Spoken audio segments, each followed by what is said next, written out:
Xbox Era is about to enter its 5th year, and that's all thanks to you. If you're new here, let me fill you in. Xbox Era is a platform for the Xbox community with best-in-class forums, a kick-ass Discord server, and of course XboxEra.com, chock full of the latest news, reviews and more, all focused on your favourite platform, Xbox. It's every Xbox fan's gateway to the best of Xbox Era. Our incredible podcast listened to in over 50 countries across the planet, our own digital store for games and codes, our merch store for the coolest of Xbox threads, and of course Day One, where you can track, rate and discuss your favourite games on Xbox Game Pass. Xbox Era is built for you, and it's completely funded by you. If you value having a publication truly focused on your preferred place to play, you can support us directly via Patreon. Just head to patreon.com/XboxEra. You get cool swag and awesome perks, and we get to keep doing what we do. Become a part of the best Xbox community on the internet and help us build the next 5 years of Xbox Era. Thank you for your support. Imagine a team of executive producers whose brilliance radiates through everything they touch. With a visionary approach and unparalleled dedication, they transform mere ideas and dreams into a reality that captivates people across the world.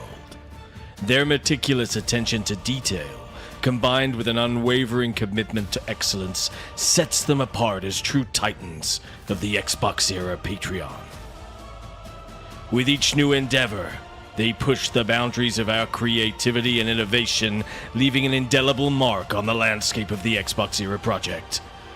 These extraordinary executive producers are the driving force behind some of the most iconic and unforgettable moments in Xbox Era, their legacy destined to inspire generations to come.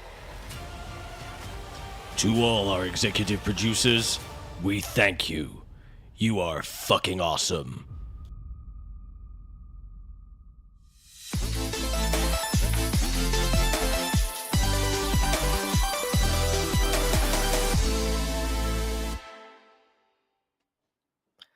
Hello, friends, and welcome to episode 202 of the Xbox Era Podcast. We're here to talk about all the latest in gaming news from across the industry, but overall, we're focused on your favourite platform, Xbox. If you love what we do, you can support us directly by heading to patreon.com/XboxEra or by becoming a YouTube member right here. And as always, keep your eyes peeled on XboxEra.com for all the latest and greatest in Xbox news. As always, except for last week, I am joined by a returning special Nick. What's going on? Good to have you back, my friends. Good to have you back. Yeah. It's good to be back. It is. Jez isn't here yet. He isn't. Yes, that's the other thing, chat. We've obviously got Jesse here as well. Hi, Jesse. How you doing? I'm doing very well. How are you? I've had my mind blown today several times, so and I will talk about it because I was very pleased. But yes, we do have Jez Corden apparently joining us on the show. But as we all know, he doesn't stick to a regimented sleep schedule. He is a man that sleeps when he needs to, and he'll be here when he's here. So he'll just appear. The lack of professionalism is astounding. It's his Saturday, astounding. Mate. He could do what he likes. It's very nice that he's coming to join us, I believe, because he didn't come and join us for episode 200. Episode 200. Which is fair. Yep. Appreciate it. Oh, it's been one hell of a crazy week for news. Like, has that? Yeah. Yes. Well, yeah. I guess it's kind of because we do headlines. Like, I've talked about the news twice a week, so it's like by the time it gets here, I'm like bloody hell. And everything that's in the list here on the showrunner is stuff that just happened on Friday for the most part. Yeah, all but just apart from two. Yeah, like there's a couple things, but then the rest was all yesterday. It's like, oh, all right. It's just crazy. It's absolutely crazy. We've got a full house here. Loads of people in the chat that I recognise. Nice to see everyone. Yeah. So many members. Hi, chat. Yeah. Have you seen all those green names? Yep. Pretty awesome. Yeah. Oh, Nick, how is everyone in the chat? I hope tell us how you are, chat. Tell us how all our new patrons. So many new patrons. I know. So good. It is awesome. It's So very, good. very good times. Have you had a good week? Did you have a nice break? Was the christening good? Did it all go well? Have you had a It good was week all right. off? Yeah. Yeah, it was okay. The weather's heating up in March. Like it was 38 yesterday, 38 Celsius. So what is that? What is that in Fahrenheit? 403. It's a 38. lot. 403. Yeah, no, it's not actually 403. 100.4. It's 100.4. So it's 100 degrees. That's warm. So it was 38/100 yesterday. It's 38/100 today. So outside right now, it's already like 29 degrees. And it's 38/100 tomorrow. So that's why I'm wearing a very light. I didn't want to wear a singlet doing the podcast. And I have some really light t-shirts that I wear every now and again. So I thought, I'm going to get really hot during this podcast. So I better wear one of these Dare I light say it? t-shirts. I suspect certain individuals within the audience wouldn't mind so much if you were in a little skimpier neck. Yeah, You know I what know. I'm saying? You know what I'm But saying? I can't afford the ambulance bills. I just can't afford it. Yeah. Next week, Nick rocks up in a mankini. Or just a very leather nice. holdall. Very nice. I'm very excited. But Oh, yes. God. Oh, look, he's here. It's been all right. Oh, there he is. Jesus. He's Ladies in and gentlemen, introducing the one and only Jez Corden. from Windows via Central. audio. Hi, The Jez. Xbox team. Can you hear me? Yeah, we can Yeah. hear you. So can Oh, the internet. excellent. That's Why aren't you on wonderful. camera? Because I just woke up and also I'm back in Germany and my girlfriend didn't want to be on camera, so I'm not set up for it at the minute. So it would be my laptop camera which points at the whole room, which we don't want to happen at the moment. Yeah, no one wants that. All right, Plus, you're really in a mankini. We were just discussing Nick's clothing attire on the beach, and that's the real reason. Mm-hmm. No Mankini. one. No one wants to see that. Literally nobody. so don't put Jez, that is, energy into the Jez is the world. voice of God now Um, instead of Jesse. Yes. I'm doing a Rand. Rand Yeah. doesn't like being on camera, but I do have a camera somewhere, but It's we're all right, we're a bit disorganized at the moment. So I'm sorry for being late too. But we It got must there do- in the end. It must take it out of you having to travel back and forth all the time between Germany and the UK, doesn't it? Does it get tiring? Not really. I mean, I do half of the year. I travel back and forth about 4 times a year. I do half of the year here, half of the year there. I've got dual residency. Nice. All that Oh, kind of wow. stuff. So it's not bad. I don't think I've seen Pretty you cool. since Cologne. Funnily enough, Jez, I don't think I've seen you since Gamescom. No, I suppose you wouldn't have done. Wow. Wow. Are you coming again this year? I don't know. Maybe I might. I mean, it kind of makes sense because I'm nearby, but I might send colleagues this year. I don't know. We'll see. We'll see what happens. We're trying What to get if the I whole go? gang out here. What if I go? Will you go if I go? If you go, like, Yeah. are you coming all the way from Australia? That's a. I might pretty- be, yeah. That's a trip, man. That's a trip and a half. Oh, I know. I've done Australia to Greece. It is a trip, I know. It's a trip and a half, yeah. I don't know. We'll see. I mean, I gotta get the company to pay for it and that. Yeah. It's Don't a wanna- drive for you, isn't it? No, well, it's a train, but you know, Oh my god. I don't want to. We Yeah, looked I up don't- Nick's flight times. It's only like 28 hours. 3 yeah, stops. I couldn't be doing that. Balatro will make that go like that. I haven't played Make that that yet. Should I buy it? Should I buy that Yes. game? Yes. It's a very good game. If you have any contacts with PlayStack, they're pretty good about just handing it out too. I got like 3 off of them. Nah, I'll buy it. It's only $15. It is the only game I have ever given a 10 that I have gotten 0 shit for from anyone. I got pretend shit from Nick, but even him, he's like, yeah, I can tell. Not 10 though. Oh yeah, Not 10. yes. 10 is He says completely addicted to it. It is a masterpiece is a for beat. that genre. It is the best that genre has been. I like it more than Slay the Spire, which was the previous favorite for me. Wow. Nice. And if folks in the chat, if you are on the fence on Balatro, as well as it being a genuinely excellent game that everybody here is addicted to, and Jez soon will follow, you can check out. I think Jesse did a little interview with the developer of Balatro yesterday. Local funk. That I think Nick hooked him up. So appreciate. Yes, I did. I've got a friend at PlayStack. That's fun. You literally hooked me up with the guy that I have been talking to nonstop about the game. He's like, "Oh, hey, it's me." Oh Just yeah, woot. we've been friends. We've been friends for ages, Wout and I. Yep. And Do I need to know how to play poker to play it? Nope. It'll That's just all tell I you want what the hands are. It would That's about help. It would Knowing, help. You don't It need to would know how to help. play poker. You just need to know what a poker hands are, and that's it. As long as you know what the combinations are, and the game will tell you.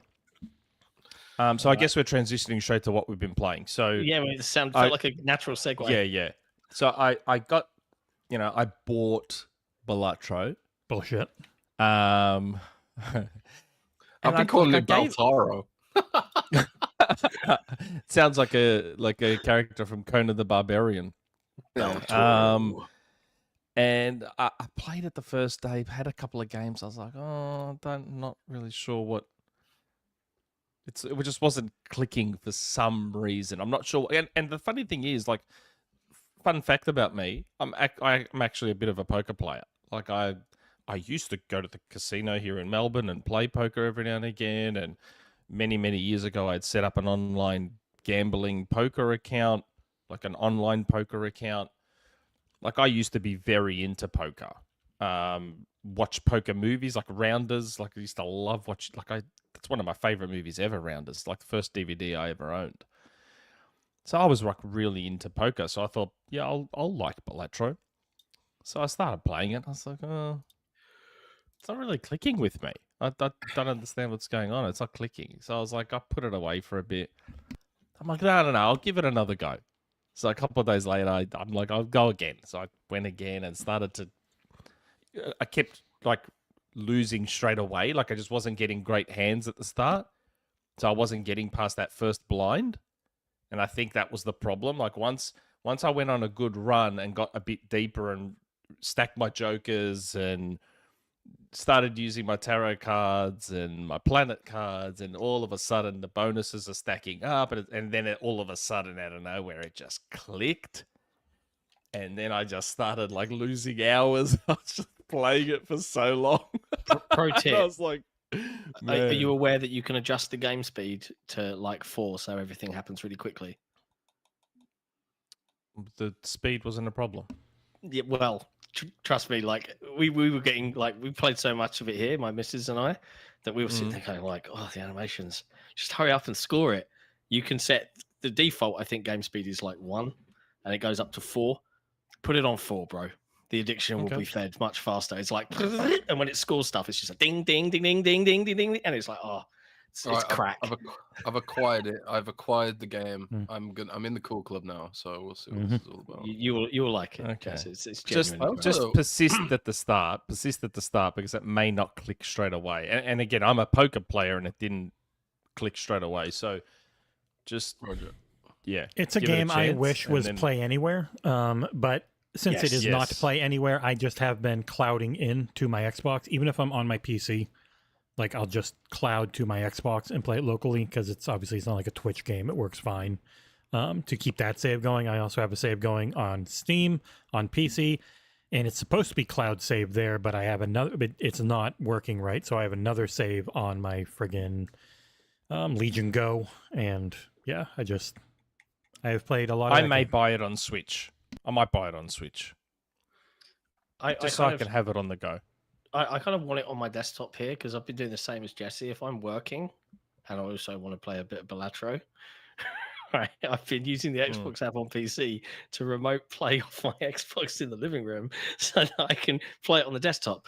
But I would love it. And, Microsoft, this is, maybe for April's games, give this developer a massive chunk of money, get a PC Game Pass version, and have the two talk to each other, and then I will live in that. It works very well with a mouse and touch. Yes, so I bet it would. I use touch on the go, just on the screen, and it is perfect. Lovely. Yeah. So yes, we'll probably play Balatro, and Balatro. it's not expensive either, is it? 15 Balatro. US. 15 quid. Yeah. Okay. Yeah. So definitely give. It's funny though, like the visual style that he went for. I thought my OLED was broken. So he's gone for the CRT effect, but he went one step further and put like those random green lines that go across your screen, and I thought my OLED was busted. And I was like, "Oh, you've got to be joking me!" I'm like, "Please tell me this is just the game doing that." And then I realized after a while that it was the game. Yeah, it's a like, very "Thank God for soft that." image on purpose too, to emulate the old CRTs. Yeah. It was but it's a very good game, Balatro. I still think 10 is a bit over the top, but You give a 10 to Super Mario Odyssey. That's over the Super top. Mario Odyssey is one of the greatest video games ever made. Couldn't make it past. I got to New Donk City, and I was like, "This is What are you so fucking dumb. laughing for, Jez? Oh, I don't know. Have you played it, Jez? Have you played Super Mario Odyssey? Nah, I just need to look at it to know it's not one of the best games. Exactly. And You I haven't have- played it, have you? I have played it. I'd give it like a 7, probably 7. Bullshit. It is No, one of I the would. greatest. It is a perfect video game. It is a perfect. You know how it's not perfect? It only takes one person not liking something for it to not be perfect. That's why perfect will never happen. No. Super Mario Odyssey is unbelievable. Unbelievable. Oh, who let That's it the one with the on this dinosaur, thing? right? Where you have this magic hat that you can throw onto things and you become those things. Mario becomes those things. So there's a world there with a T-Rex in it. So you just throw your cap on this T-Rex and you become the T-Rex. It's so good. It's so good. That's silly, bro. It's just the greatest. It's such a good Nick game. wants his inner furry to come out, or inner scaly. So It's so good. It's no, just Matt, I gave amazing. Redfall an 8.5. I would play Redfall. I played over 120 hours of Redfall. I played like 6 of Super Mario Odyssey, and I was done. But yes, I have been playing Balatro. The other game I've been playing is Penny's Big Breakaway. So this is from Evening Star, which is Christian Whitehead, his studio, who made Sonic Mania. So this is essentially his take on what 3D Sonic would and should be. Deleted. Sorry? 3D Sonic should and would be deleted. Well, Evil. like Banned. I'm kind of surprised that Sega don't just outsource Sonic games to this studio from here on out. Like, they seem to get it. Like, so Sonic Mania was obviously incredible. And if you play Penny's Big Breakaway, they've, again, like, you feel it. You feel the physics that Sonic should contain. Like, these are the physics. This is how Sonic in 3D should feel. The way Penny's Big Breakaway feels. Like, you can just tell that Evening Star is saying to Sega, hey, this is how 3D Sonic should be, like this. And yeah, like, they just need to get their shit together, Sega, when it comes to 3D They want Sonic to have a yo-yo? But yes, Penny's Big Breakaway has some really cool, unique little mechanics that involve a yo-yo and some other stuff.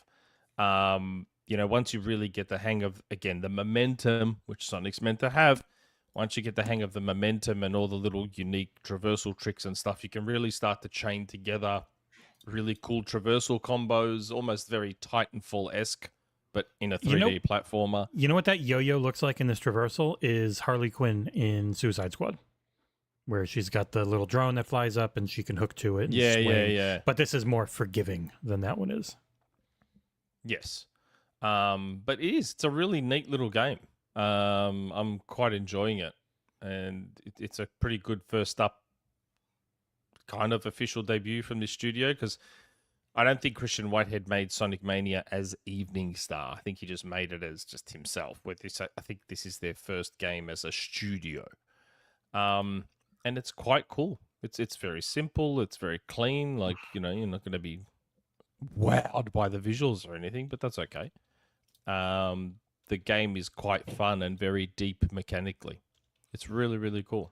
So if you'd like I did something like that's sort Sonic of... Mania. Sorry? I did did like like Sonic Sonic. Mania. Yeah, Sonic Mania is very good. Sonic, not made by Team Sonic, has a chance of being okay. Yeah, that's why I said just let Evening Star be the Sonic studio going forward. They'll do a much the game better called? job than Sega could. Penny's Big Breakaway. Penny's Big Breakaway. It's published by It's a on private It's a division. really... Yes. It's a really neat little game. I like it. Yeah, Chunkus liked it quite a But bit they're too. the main two things. And I do plan to get into this season of Fortnite, which just started, because it's about Greek mythology. So the bias in me will probably take over there and get me map involved. Places look quite pretty. I saw it being played earlier today, and I was like, Fortnite, I think people don't quite understand. Like, they underrate how good looking Fortnite actually is. yes, it's perfectly. Well, it's they the see- main engine they see maker's the- main no. game. It's just the art That's right. style people don't like, but the actual tech behind it Yes, is it's the best you can get. Pretty It's much. very It's solid more than performance-wise. adequate. It's stunning. Like, it's absolutely gorgeous. And Zeus is like the final unlock. I'm like, well, I can't not have Zeus. So, and Medusa's in there. Allegedly, we're getting Kratos back, but Ragnarok version of Kratos. This isn't me leaking this, by the way. It's not a Cocktoss. Fortnite leak of mine. We're also apparently getting Halo Spartans from Halo Wars. Halo Wars. In it. Yeah, I've heard this. Oh, and it's cool because if it's Greek mythology and it's all about Greek, then yeah, it makes sense to have Spartans in there, like Kratos and the Halo Wars art Spartans. design was great, so I'm all for it. There were some cool looking Spartans. It's got to be said. Yeah, Gotta be yeah. said. And apparently, another part of that leak was One Piece and Final Fantasy VII. Where did we hear about those? Couldn't tell you. Couldn't tell you. No idea. So yes, that's what I've been playing, and or will be playing. Nice. I've been playing the a game that's I'm previewing at the moment. I can't talk about yet, but it's the longest amount of time I've ever had to preview anything, and I'm loving that because I get to really mull it over. And I did a review for Outlast Trials, which came out on Monday. Yes, saw that. Any good? I got to give a shout out to Genbox 360, which is Windows Central's community manager, because while I had my thoughts on the game pretty squared away, I wanted to capture more footage, and getting people online was difficult. But she came to the rescue and jumped on for a few games with me. I laughed from a bin while she was brutally murdered. But it's one of those games, man. Like, I would never have touched this, but the co-op angle made me interested at least. And I made you do it. And you made me do it. But initially, there was lots of screaming, and I'm like, I really don't like this because I don't like being chased by stuff. I've been very upfront and clear about that. Yeah, yeah. But then as you become desensitized to that part of it, it becomes effectively a really gory, Saw-like escape room with friends, and you start gaming the system against itself. So you're always being chased around by like several threatening AI characters. You've got no weapons, but you can level certain things up and get different perks to kind of at least be a little bit more defensive. And it's just a bloody good laugh. It's not the best game in the world. I feel like the movement's still really clunky until you've played enough of it to start investing in perks and things like that. But for the people that really love Outlast and horror and those kinds of experiences, I think they'll have a lot to love there. So yeah, go check it out if you're even vaguely interested. Video reviews on the site. I think landed in pretty much the same ballpark as Windows Central. I don't think Jen was doing the review though, right, Jez? I can't remember the lady's name that was doing the review. Yeah, she did the preview. Jenny's not our community manager. She's one of our writers. I think I'm just going by her Twitter profile. I know she went out to Montreal to actually visit Red Barrels, didn't she? Yeah, I mean she does do a lot of our social stuff, but we all do. You know, Windows Central's a pretty disorganized.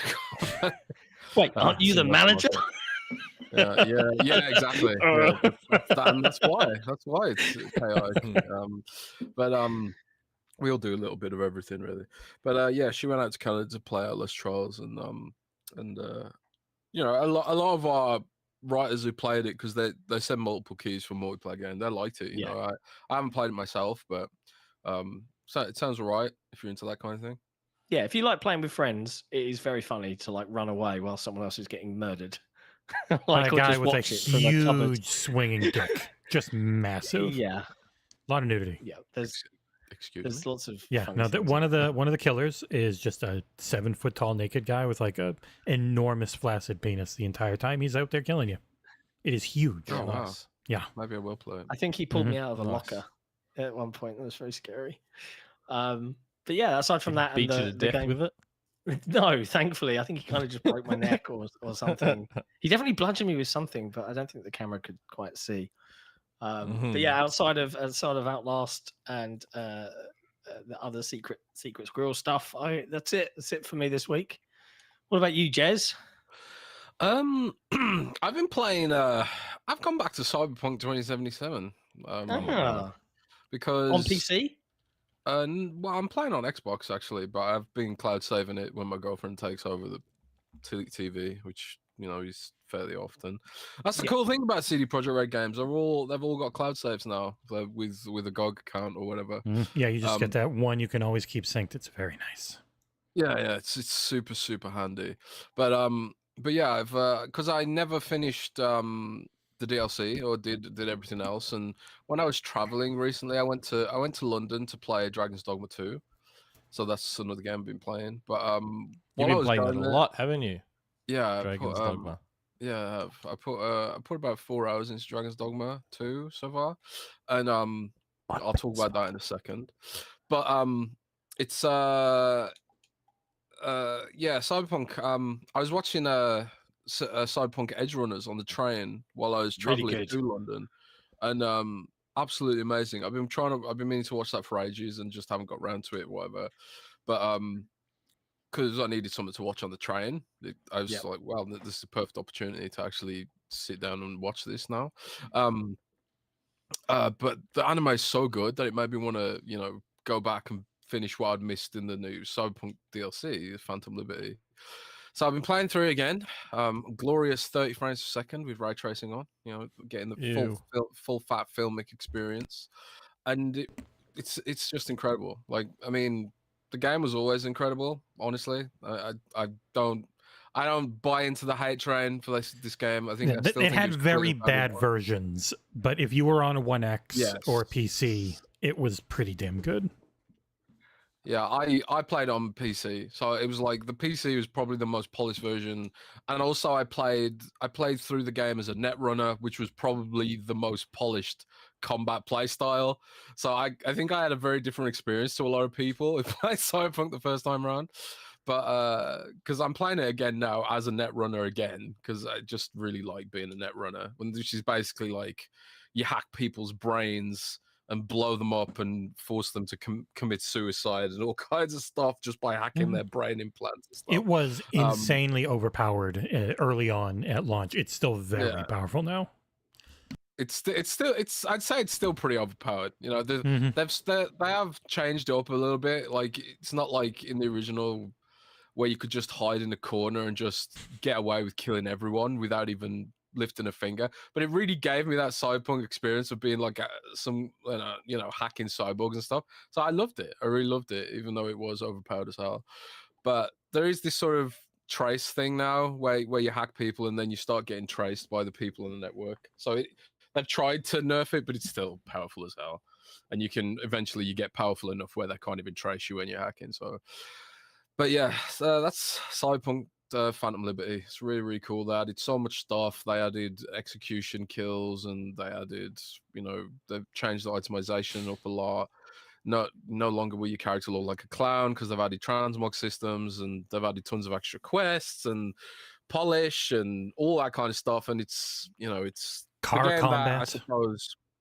Car combat as well, and they've revamped the police system. If you care about that, but yeah, it's kind of the game I'm sure CD Projekt Red wished they'd launched it as. This would have been like a 95 Metacritic if this is what launched, because it's so good. Yeah, I'm not sure about that. I mean, Mm. I think obviously the polish on the Xbox One and PS4 was a huge factor, but I personally think what part of it was is people really wanted it to be Grand Theft Auto and not Deus Ex. Yeah. I really do think people wanted it to be Grand Theft Auto, and they kind of I would say they misrepresented the game a little bit in the marketing when I go back and look at it, and they did kind of conflate it with Grand Theft Auto a little bit in parts, because they did talk about stuff like, you know, the police going after you, but all those systems weren't really fleshed out, and They didn't have an NPCs actual didn't really have driving system. AI. Like there wasn't actual handling to the cars. They just kind of moved in the universe. It was really weird. Yeah, I expected all that because I was like, that's what it was like in The Witcher. You know, the NPCs were just there for flavor and background. They didn't really have any AI, and the horses and all that kind of stuff. None of it was really, you know. I just wanted an RPG, and that's what I got. That's what I was expecting, you know. And I don't know. It is what it is, I guess. But yeah, I really love Cyberpunk. I think it's one of my favorite games ever. They are making a sequel, top 3 right? for me. Mm-hmm. Yes, they are. It's called Project. I can't remember off the top of my head. Is it Orion or something like that? Yeah, Orion sounds right. Yeah, Cyberpunk 3077. Yeah, maybe. I don't know. I can't remember the code name, but they are heavily working it. When I visited CD Projekt Red last year, specifically for Phantom Liberty, and there was a huge section of the building I wasn't allowed to go into because that's where they were making Cyberpunk 2. So yeah. Wow. I just love the franchise. The anime was absolutely mind blowing, and I think this franchise will have a bright future ahead of it. Well, the other game I was playing, Dragon's Dogma 2. Let me know if I'm talking. No, you're all right. No. You're all right. I think you released a Nick's very, not very talking positive for a change. preview. So it's nice. Wow, Jesse throwing Nick under that bus. But yeah, I also played Dragon's Dogma 2 in London at Capcom's headquarters. Played it for 4 hours, and I think it's quite clearly a Game of the Year contender. It's so dense and meaty. You know, if you are someone who likes those kind of RPG experiences, where like you've got to really think about how you're building your character, how you're building your party, how to approach combat, emergent gameplay mechanics, overlapping, intersecting of RPG systems, very weighty physics-based combat. It's not Souls-like by any means. You know, you're not punished heavily for dying, and you can make the game easier for yourself if you buy higher level party members. There's also YouTuber party members. I don't know if you've seen this, and I'm sure they're going to be pretty powerful. It's really weird. They're like stuck on platforms too. Like if you want to have Maximilian Dude as your pawn, it's only Steam. It's weird. What? Yeah.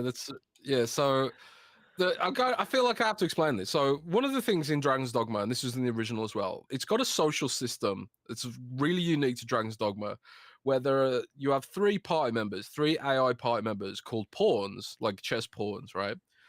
They are like quite advanced for AI party members. They have a lot of personality, a lot of flavor. They'll high five you sometimes if they have that proclivity after combat.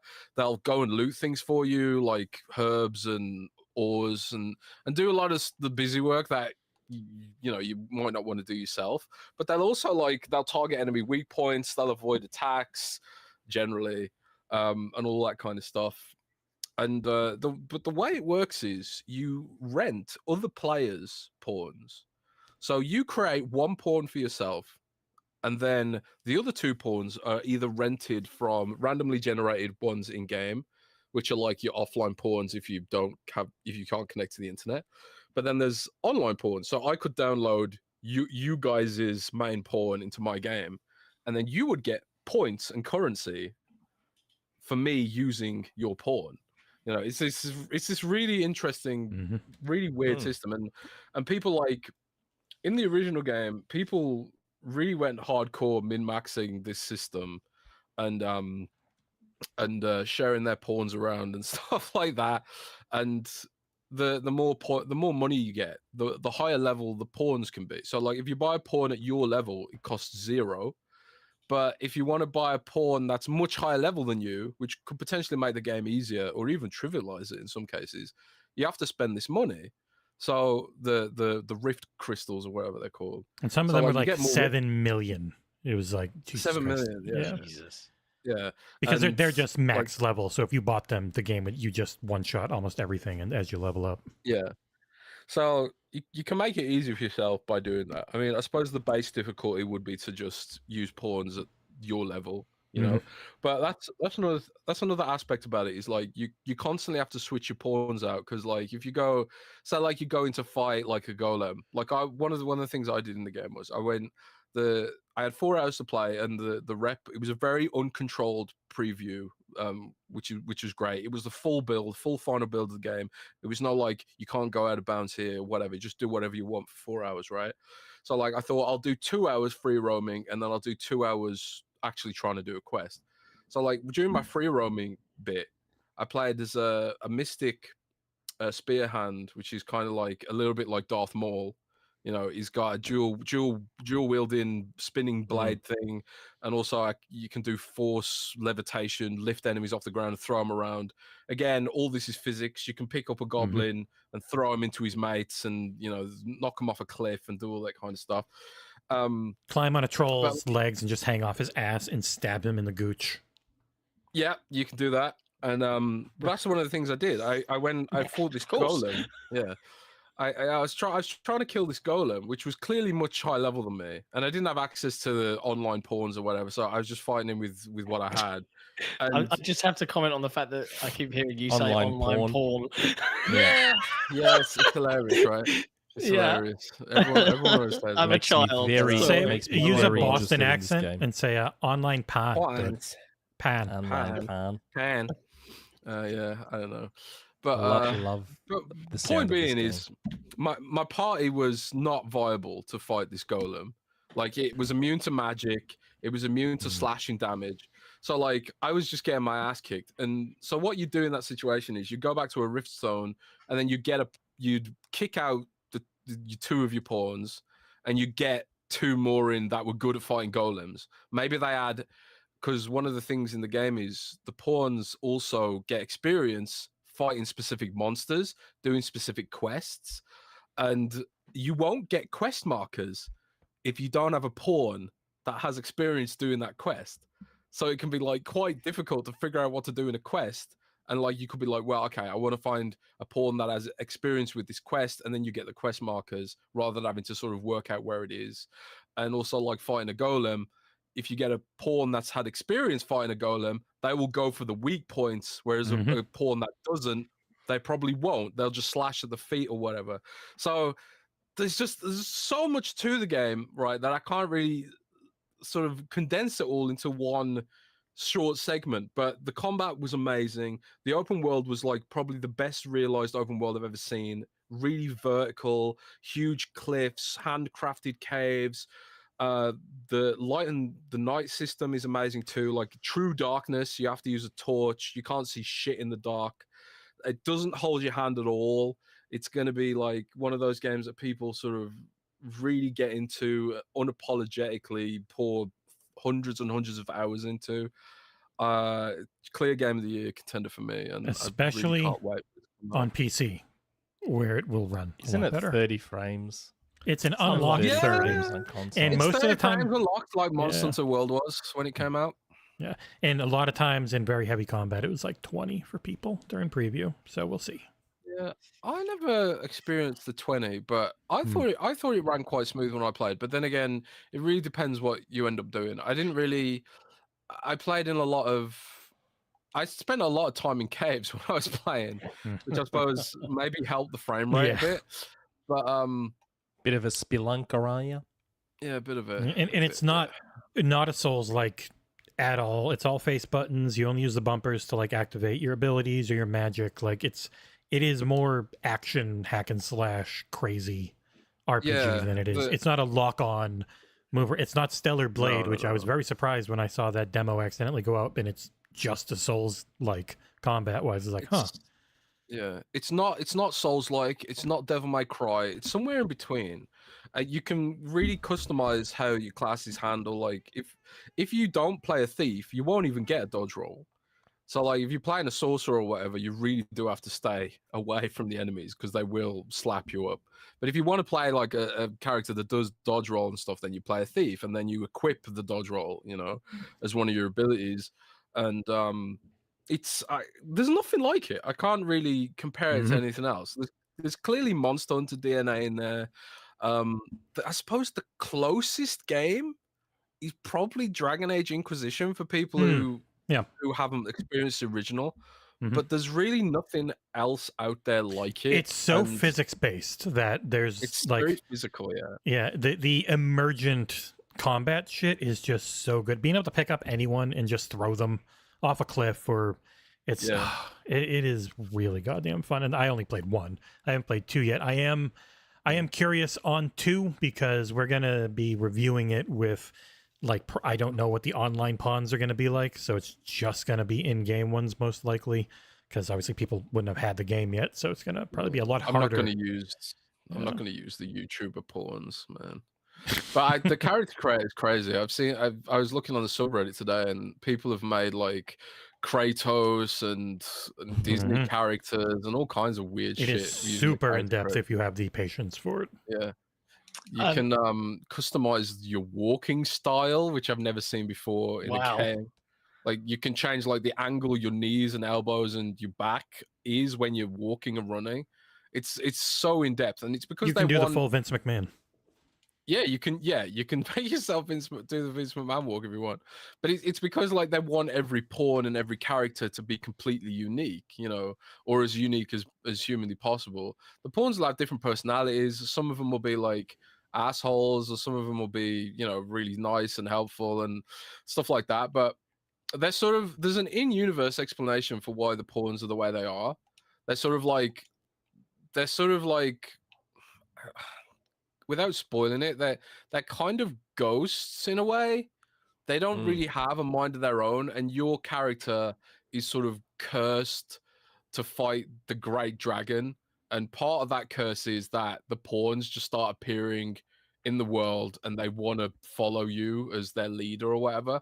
But in Dragon's Dogma 2, there's a false arisen who, for some reason, has the power to control pawns as well. And he's raising a pawn army. Yeah, he's a dick. So you got to find an army of porn full of dick. Exactly. Sounds hot. So hang on, if these are all or they can be YouTuber pawns. Yeah, you're obviously going to be porn on YouTube with Randall Thor in your squad, right? As a famous YouTuber. If only he made the cut. Yeah, I didn't notice any Xbox focused people. It was a lot of Japanese YouTubers and then some famous Westerners. Like they got Miss Mika, who was like did a lot of Elden Ring stuff. I saw her in there, and she's only Steam. Some of them are every platform. Some of them are only Xbox. Some of them are only PlayStation. Some of them are only Steam. It's odd, but interesting. I cannot wait to get it. I hope they get enough time. It's going to be so good. There's no collector's edition though. Like when I came out of that preview, and I was like, I need the collector's edition. I need the collector's edition, and there is no collector's edition. What the hell? Capcom doesn't seem to do that many. But I have made the decision. I'm reviewing this on PC, but Cengiz is going to get an Xbox copy, and I'll have plenty of Xbox footage, and I will know how it runs on there. So that'll be in the review from him, thankfully. Oh, you don't want to give me that code? Fuck no, you're not going to play this. Play it.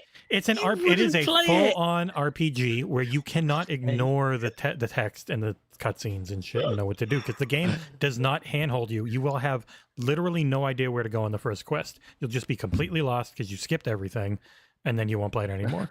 It'll be as worthless as when I gave you Elden Ring. Oh, yeah. Yes. Both of you. Well, look, before we get into what Jesse's been playing, because, we are 45 minutes in and we're still on what you've been playing. We've got a couple of super chats. Yes, we do have a couple of super chats. Asta Meowth. Love you guys. Have some cash. That's very Thanks, kind. mate. If you truly love cash. us, head to patreon.com/XboxEra. Then we'll know. Then we'll know will know that it's true love. And Nick, do Banana the- Peel do the Jack. thing. Nick, you nailed Ghost of Tsushima on PC. I No, found no. the reactions to be hilarious and also sad.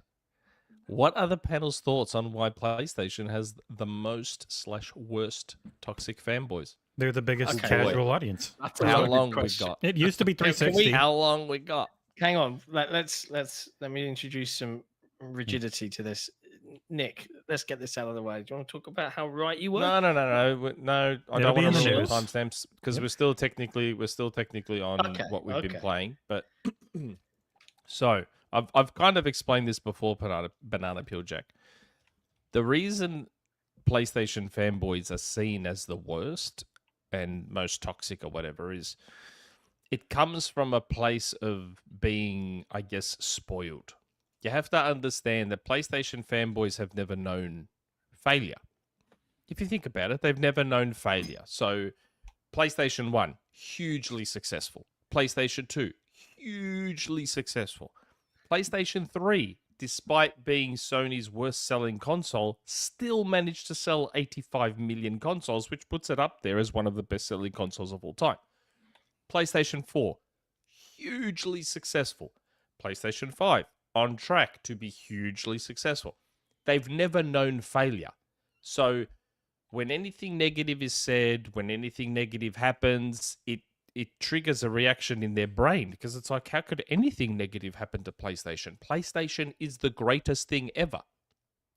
So that's where it's born from. Their brain can't process failure because they've never experienced it or negativity or anything. Of course, how could Xbox get an exclusive game?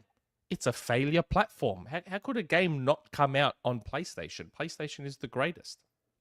How could that happen? That's why. Entitlement, I guess. It's just, Yeah. that's where it's born from. Do you feel it extends into the media? I've said that before. Most of them grew up I on was fishing. PlayStation. I was fishing. But I've said that before, though. That's not new to me. Most of them grew up on PlayStation, so it makes sense. Like that's not a massive leap to make. Take. No, it's like that. Most in the media prefer PlayStation. They grew up with PlayStation. It's just I would say it's what that it is. all fandoms have idiots.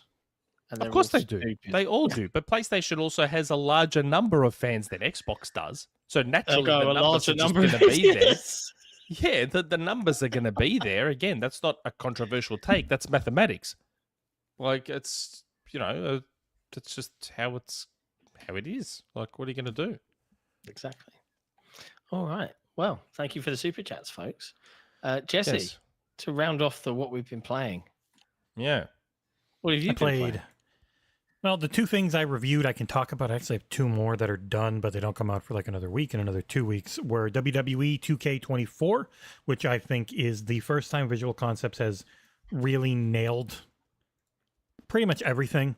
I'm sure there's still going to be stuff the hardcore are missing, but like I think for the more casual like me, as someone who grew up watching wrestling but doesn't pay attention to it much anymore, though I have reviewed the last 3 of these and AEW, so like people in the chat like this should only be reviewed by a huge fan of wrestling. It's like, I mean, no. You can get different perspectives. You can get perspectives from most of the media who are huge fans and keep up with it, and you can get a perspective from someone who's a lapsed fan.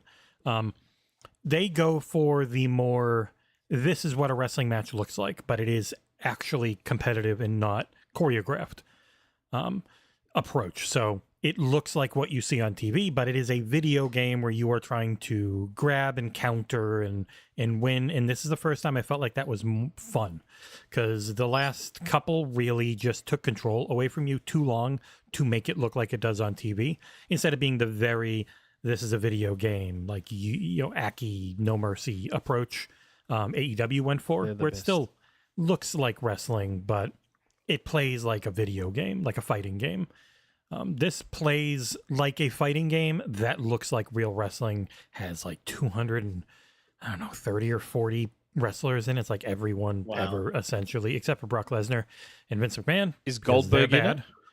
I have not seen him if he is, but there's 5 DLCs planned So there's always a chance people will be. There's a lot of things they are adding in.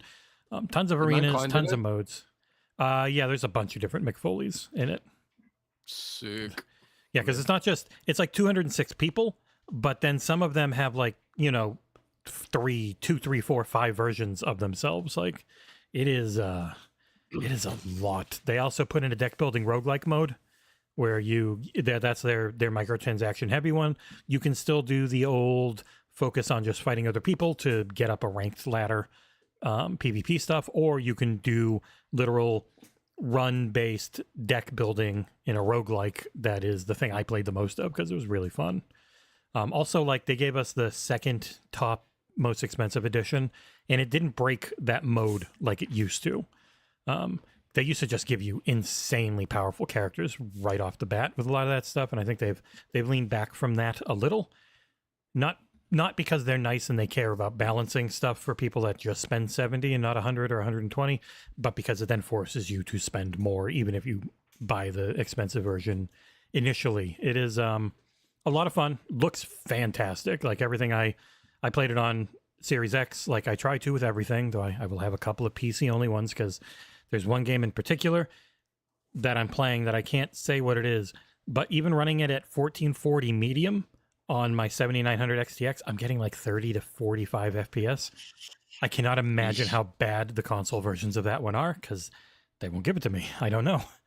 But yeah, so WWE 2K24 and Swarm 2, which is just a run-based shooter where you're essentially Spider-Man with guns, playing that on PC. Those have been the main things I've been playing that I can talk about, and for the most part, I got everything done.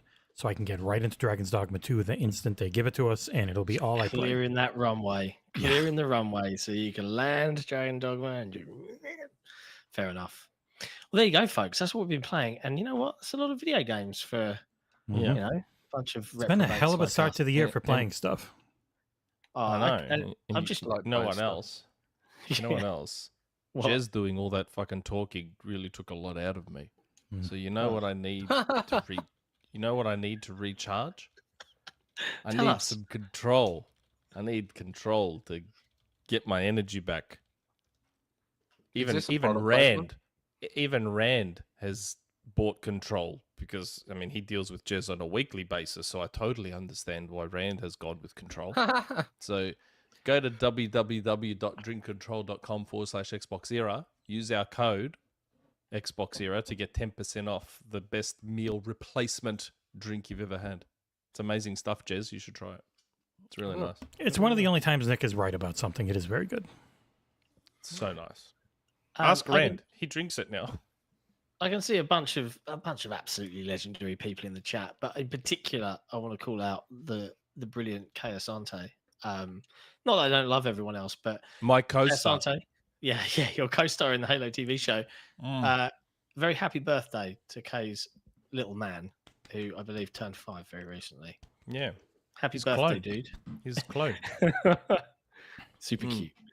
All right. Let's have a look at my big, long list of news things. Ghost of Tsushima.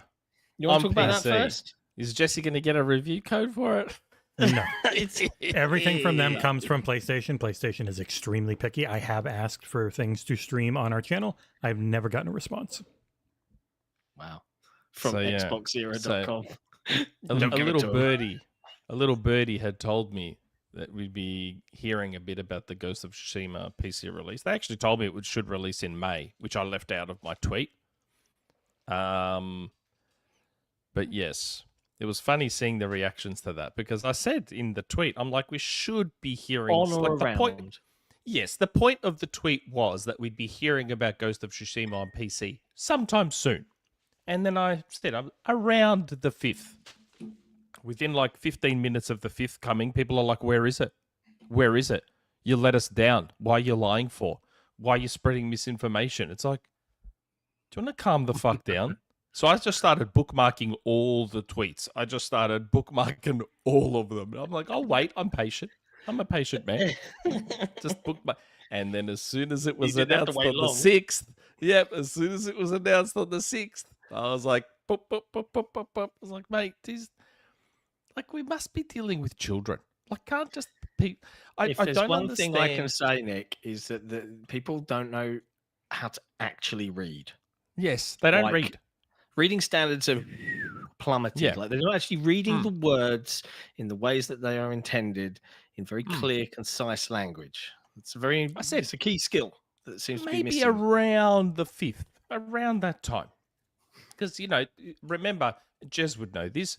I don't know Jez's sources, but time zones, yeah? So someone in one time zone says, yeah, we'll hear about it here, not realizing that you're in another time zone in a different spot. Things can get mixed up. Man, people just need to have just a modicum of patience. Just like chill. I just wish people could treat leaks and rumors and all this sort of stuff like in a more mature way. Like if I hear about something and it's something I care about, if I hear a rumor and it's something I'm excited about, I get excited. If it happens, great. If it doesn't, I just move on with my life. I don't understand the way people Just get video games, man. Irrationally. Well, social upset. media's main engagement factor is just anger. It's like it's gotchas and going after people, and I'm Group A and you're Group B, and I've got Group A. They've got my back when I go and attack you, and they'll like me more. It's like people just want a gotcha all the time. That's context, actual information, clarifications. None of that matters. In the moment, do I get the satisfaction and the feeling of belonging by attacking this person? And then these other people go, yeah, you're telling the truth because you're saying what I like to hear. And it's like just that over and over and over again, nonstop. And that's what it's always been, essentially. And people also, they want to hear information that will permanently be true. Like, for example, if you say something like, well, this isn't happening right now, but it might happen in the future. They go like, gotcha. You're just saying that because on a long enough timeline, XYZ might happen. And it's like, well, I mean, it's true right now. I mean, plans do change, That's right. This is the world we live in. I always talk about the Surface Neo. Or, no. What was it? Not the Surface Neo. What was it? There was some I know the one you Surface. mean, the one that they cancelled. The Mini. Yeah, The Mini, the Surface Mini, that's right. Oh, The Surface Mini, it was literally shipping to retailers, and then Microsoft cancelled it right in the middle of it. And then some people were like, oh, this doesn't exist. But then we got our hands on a prototype and then did a review of it. We didn't build the Surface Mini to verify the leak or whatever. But Be right back. I've got some coding to do. We got a really huge guy in to look at a regular Surface, but in his hands it looks small. So. No, It's like Zach's like 4 foot. So like if it was, it'd be the other way around. It'd be the Surface Max version or something. Nah. But it's like, speaking of PlayStation games on PC, one of our earliest rumor mills was that Sony was planning Gravity Rush 2 and The Last Guardian on PC 4 years ago, and now we're hearing rumors. So obviously those plans had changed because it was 4 years ago. But now we're hearing Gravity Rush 2 or Gravity Rush 2 Remastered might be coming to PC after all. So I just wish people would understand that, yeah, man, plans do change. Things, maybe Sony was initially going to test the waters with more niche games. Then when they started finding success with the bigger games, they were like, well, we don't have to worry about Gravity Rush 2. No one even bought it on PlayStation. But now that they're looking at a movie, they probably think it's more worthwhile. But in terms of Ghost of Tsushima, which is where we started, have any of you played that game? Because I still haven't played it. No, I've been holding out for the PC version since. I played a little bit of it. It is a very nice take on the Ubisoft formula. Very pretty. Assassin's Creed. Yeah, so it's the Ubisoft open world formula with some nice things like the wind telling you where to go. Gameplay's pretty fun. It gets really hard. I never played it, but I heard the co-op mode Legends was very good. Like people really liked it. It was a lot of fun, but it came out, and it's always the issue. DLC just never gets the same attach rate, and it came out a little after launch, so most people had already moved on by then because that is the way most of those single player games go. You beat them. And if you bought a physical, maybe you trade it in, or you don't go back to it very often. It takes a lot to get people back to something. But it's good. It was, from what they've made recently, I'd say it was higher up there because it didn't feel as bloated as like I had the problem I had with Uncharted 4, even God of War to a point. The first Spider-Man, not the second one, or Miles Morales. Thankfully, they fixed that for both of them, and definitely for Uncharted 4. Like it felt better paced overall, I'd say. It was good. Good game. Well, I've got access to it now. Now that I'm console sharing with a friend again, I've got access to Ghost of Tsushima on PS5. But I'm just like, I don't know if I want to get into another Assassin's Creed Ubisoft style game. It's just a lot. And I'm busy playing other games like Balatro. Yeah. And stuff like that. I don't know. It looks great. Like visually, it looks great from what I've seen of it. It is downgraded from what they initially showed, but it's still very pretty. It looks nice, and I'm sure on PC it'll look unbelievable. Yeah. It's Nix's, so it should look very good.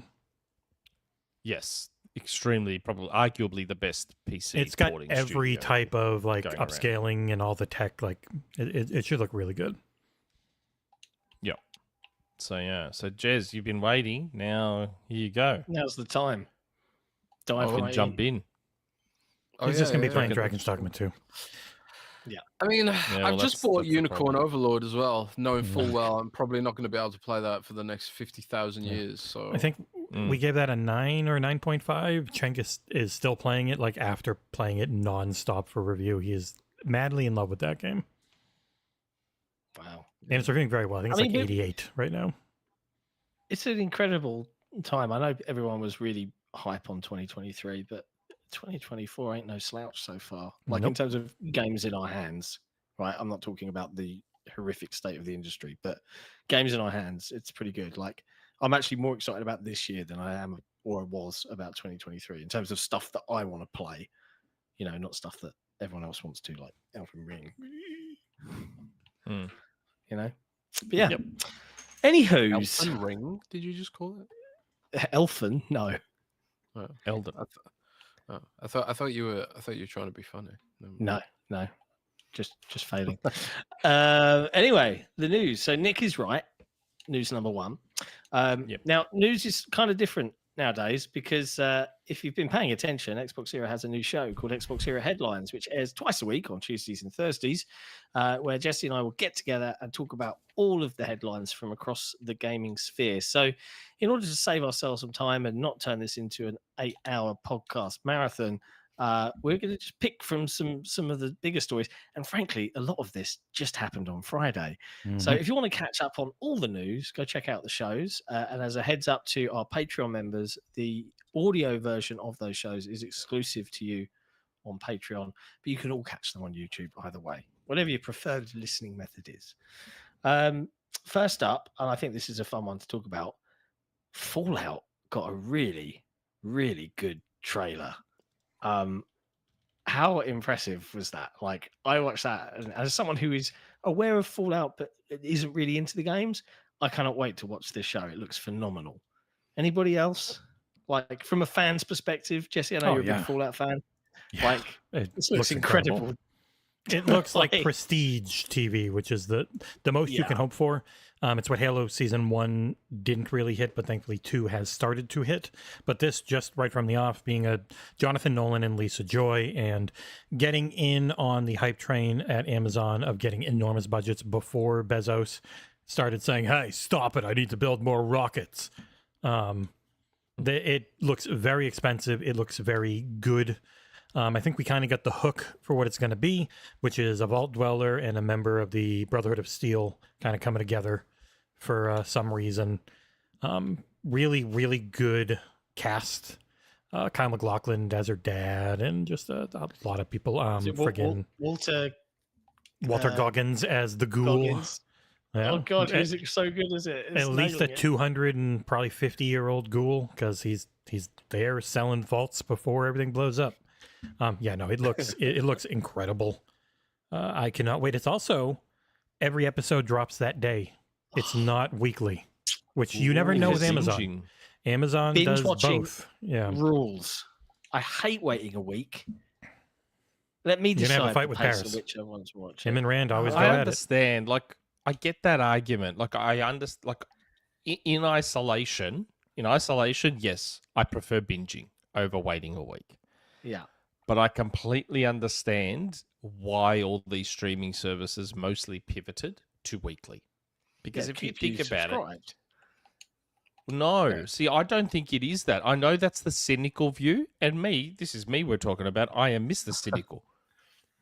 But I think what's happened is these streaming services, all these movie studios realize that it's tough to keep up with content demand. Like, if you think about it, like, to keep these streaming services viable, they need a lot of content. And Netflix was hitting this point where they'd spend God knows how many hundreds of millions on a TV series or a movie, and people burn through the TV series in a few days, and then what's next? So there's this insatiable thirst for content that's difficult to keep up with if you're going to let everyone consume it in a day or two. Yeah. So I can agree with that. Spread it out. I think as well, by not spreading it out, you know, if you just spread out a season over, 10 weeks, so it's a 10 episode season, right? You get the weekly bump of everybody talking about the episode as it airs on a Thursday or a Friday or whatever day of the week. Yeah. You get the news and the reviews and the people reacting, and it keeps that cycle alive a lot longer. But from a personal, pure selfish perspective, yeah, like, I'm going to go binge the show in 2 days. And that's why I said it. in isolation, yes, I love binging. I love just going Yeah. through a whole show in one hit. I absolutely love it. But I understand from their perspective why they'd rather force it to be spread out. Because that's why I think the whole subscription model works better for games than movies and TV shows. Because a game can be hundreds and hundreds and hundreds of hours. Yeah. TV shows can't. Movies can't. And production budgets and this and that, like so much can go wrong with movies and TV shows and all that. I actually think subscription model works better for games than it does for movies and TV shows. That's just my opinion. But it's tough. Like, it'd be hard to keep up, to just constantly provide content. Yeah. It'd be very, very tough and very expensive. What's your take, Jez? You looking forward to it? You think it looks good? Man, I haven't actually watched the trailer yet, and I'll tell you why. Right? Tell me for why. I'm salty, man. I'm salty. You want about a game? You want a new Fortnite I want game? I want a game. I want a game because the dudes, the producers are out here saying like, "Oh, this is Fallout 5. This is Fallout 5." Is it Fallout 5? Fuck you! I want a game. If I can't pop VATs and blow someone's face off, it's not a game. It's just a TV show. This is just a TV show. I don't care how good it is. So there is a bit of salt there. And I am going to watch the trailer eventually and maybe watch the show. I don't really use Amazon Prime. But I just kind of like the idea that Microsoft might have a sort of a show that people can point to when it comes to this transmedia push, because Microsoft identified that this would be a trend. They did it in 2012. I've got the spreadsheet, the PowerPoint presentation where Microsoft pitched internally what the Xbox One would look like, and they talk about all this stuff. They're like, increasingly companies are going to look to leverage their IP to make more money by licensing it out for TV shows and movies and that kind of stuff, and we want to be at the forefront of that, which is why they set up Xbox TV studios or wherever it's entertainment studios or wherever it's called. Standard Microsoft. Too early, too soon. Too early. Soon Apple will invent it. Too early, too soon, and underfunded. And we got the Quantum Break TV show, which I actually thought was all right, for what it was. Yeah, and I did watch that in the show, and there's some really messed up scenes in that TV show if you've watched it. And I like that. I liked how depressing Quantum Break was. They were too soon, too early, and whatever, and they didn't really have. I don't think they were anticipating how much the quality bar would go up, or how much Netflix and Amazon Prime, how much money they would start putting into these TV shows to compete with each other. And Microsoft probably thought, oh, we can get away with just funding a little bit here and there,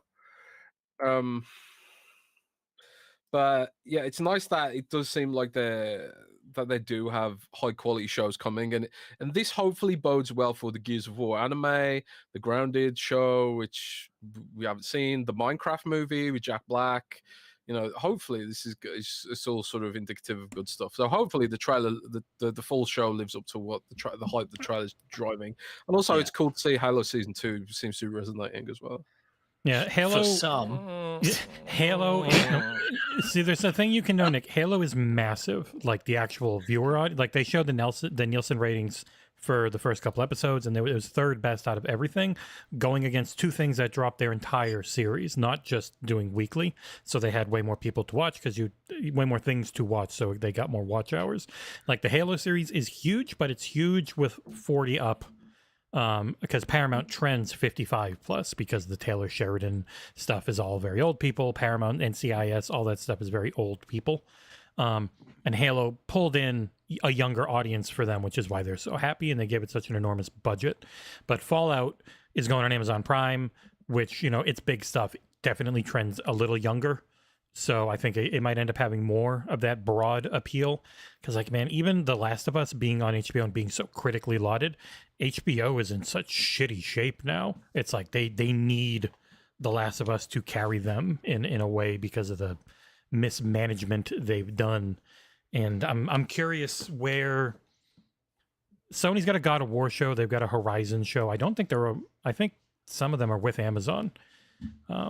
It's going to be very interesting to see because budgets are just getting smaller and smaller everywhere across tech and movies and shows and stuff. So I'm curious if they can keep that up, because Last of Us got a huge budget, but now HBO is struggling. Fallout got a huge budget, but now Amazon has been cutting a lot.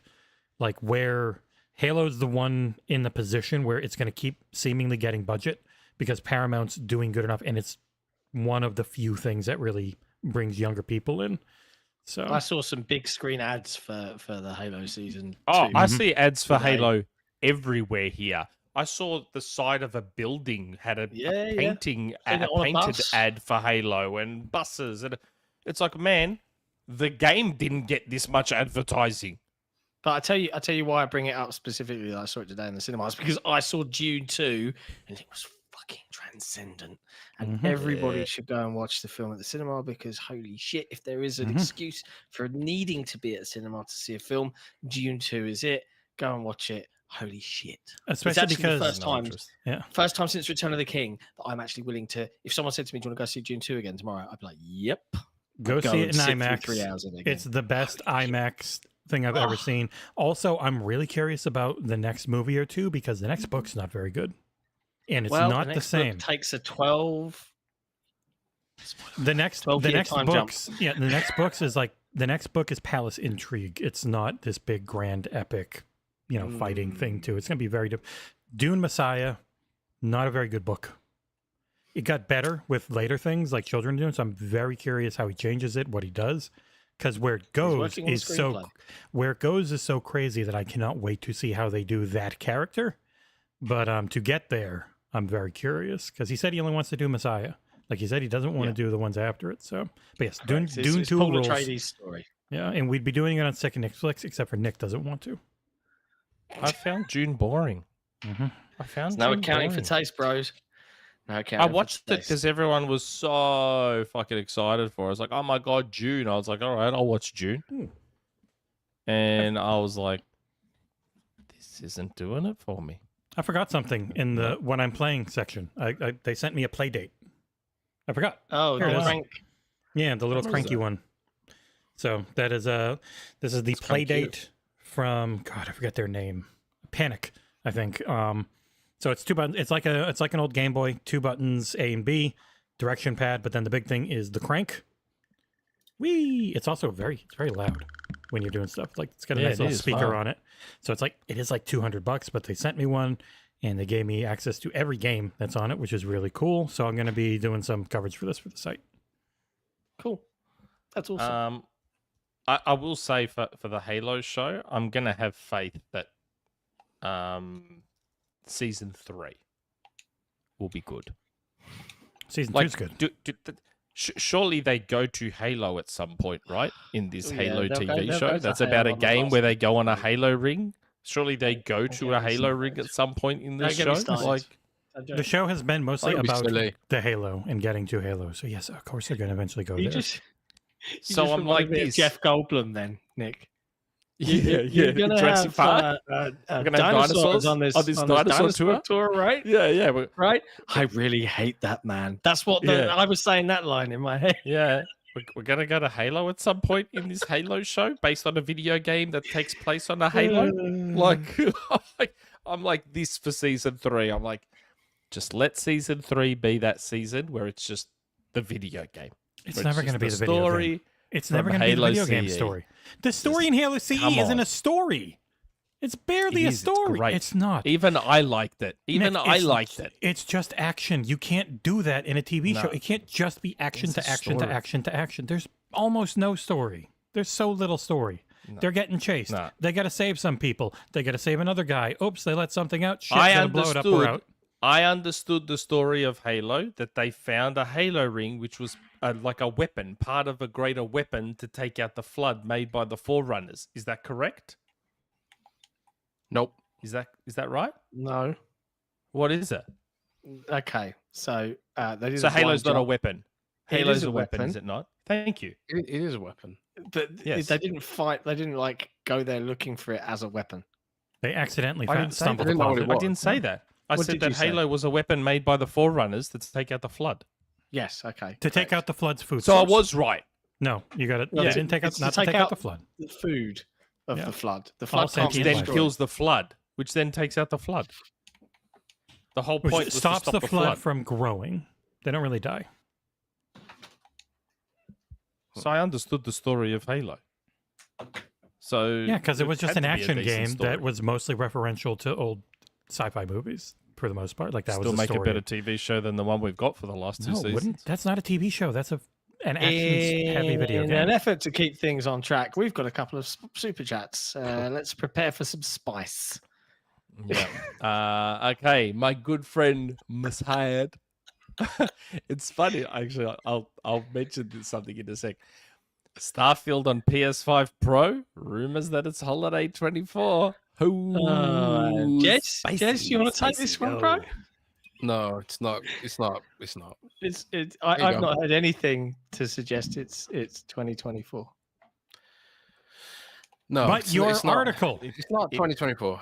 It's not. It's it not coming out in came- 2024. I'm not writing an article about it because it's the rumors on this just come from nowhere. You know, if It came if from a like- Twitter account. It came from a Twitter account that seems to have appeared out of nowhere.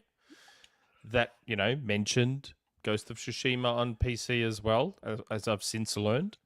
It mentioned a couple of other Was that things. before you? And I think it tweeted out a little bit before I did, as I've since right. discovered. Well, I know for a fact that Starfield is not being announced for anything this year, and there's no one working on a PS5 version right now. What if they're not working on it because it's already done? That's right. There's no PS5 build. There's nobody working on it. There's no third party working on it. So It's what did just not- Sony want? So what did Sony want a money hat? What do you mean? Nothing. Well, Sony went after Starfield exclusivity. Years I ago. mean, there might be an old build of it somewhere on some. I was about to say there has to be a PS5 build somewhere, even if it's an old one, because Sony wouldn't have done it on thin air. It's mothballed though. It's not being worked on. John scared him out of it. Anyway, It's the only conclusion you can come to. that's right. Plans changed, mate. They saw that backlash and they were like, "Ooh, shit." Well, he used the word plan, which means Maybe it's we shouldn't. 100% happening. Yeah, That's what like, the internet told me. So I hate to do this, but I was told that it was never planned. Well, Mm. okay. I've I seen something really very hate to different. do this, but We can do it. We can do it. I've seen something very different. he needs to be knocked down a peg. You should definitely. It's You should fine. definitely do it's it. Fine. No, well, Jez is all about seeing stuff. Yeah. John saw something. yeah. John I saw like- something, mate. You know, like I mean, I'm not gonna. Listen, we're not I gonna don't know insider who sources wars. I Right? don't know who sources are. I haven't seen your information. Yeah, I know. I bet you. I But- don't know either, but I bet you John likes hacking into people's phones, so he was probably just watching a video call between Phil and Sarah. That was my guess. I can't help but wonder if like there's some crossed wires here, or a discussion was maybe given more credence than it should have done, or I something think taken out of context. But this unfortunately four for me, games- I use the word planned, right, which is technically correct, which is the best kind of correct. If there's one, And the worst. if there's one thing that I would concede on is that I don't think, as much as I say, I plan something, I figure out how it's going to work and what it's going to look like and when it will happen and yada yada yada. And I probably, in hindsight, wish I'd used the word considering, perhaps, as Mr. Warren did RE Indiana Jones. Yeah, and But grub at the outside same of that- time with Gears. Outside of that, I stand by what I wrote. So I'm sure like that it was probably discussed, but like anything, they probably talked about Halo, and they were probably like, you know what, They did. think... Well, yeah, Halo yeah. multiplayer. Halo multiplayer. I'm sure they Not- did, and not they the would have been campaign. like, but the impression that I get right now is that they do want to have some tentpole pillar exclusive that people associate as being permanently exclusive with the Xbox brand, and I do think your Halo, Gears, maybe Forza as well, are probably those, but at the same time, it's like Microsoft, but people will say like, well, but Microsoft didn't say this or they didn't say that at their event and stuff. yeah, And that's because Microsoft, like, they don't want to close the door.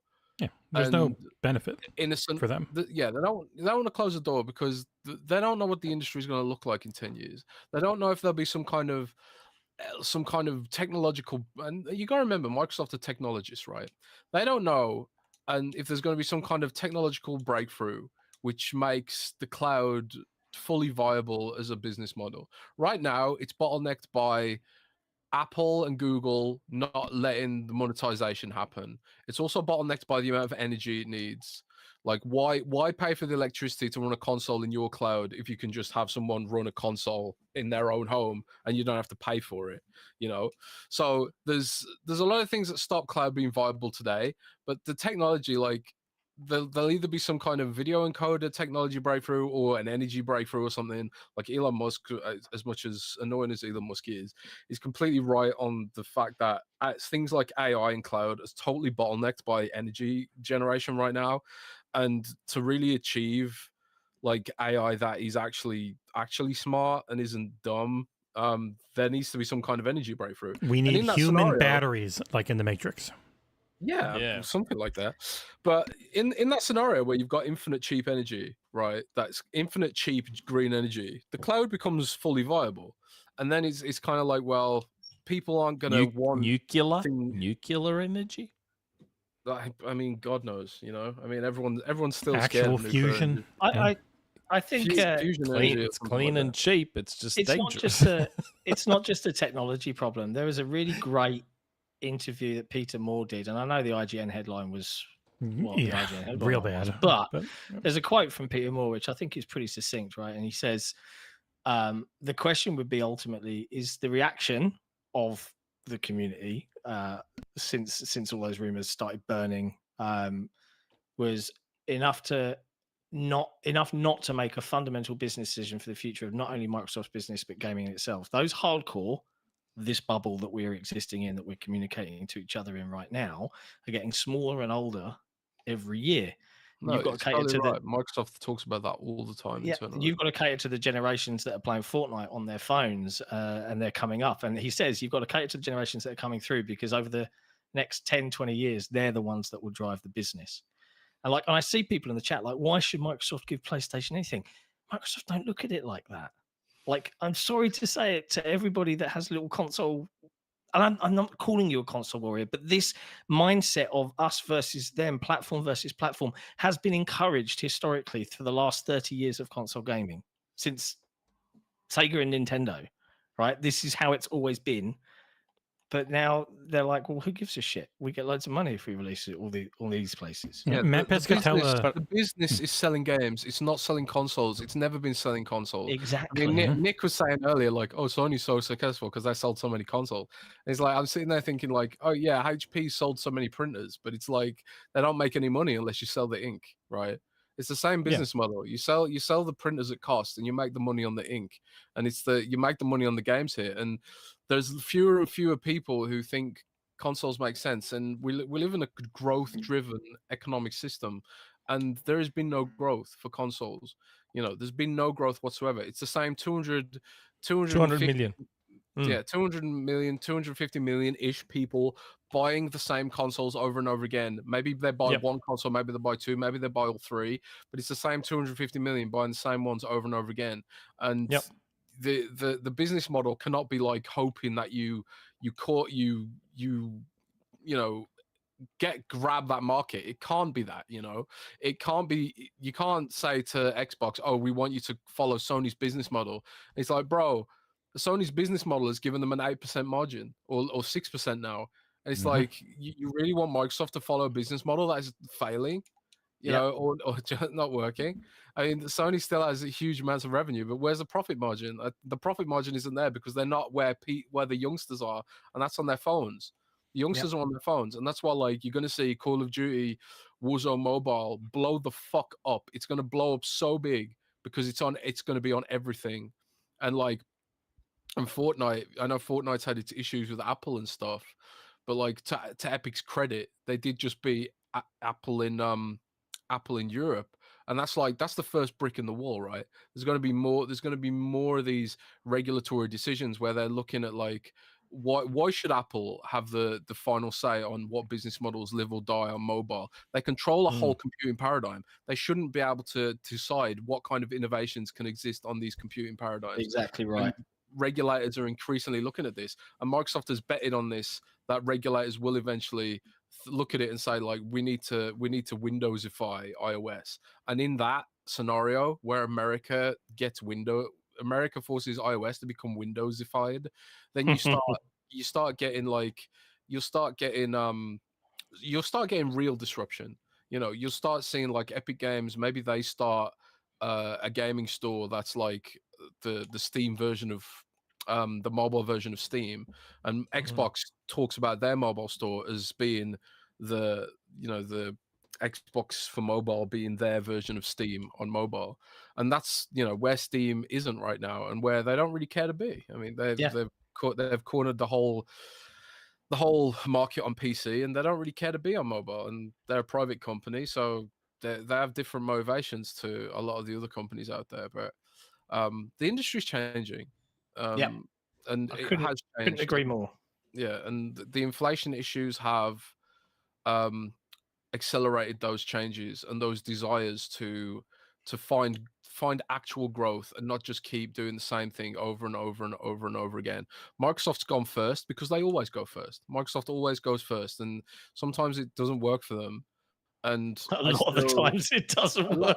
A lot of the times it doesn't work for them, But I mean, they went first with Day and Date on PC, and you remember the uproar back in 2016? Yeah, there was. Remember all the tweets in the community, and now look where Sony are. Look what Sony are having to do. Oh shit! Well, honestly, look where Xbox is.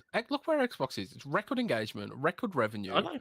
We don't know what their profits margins look like, but I would hazard a guess that Xbox's profit margins are probably healthier than Sony's, because they are selling more games to more people across more devices and more, crucially, more microtransactions.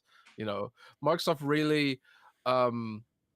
really identified what needs to happen for Xbox's survival as people our age start dying and Gen Z becomes the next generation, and they don't want to be locked to a single device. They don't want to get a bespoke gaming thing. They want to play on their laptops where they are now, and there's so much content on laptops and phones that is free that the way we've experienced and enjoyed gaming just isn't, it's niche. I hate to say it, but it's niche, and it pains me to say that as someone who loves this game paradigm. And I do think there will always be independent studios that continue to serve our niche. You have your Larian, you'll have Microsoft will do it too. They'll still make games for core gamers and the single player games and the stuff that we like, as long as we keep buying them. But the problem is we're not delivering the growth they need. We're not delivering the growth that Sony needs. They need to expand to new markets, and that's why Sony's expanding to PC.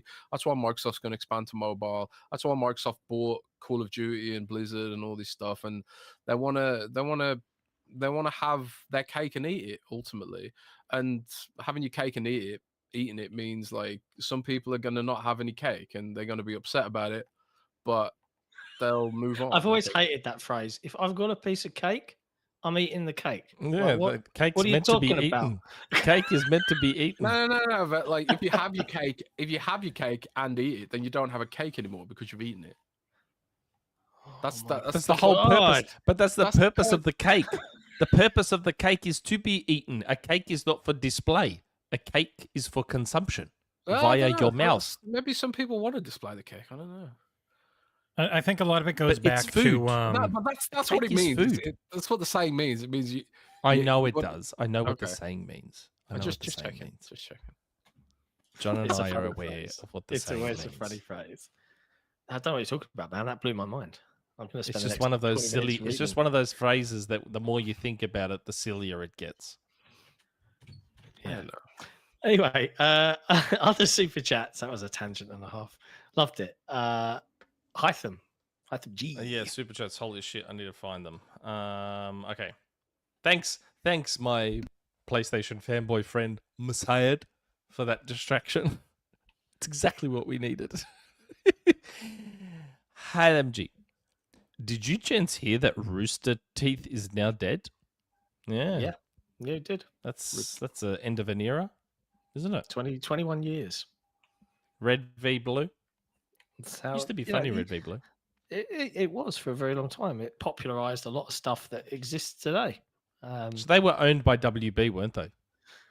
They went through multiple owners over the years, I think, but ultimately, Oh, did ended they? up with Warner Brothers and then went away, and that was that. Yeah. That's sad, isn't it? End of an era, mate. They didn't get the is. growth they needed, so It's all about numbers gone. numbers. Everything's about. God forbid, we're just happy making some money. God forbid, Not good have enough. to make more money. Not good enough. You know, like one of the issues with that too, like just making money isn't enough because costs always go up. So you always have to make more money too. If you're not growing, you're dying because inflation is going to make you shrink. You know, that's why it's always good to have investments and savings accounts with interest on them. Yeah, that's right. And that's why Microsoft doesn't want to sit around hoarding its money. It needs to spend that money, and that's why they dropped. That's why they overpaid for Activision Blizzard. It's like it's something to invest in, and something to turn their money rather than sitting around losing value. Activision put the money to work. Put the money to work. Exactly. That's why they overpaid for Activision Blizzard. You know Better what than they should having the money overpay sitting for there, now? You know what they should Sega. overpay for now? Sega. Mm. Yeah. But knowing Microsoft, they'll probably get Gearbox. Well, you see, I mean, if the US Senate has any say in it, then Microsoft might need that money to buy TikTok again. Yeah, Microsoft cock. Have you not seen this? Yeah. So the US government is once again mulling over forcing TikTok USA to sell to a Western corporation. So Microsoft might get another crack at buying TikTok. They almost bought it in 2020. Yes. And For 100 billion or something? God knows. I don't know. I mean, you have to presume that TikTok's worth a lot more now than it was in 2020, right? Oh yeah. Oh yeah. That's going to be a lot of Easily. money. That's a lot of money. That could go to Sega. Sega. Much better things. But yes, RIP Rooster Teeth. Which is where we started with this. Yeah. Wait. What? If I have an entire cake Yeah. and I cut a slice of cake and eat it, I still retain possession of the cake. Correct. And I have also eaten some cake. So, Yep. You had your cake and ate it too. right? Yeah. I don't get it. Okay, next super chat. I was just thinking. We've got Assassin Entertainment member for 6 months. This is the problem with Xbox. Once the exclusives go to PlayStation and Nintendo, those communities would rather play the waiting game for other games. Yeah, I agree. I mean, everyone knows my thoughts by now on this whole thing. I am Mr. Lock It Down. I am the king of lock it all down. Tell everyone to get fucked and lock it down. That's just me. I know that's not the way of the future. And the irony is that I'm also the same person that wants a one console future. Like, I would prefer that there was just one console, and I understand that that's not a reality. Like, you can't have Microsoft, Sony, and Nintendo agree on a console. For the more realistic scenario for me is the whole DVD Blu-ray thing. There's an agreed spec. Do you want $150 games? That's how you get $150 games, bro. Why? Because if there's only one console, there's no competition. They can jack the prices up, bro. True story. Also, No. I'm talking about in a similar market like the DVD Blu-ray market, where there's an agreed to spec and anyone can make a Blu-ray player. Oh, yeah. In that like an OEM thing. In that scenario, there's no $150 games. Maybe. Do you know if anything, games would get cheaper. If anything, games would get cheaper because there'd probably be more consoles sold because there's so many console manufacturers. Oh God, can you imagine some terrible consoles produced by OEMs? Oh, of course there would. Just like there's terrible DVD players and there's terrible Blu-ray players. But you'd have a world where LG makes a console, Samsung makes a console, Panasonic makes... Anyone can make a console and every single game would play on that console. So you pick your console based on which controller you like the best and which UI you like the best. And if you just have a brand that you like. And I'd love a future like that, just personally. Because then I don't have to worry about buying one bloody box going forward instead of 3 all the bloody time. Would you guys be surprised to see GTA 6 launch at $99? Would I be surprised? Yeah. No. Nah. Nick confirms GTA 6. What? Oh, whatever. Assassin Entertainment with a super chat. Maybe Sony would have a lot more money if they stopped spending money hitting third-party exclusives like Final Fantasy 16, Rise of the Ronin, etc. Well, here's the thing, Assassin Entertainment. The reason Sony is still doing it and will continue to do it is because that's the advantage their bigger install base gets them. Cheap. It gets them cheap money hats. That's the thing. It's like a poker hand. As soon as that stack gets big, you use it to lean on your opponents. That's what Sony's doing. They're using their stack to lean on the opponent. Where did Jesse go? I think he's had to do an errand or something. So give me. Sony doesn't have to pay as much as Microsoft does to get the same content because of their install base. Yeah.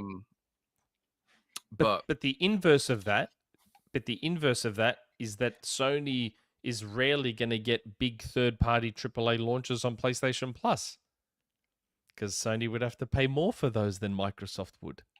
Because of their bigger install base. So a launch on Plus is going to cost them more sales on PlayStation 5 if they were to launch into Plus. So that's the inverse of that. I never thought of that. So that's why Microsoft can get a Back for Blood on Game Pass. That's why Microsoft can get an Outriders. That's why Microsoft can get those onto Game Pass because, smaller install base, less lost copies sold. But on PS5, 50 million consoles, or PS4, 120 million consoles, that's a lot of copies you can't sell. Yeah. Because they're just going to get it on Plus. So you're going to have to pay a bit more if you want to launch on Plus. That's difficult problem. Yeah, that's the the yin and not the yin and the yang, the double-edged sword, I guess, to having the bigger install base versus the smaller. There's advantages and disadvantages to both. I think the most irritating thing of all of it is the way that it's always got to be a war. It's always got to be a fight. It's always got to be framed that way throughout media, through the way we converse and talk about it. It's always got to be a battle. And there's got to be a winner and a loser. You can't just enjoy video games. And it is the most irritating, puerile shit. It drives me nuts. It gets exhausting sometimes. It does. Sometimes there's fun to it, and it's a bit of a laugh, but sometimes it also gets all quite of the exhausting. console wars type leaning YouTubing stuff. Like, I can't imagine, because all of those things are an act, playing into this nature of thing. And I have to believe most of it is. I have to believe fundamentally in my heart, or at least I hope, that the majority of humans can't just feed on that kind of negativity all the time. You've got to have something a little bit more positive in your life. Otherwise, like, what's the point? But anyway, I digress. Let's keep this ship rolling. America are coming for those extreme gamers. So that's some good news, right? The Department of Homeland Security and the FBI are in dialogue with Roblox, Discord, Reddit, and others to root out so-called domestic violent extremist content. So, kids, be careful what you say in an Xbox Live Party chat, because you never know. What does that mean? What is domestic extremist content? I guess it means like really crazy gamer nerds that go around and swat other people or threaten to stab you or any of the other horrific crap that we read on a weekly basis from some gamers in America have had issues with swatters recently, haven't they? I think it's probably something to do with it. Yeah. But Microsoft already like logs pretty much everything you do on Xbox Live. Even on Minecraft, you can't say anything without Microsoft's eyes being on you. So if people are like using these platforms to do that kind of stuff, they're barking up the wrong tree, I think. Yeah. But apparently this all came out via The Intercept, and it was detailed in a new Government Accountability Office report, which is interesting. Oh, Nick has a cat on the show. Yeah, I've got I think that's a first. Yeah, because the door's open today because it's hot. I didn't want to keep the door closed. He looks like a very good boy. No, it's a girl. Oh, well then she's a very good girl with a pretty ribbon. And now she's busted to get off me now. And I'm covered in hair. But yeah, there you go. Yes. That was an interesting one. Oh, look, the industry's failing again. Deviation Games shut down. That came out of nowhere, didn't it? Yeah, didn't see that coming because, correct me if I'm wrong here, wasn't this a studio that I believe was quoted as saying, thanks to the financial backing of PlayStation, will be okay for years and years to come? I'm reading it here. They were formed in 2020. They signed the deal in 2021, and they said they'll have, thanks to this deal, they'll have complete financial security for years and years to come, thanks to this deal with Sony. Rip. What happened there? And that's on the back of London studio closing down. Do you know what I can hear? What? I can hear this sound. That's Jez. What are you playing? Jez. I've got a noise gate. Play Cyberpunk. What are you playing? Are you playing Balatro? I'm playing Cyberpunk, man. That's Cyberpunk. Yeah, it's just it's funny. I thought I had a noise gate up, man. You shouldn't be able to hear that. It's just it's funny, imagine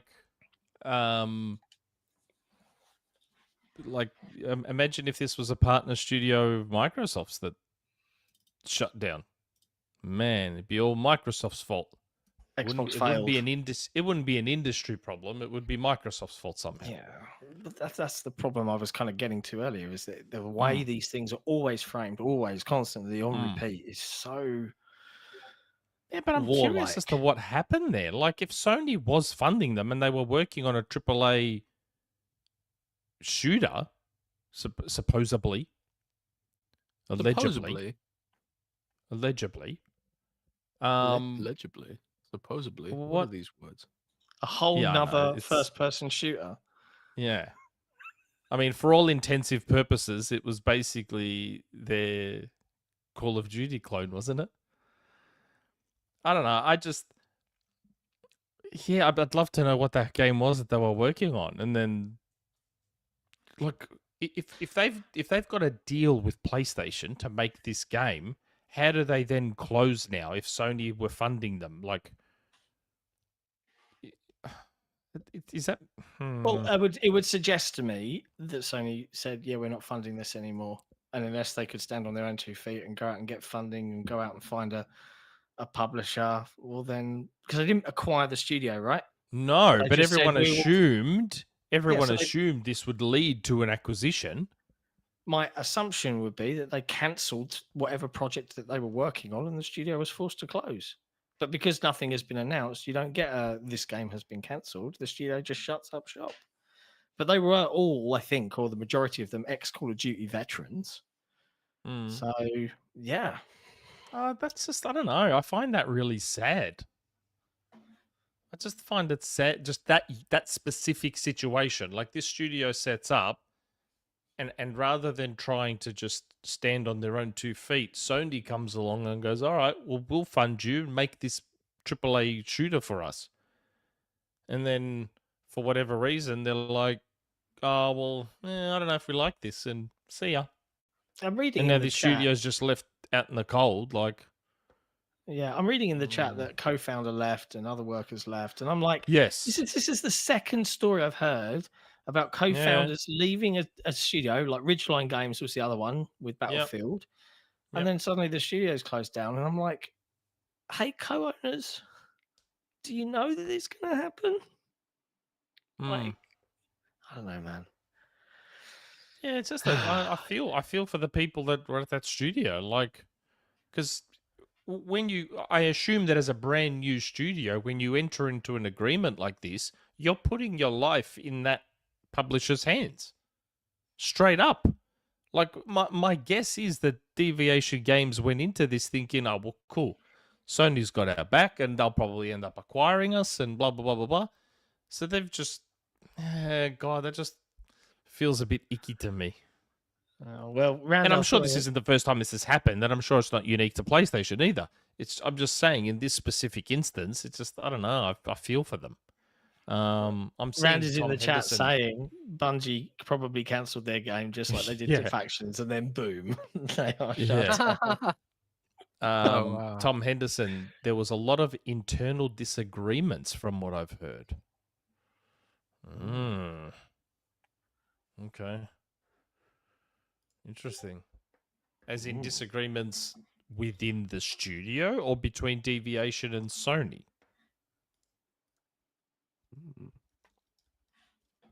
Who knows? We've got another super chat as well.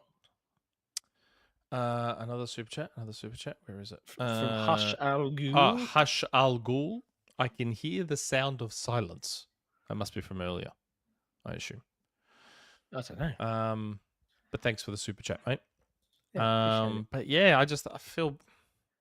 I feel bad in situations like this. I feel bad anytime any development team gets shut down. I know, but to make what they make. This specific situation, this isn't a situation where a studio was formed, made a couple of games that didn't do well, so eventually they had to shut down. This studio started, Sony took them under their wing and said, "No worries, we'll back you." So this studio is literally putting their life effectively in Sony's hands, and Sony, after a few years, is like, don't worry about it. Yeah. I don't know. It's just, yeah. I don't know. Well, anyway, unions hopefully all those devs find jobs elsewhere. Yeah. Hopefully. Well, there's going to be a bit of a shortage there, but unions are good, and good news: 600 Activision quality assurance workers unionized under the Communication Workers of America, making it the largest union in North American game development, according to Stephen Tortello on Twitter. Activision owner Microsoft voluntarily agreed to recognize the union per the CWA. Nice. Stuff. The fun thing about unions in America is that I don't think there's any legal protection whatsoever for unions in America. So you're basically relying on the goodwill of the company in order for that to continue. At the end of the day, EA just laid off a bunch of QA unionized QA workers en masse. Yeah, they did, and there's no repercussions for doing that. Can't do that in Europe, or at least most of Europe. To the same degree. Unions don't have as much power as they used to have, like in the 80s and 70s, 60s, 50s. But it's But as for Microsoft, though, it's interesting because if they attack the union, then it's going to be absolutely press nightmare for Microsoft, especially in the game press. I mean, the game press already doesn't like Microsoft, so this will be like a compounding factor. But I have to wonder if like part of this push is for Microsoft hoping that this wins them some goodwill with the press. I don't think it will. I don't think it will, and I think because the gaming press doesn't actually genuinely care about this stuff. I think there's definitely an aspect of that, but also like it's probably potentially a gamble on Microsoft's part because they're probably thinking like, I mean, this is the cynical view. I'm sure Microsoft, like the individuals within Microsoft, who are running the show and stuff. I'm sure philosophically, they think unions are a good thing, and they think collective bargaining for higher wages and stuff. They probably individually support that from an individual point of view, but unions will increase costs, and if unions negotiate higher prices, then that's gonna potentially make some business operations less viable from a business perspective. And there's, it could down the road, Microsoft might be in a situation where it's like, well, this is just way too expensive now. We're gonna have to do more layoffs, and then it comes to bite them in the ass. This is the sort of the sort of the risk involved with unionization. Especially if there was legal protections for unions, and there should be, like we have in Europe, it'd be a different matter.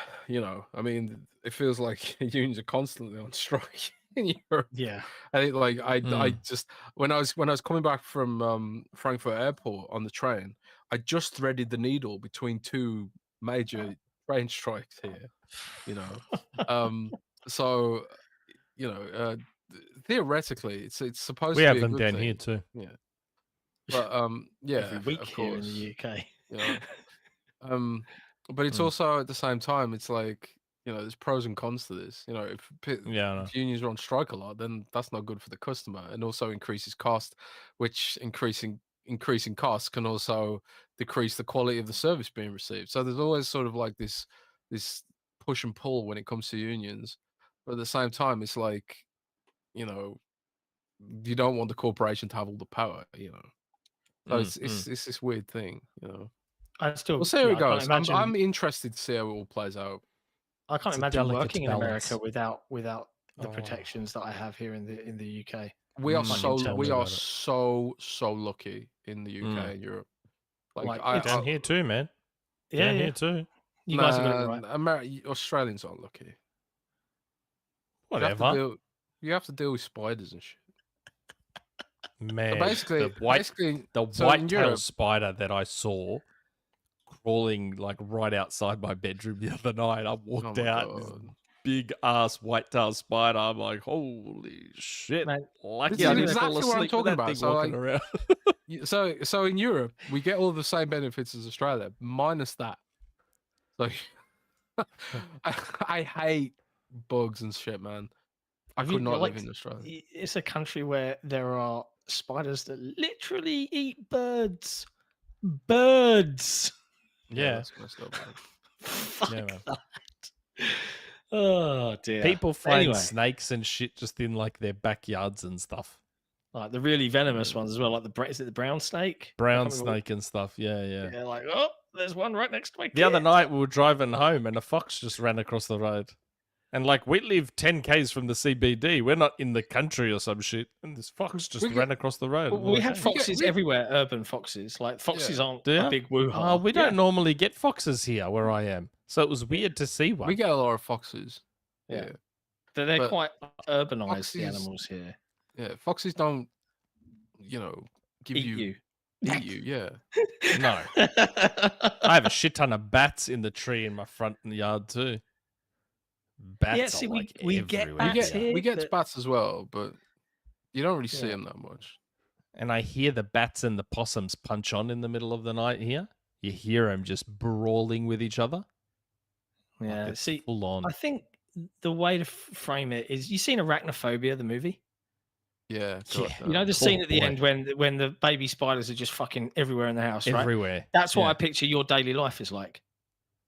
That's You know, exactly you what I just getting your picture as coat well. on, you shake it free of venomous evil spiders, you put your jacket on, dodge the mother spider as it goes, power drill a few There of are them, and there you- are moments. There are moments where it's not far off.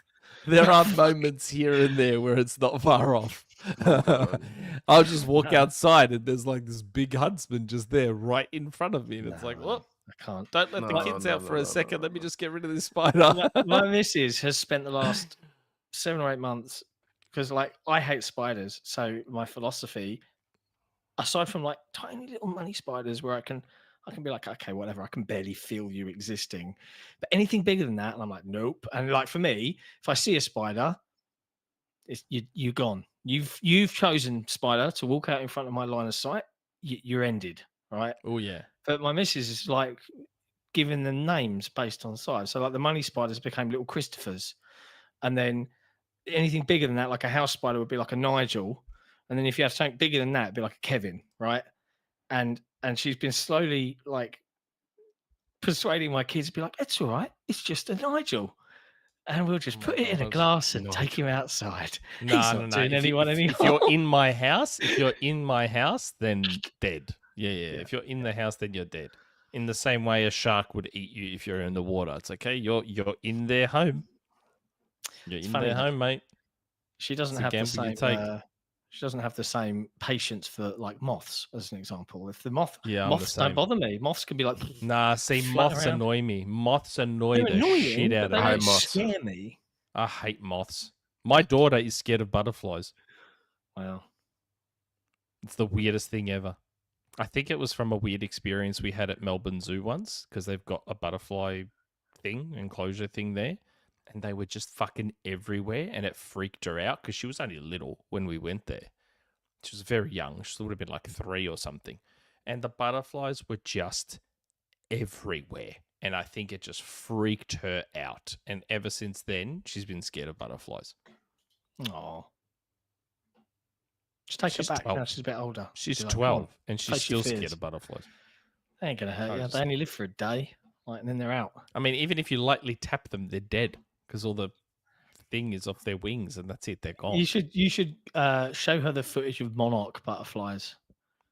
Like they go to a I can't remember if it's in North America or Canada, but they go there and they just attach all of them, hundreds, thousands, millions of them, to each all other.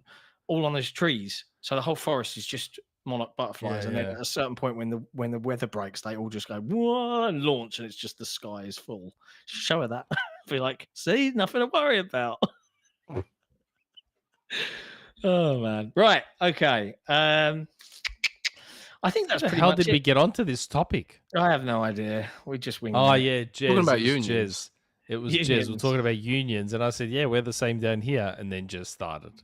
We're off. But anyway, look, hey, let's talk God. about the biggest thing in Xbox this week, which was the very wonderful, very succinct half an hour of partner previews that they gave us. 14 Oh, games yeah. shown. Jez, sorry to interrupt your Cyberpunk 2077 questing. What did you think of this event? Was it all for you? Do you like a lot of the games shown there? Was there anything that really tickled your fancy? I didn't watch it. Oh. Have I you did a watched very- it since? I haven't. I've watched the Oh my trailers, God. but I I've- haven't I've- watched the full event yet. I'm gonna watch Oh, it. okay, well, if you but- watch the trailers, that is the event. That's pretty much yeah. the whole I mean, thing, I right? watched. I do kind of want to watch it anyway, just to see how it flows and stuff. When you're not watching just the separate trailers and that. Sure. But my team covered it. I was really busy last week.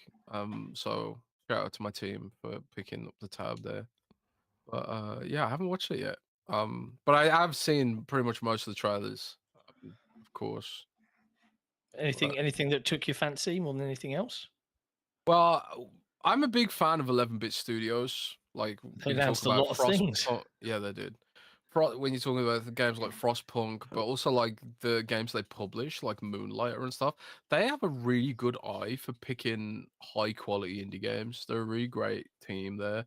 I've met up with them a load of times over the years, and a lot of the games that they showed off, I have actually played. I've played the Alters. I've played Frostpunk 2. I played them at played them at Gamescom last year. Hmm. But Invincible. I haven't played the Invincible. Jesse reviewed that. He liked it. It's a visual novel, That's all right. narrative Visual game. novel.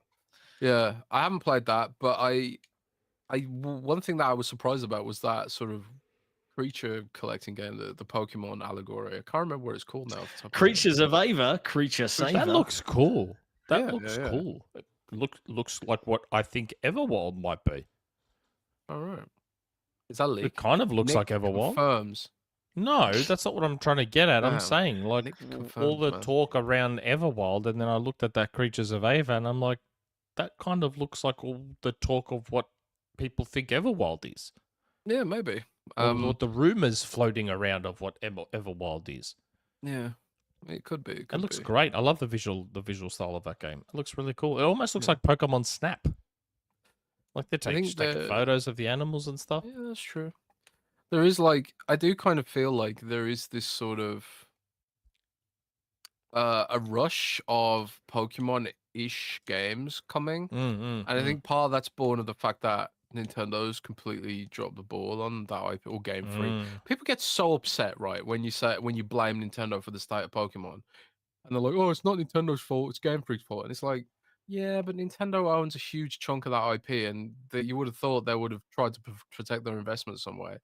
But yeah, the state of Pokemon is being what it is. I think that's one of the reasons why Power World blew up. Is kind of like this is sort of the Pokemon for adults, And Yeah. I'm sure Nintendo's crying themselves to sleep with all their cash, when they're looking at Power World. But I do wonder if they're gonna do a bit of a rethink when it comes to the next Pokemon mainline game. But it also Temtem.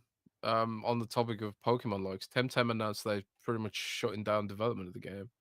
Yeah, that was a really hot property for 1 minute, and then PlayStation exclusive for a bit. Yeah, and then no one cares. So it's double-edged sword. Pokemon games can either blow up or just completely flop. You know what else looked good at the partner showcase though? What was that? Since that's what we were talking about. That Unknown 9. That looks cool. Yeah, it looks a like bit that. Assassin's Creedy for me.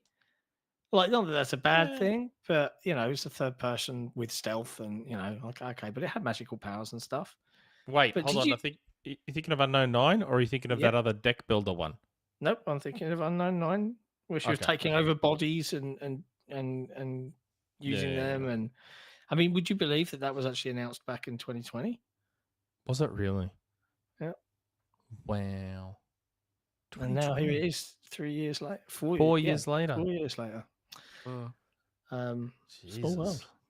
I think, without a doubt, though, Alters looked really cool. Like, I love the fact that Alters looks graphically stunning, but B, they're actually trying something different.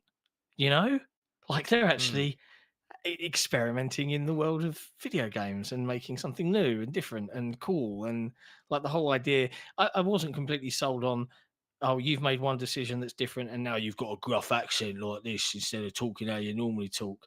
I guess you could, if that decision was made when you were like 3 and you ended up growing up in a really rough area, maybe you would have a different accent or something. But outside of that, it looked phenomenal. Like what they were trying to do with it, like, oh, very, very clever and stylistically pretty. But I think Path of the Goddess, I mean, they saved it till last, but my God. Still looks nice. They showed a bit more of what the game actually is, though. Yeah, they did. So I'm not going to lie. It scares me being defending stuff. Yeah, I'm not going to lie. Me being me, I'm somewhat less excited now about Path of the Goddess, because it now seems like that could be one of those games that's fairly involved. And I'm just like, why do you hate games that are involved? Nick just doesn't like to watch cutscenes, but I'm a product of the arcades, man. I like my games fast and simple. I don't know. I don't like games that are just work, that start to become work. Yeah, I get that vibe. I can understand. I love games that are work. No, See, how do you games do that that? For me. How do you do that though, Jez? Like with games that are work that require you to log on every day and do this every day and do that every day. When you know we work in I an don't industry mean where that. you're I don't mean No. that. I do that on Fortnite. yeah, It's not about the there's- logging in every day. I'm talking about the mechanics and the game itself are like work. Like when I started playing State of Decay 2, within an hour I'm like, this is a second job. yeah. So the grind, right? Games that have that grind, like you've got to do these things and collect these Oh, resources to and get this to this person's level. running and out then, of water, and the pipes are broken, and go get Yeah. more resources for this. I'm like, oh my god, I don't want to deal with this. Just let me shoot some zombies. See, I found that I have to just acknowledge now that I'm always going to be playing the next thing, like for coverage or whatever the case may be, and I can't have those games anymore. Like Skull and Bones, playing it with my crew, I got miles ahead of them in the grind, and then the next preview and the next thing came in, and it's like they're now miles ahead of me, and I'm like, I just have to admit to the fact that I don't want to then spend 3 nights catching back up if I've got a minute, only to then fall behind. And I'm just like, you know what? I'm just going to let it go. I'm just going to have to let these kinds of games just pass me by. Let it And that's just how it has to be. go. So how do you Let it manage that, Jess? go. Because you're a big Warcraft fan, right? You Yeah, still I go mean, back to it a lot. Do you struggle with that when you're balancing covering games, knowing everything that needs to be known, and still want to play the stuff you want to play? How do you get through that It's- world? it's kind of tough. I mean, I think this is why, like, I've Rand trolls me about never finishing games because I do get disrupted by having to move on from one game to the next. Like I've been playing Cyberpunk the last few days, right? After work, I do pump out some articles, do some spreadsheets or budgets or whatever I have to do as a managing editor, edit some other people's articles, and then like in the evenings I've been playing Cyberpunk or whatever. But I know like when the Dragon's Dogma codes drop that I'm gonna be like putting this down and probably won't come back to it for like at least a month while grinding out Dragon's Dogma 2 for content and guides and stuff like that. But it's funny because I did play Cyberpunk that way back in the day when I reviewed it, and I really grinded hard. I put like Yeah. I don't know, maybe 50 hours into the game or whatever. But it is playing it now again the second time through. It is a different experience. It really is. Like actually leisurely being able to go and grind all the tarot cards I want to do and all that kind of stuff. But I find like the stuff Nick's talking about, like the management and managing resources and having to craft consumables and do all that stuff. I find that to be meditative. I find it to be. Yeah, I could see that. I play could see that. games. Yeah, I often play games like not just for their mechanics, but also I want to feel immersed to the point where my brain turns off. And World of Warcraft really gives you that, that feeling that, you're in the universe or whatever. But then on top of that, it does also have the mechanics like the dungeon. World of Warcraft's like an everything game. You can have every kind of experience you want to have in a game in that game. So like you can play it like I'm going to ignore all the management and all the daily jobs and stuff like that and just log in and kill shit. You can play it that way. You can also do PvP multiplayer. You can play it casually, but also it's an esport. It goes all the way up to esports. And the same with the PvE. You can just play the PvE easy mode and ignore all the tactics and just, kill shit. Or you can play it really hardcore and where you have to absolutely min-max and all that kind of stuff. Like World of Warcraft gives you all those experiences. So, but generally speaking, I do gravitate towards when I'm playing for myself for fun. I've gravitated towards games like Cyberpunk where you can just become fully immersed and your brain turns off because it's like I've got to get that water to stop that NPC from dying and stuff like that. I don't know, but sometimes I also play interesting. Overwatch, which is literally no management. Yeah, I'm working through one at the moment that is about 12 to 15 hours long, maybe a bit longer if you want to do everything. And like at first I was like, oh, but they've given me such a decent amount of time that I'm kind of treating it like a daily TV show. So I'll nip in and I'll do some time and it's really interesting to approach it in that way. But I find nowadays that I am very, very, I find it easy to pick out and immediately know I'm going to bounce off that hard. You know, I might play through it and enjoy it, but I'll know that at the end, I don't want to, you know, as all the publishers would wish us to nowadays, stay there and keep playing that one game. I'm going to bounce off and go and find the next thing that I've been really looking forward to. And thankfully, this year there is so much on my radar, like Replaced, Plucky Squire, Harold Halibut, all of these kind of more my kind of games, right? That try and do interesting things, unique things that are different, that are video games, and not like it's not to disparage anyone that loves deep, lore-driven, expansive RPGs where anything can happen, but like I can't. I've already got a life, and I can't go and work on another one. I hope that makes sense. It's not. I disagree with people that like those games. I totally understand why people love to get immersed, as you say, but like I'm more than happy to step away and, you know, let someone else live that other life. I'll just play through little adventures every now and then. I think that's Man, I had such an amazing experience with the 4 hours in Dragon's Dogma, like with the emergent stuff. I just come out of cave and it was in the dark. It was night. I had my torch on. Again, managing the torch. You have to you have to put oil in the torch, and all that kind of stuff. And you know, I'm coming out of this cave. I'm low on curatives. I don't have any potions. I'm half dead from fighting through this cave. And then waiting at the end of the cave was this griffin, this huge griffin, filling up the whole mouth of the cave, waiting for me. And the Capcom rep was sitting there like, "Oh my god, I've never seen this happen before," you know. And he's been like doing previews all week. So it's like, if I want to leave this cave, I'm like half dead, and there's this, and it was just such an epic moment because it was desperate and emergent. And then I killed this griffin, and I felt like such a badass, you know, for doing it. So I don't know. Everyone likes different things and plays for different reasons. Exactly. That's what games are cool. That's right. And you know what I like? I like platformers and Metroidvanias. Like, I like those too. Tales of Kenzera, Zao. Yep. Which sort of closed the show, I think.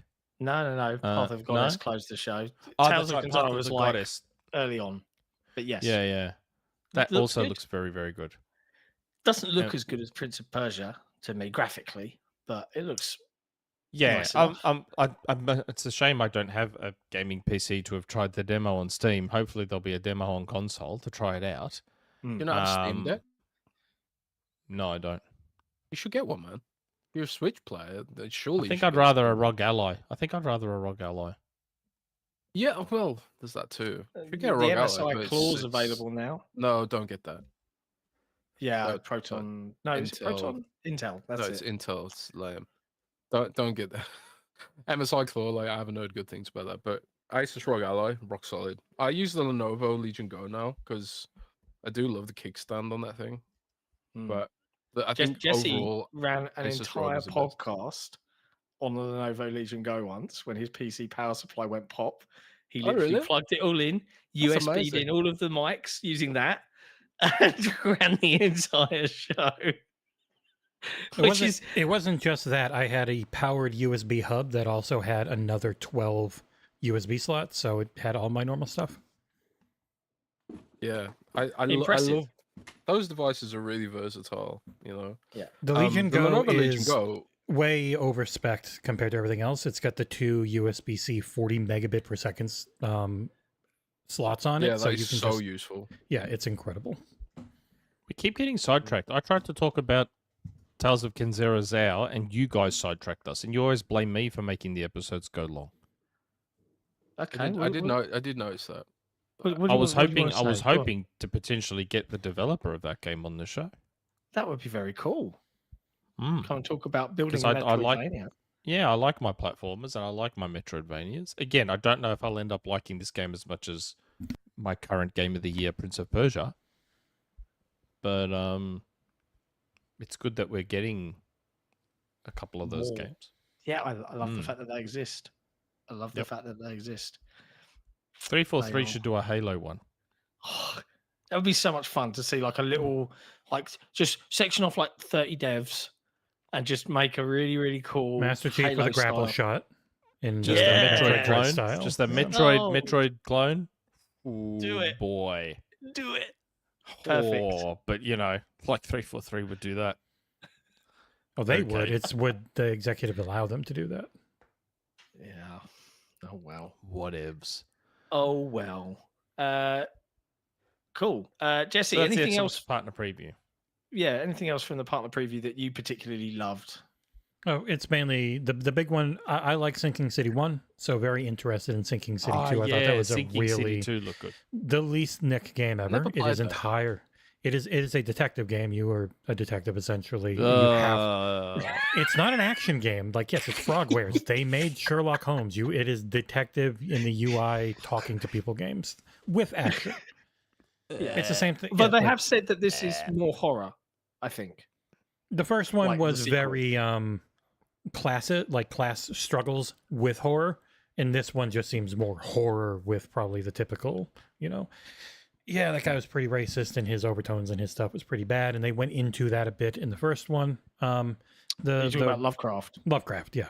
Yeah. Like Lovecraft's themes and stuff, especially like U.S. has a long history with eugenics, and there's a lot of that in his stuff with the way things work, and the monkey man race of people. Like they don't shy away from it either. Frogwares, they're very competent in their writing, and I think they handled it well. So I'm very curious where this one goes when it is more horror focused too, because that was some of the best parts was when it was full on Rylith, Cthulhu, crazy old god shit.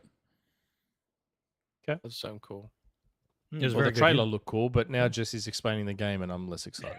There's not many games you'd be into because a lot of the ones that are really good, just like even Tales of Banishers. Kinzera.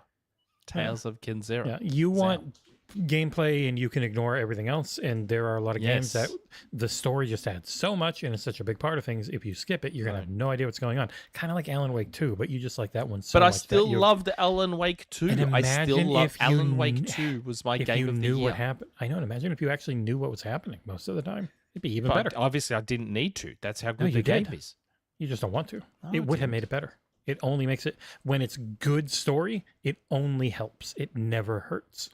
Yes, it doesn't hurt. I'm not saying it hurts. I'm just saying it shouldn't be a requirement. Instead of being your best of the year, it could have been your best of 2 years. Do you think there'll ever be a time, Nick, where you'll come across a game where you'll be so enthralled and in love with the performances and the motion capture and the culmination of gameplay and technology and design and narrative that you won't skip? You'll be like, okay, I need to see this out. I need to see what happens. Do you think there'll ever be a game like Hellblade 2 is coming in May? Fortnite right? RPG. Hellblade 2. If they let me skip the cutscenes in Hellblade 2, I'm skipping them. The only game so Not giving far you a was code for that one. BioShock. It was BioShock. But it did its delivery of narrative through. Within the game, Yeah. which is how you're supposed to do it. It still had unskippable, and it's easy to forget this, but BioShock still had those unskippable take control away from you moments. So it wasn't cutscenes per se, it was these moments where the game kind of locks you from doing anything and forces you to watch and listen to stuff. It did have those moments in BioShock. It's just that BioShock was I just thought BioShock just executed so well on the story within the game rather than Would you forcing kindly to watch cutscenes. revelation was Oh my god, that's 2007. So that's 16, 17 years ago, and that still hasn't been topped. How would you It know? still hasn't been topped. You skip It everything. still hasn't been topped. You have no idea. Nothing will ever top. Yeah, you nothing, don't know. Nothing will ever top. Would you kindly? Because it did it within the game. What other game has done that where it made you think back about how you played the whole game? A and lot of them. Just screwed with your head. I reviewed one last week. It didn't screw my head, but Brothers: A Tale of Two Sons. I reviewed the remake. Yeah, I've played that. I know, but that again is another example of through gameplay. Yes, through the game. Yes, but Just guess. nothing. Elden Ring. The entire nothing- storytelling in those games is through the characters and seeing them, and then you look at some item descriptions at your leisure. You can skip it if you want. It's not a cutscene. That game has almost no cutscenes. There is very few dialogue sections. Like it's all through the actual game and seeing and realizing and going like, oh shit, I saw this in this area and now I'm seeing it here again. This guy's actually part of this. And like environmental I would storytelling is give huge with From. anything to Men in Black, wipe my memory of BioShock and play through that again. Like can just do that that. moment where he's It's like, called "Would meth." you kindly?" And I was like, "Oh my god, Bioshock it was was so so good. good." It was Oh, good times. God, Bioshock was good. Yeah, it was So really it was good. a good game too, like Bioshock 2, mechanically and all that sort of Minerva's stuff. Den. Fantastic. Yes. Oh man, Bioshock 2 that was good. great. That moment where he's talking to you and then he's like, you'd be amazed what you can achieve with just 3 simple words. Would you kindly? And I'm like, Words. No. It was so, God, it was so good. There's a game, It I was can't so really give it good. away, called The I loved Entropy Center that I reviewed, that I loved. It's mostly a Portal-ish like puzzle game. I picked with that a- up. Yeah, The Entropy Center, that story and the way everything goes and the contextualization of everything as you're going through it, utterly phenomenal. And it's all during gameplay, essentially. Like, you're just being told things while you play. It's not cutscene, you stop and you can't do shit. It's like a lot of times while you're going. That game rules. Okay. I agree. Super chat. Yeah, get the super chats out of the way. Hashal Ghul. Nick, what do you do when there are unskippable cutscenes? Do you walk out of the room? I'm usually just on my phone. I'm just like on my phone waiting for it to end. I'm just like, unless the cutscene, like if the cutscene looks cool visually at least, I'll be like, oh, okay, I'll watch this. But He asked another one otherwise- as well. He asked, "Will our channel review Ah. Unicorn Overlord?" will we review Unicorn did. Overlord? We We did. did We just review. Yeah, Don't have Yeah. a video. We weren't able to get a video done, and if you miss the embargo, there's almost no point in doing a video. There's just the guy who was going to do the video had some family stuff happen, so he wasn't able to do it. But there is a very well written review from Cengiz on XboxEra.com where he absolutely adored it. Yeah, 9 out of 10. Spoiler alert. Vanillaware, yeah? Yeah, Yeah. he's still playing it too. He's like, he is loving that game. Cool. Hey, Jez, are you at a good point to kind of pause your game and I did pay prep some him on it. attention? I said, he was like, but I'm Yes, trying to play. yes, And I was Jez like, has started. hosted before. He's hosted before. he I was know, very I know, I'm drunk just though. I don't making think he sure. remembered because I sent it I to him and he's like, actually- what is this? Yeah, I don't remember hosting this. I played Well, it though. I think. You Nope, you have played hosted. it, but you definitely have hosted it. So You've hosted it before. Have I? I literally You were can't really remember. sauced. Yeah, you were you were pretty smashed. Yeah, you were it's far true. gone. That's But hey, amazing. let's press the button and Jez can take a moment to prepare himself for hosting The button is Name pressed. Again.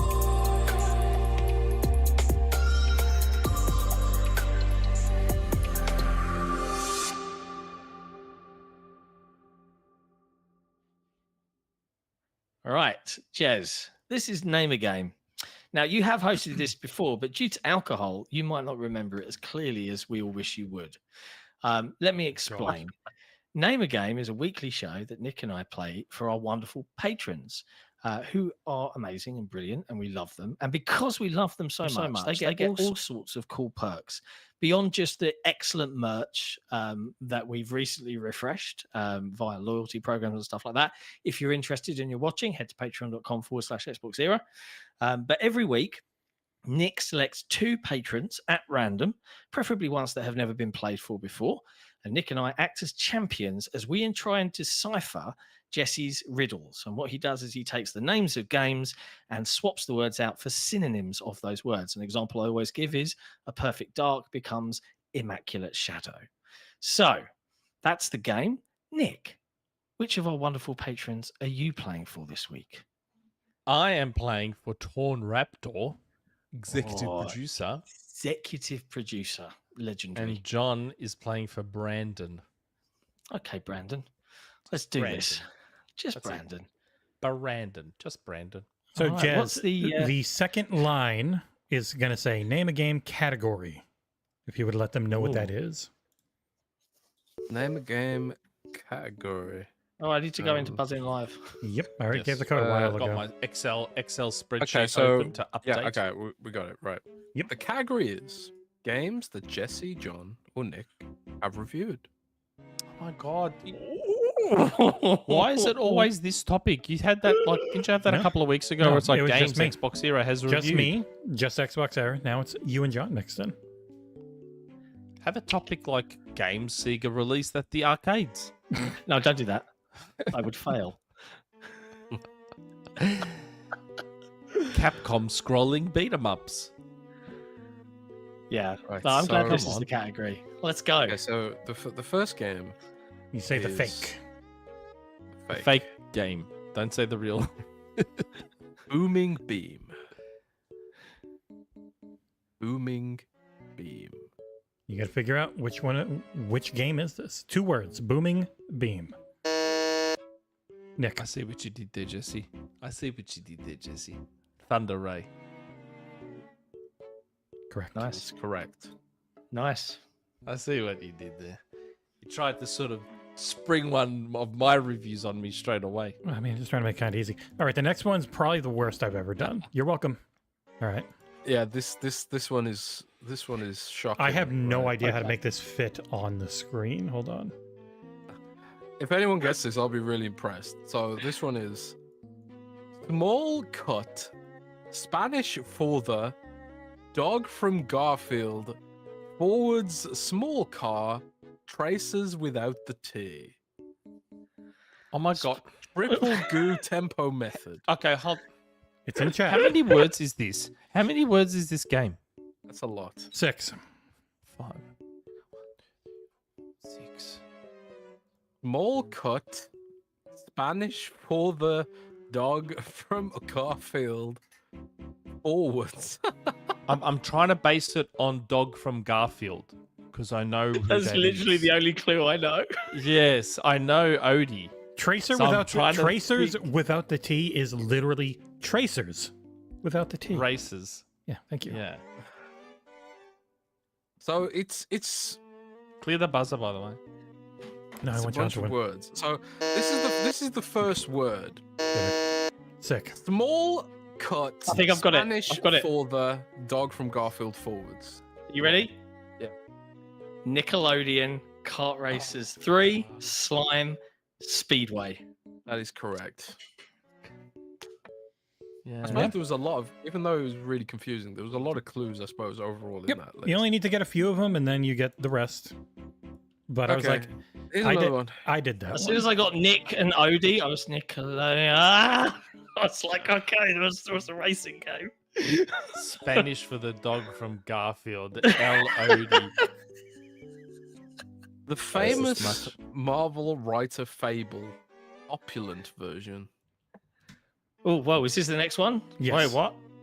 Okay, Yes. sorry, say that again. The famous Marvel writer Fable, opulent version. The famous Marvel writer. The famous Marvel writer. Who's a famous Marvel writer? Yeah, famous Marvel writer. The famous Marvel writer. The one. The man himself. Well, okay, I know who that is, but now Yeah, I'm like, so do I. Yeah, I know. So I'm like, John should definitely get this one. what? the famous. What's the name? Oh, What have you done with that no, name I in know it, the game, but I John? don't know opulent version. I don't know opulent version. Jesus Christ. John. What's opulent version? Oh, fuck. Oh, it's the Stanley Parable. Yes, but I don't know Timer's opulent going. version. Eight. Oh, I'm going to have to guess. 7. 6. Deluxe edition. Stanley Parable Deluxe. It's just Stanley Parable Deluxe. There isn't an edition. It's just Deluxe. I knew Stanley They put Parable, edition but I didn't on know. Open Critic. Whoever filled it out. wrong. Okay. All right, let me get the next one set up real quick. Oh my God. See, Stanley. Ice latte. How else would latte. I Yeah, say yeah. Stanley? I was like thinking, okay, is it gonna be like Stanley's Spider-Man? And I was like, wait, what's Yeah, I was like yeah, Stanley, I was like, Stanley. I'm like, Parable. oh, Stanley Parable. I just when I saw opulent version, I'm like, oh, Okay. is this some? I'm good, Jez. One of those... Nick, have you played Stanley No. Parable? Bro, No. you should. It's a game that has no cutscenes. You'd love it.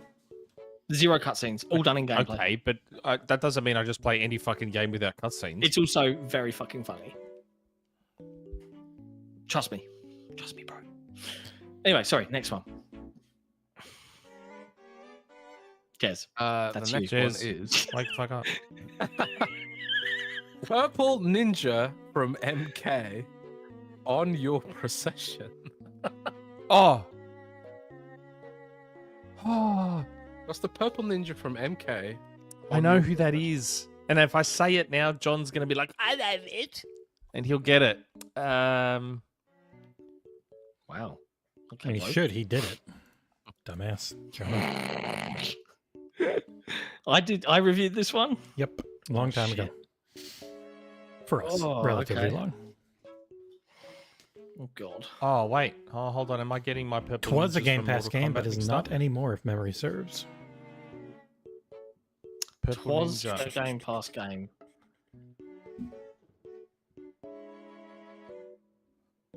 Well, I don't know why I thought David Kitana or Tennant Melina crying at on first, but it's not Doctor, looking Kitana sad on- on Doctor Who. What does that make you think of, John? Ah, yeah. Nick. Once I realized which Mortal Kombat character, rain on your parade. Correct. Once I realized, because at first I was like Kitana, Melina. Wait, which one's the purple one, Melina or Kitana? Melina Melina. is No. pink, I thought. Yeah. Yes, but you were talking about Purple. the series Smoke, Yeah. Sub-Zero, Scorpion, Rain. Those Man ones, yes, Ninja. yes. Interesting Yes. fact. I actually heard from the developer of Rain on Your Parade, who dropped me an email earlier in the week asking if I was going GTC because he wanted to show me something. Oh. And, nice. I'm not, but I will be having a look as soon as he gets back, and we'll do something on the site. So if you liked Rain on Parade, from what I've seen, and I'm not going to say anything because I don't know what he's doing with his announcements. Yeah, maybe we'll see something soon. We are tied at 2. Look, I'm doing a Tom Henderson. Ooh, tied at two. Next Shaking one's for the Here's the win. next one. Gallery Utopia. Gallery 2 words. Utopia. I feel like this should be really simple. Why don't I know? There's a VR There's lots version of of this coming words. out that I am extremely excited to try. I know the second Gallery word, I Utopia. think. I just don't know the first word. And I should. It's like gallery. Hello.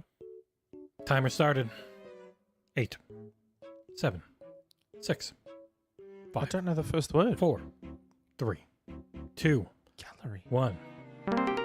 No one got it. What is Something it, Jez? paradise. Something paradise? It is Arcade Paradise. Ah. I knew it. I was like, picture heaven? Don't know. No, I knew it was paradise. I knew the second word was paradise. I'm like utopia, so something paradise. And I'm like gallery. I'm like artwork paradise. I'm like, what is this game? There's a lot of synonyms for gallery or for arcade, and they're all weird that you wouldn't think of. The only reason I'd associate arcade with gallery is the line in Terminator 2. And he was like, oh, he's at the Galleria? When they're hunting for John Connor. That's it. That's the only reason. Because we all Anyway. think of an arcade as in the arcades, but that's actually not the original meaning of arcade. That's the thing. Mm-hmm.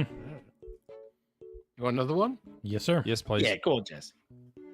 It is Burning Blast Competing. Burning Blast is a Burning compound Blast word. Burning Blast. Burning Blast Competing. Interesting word.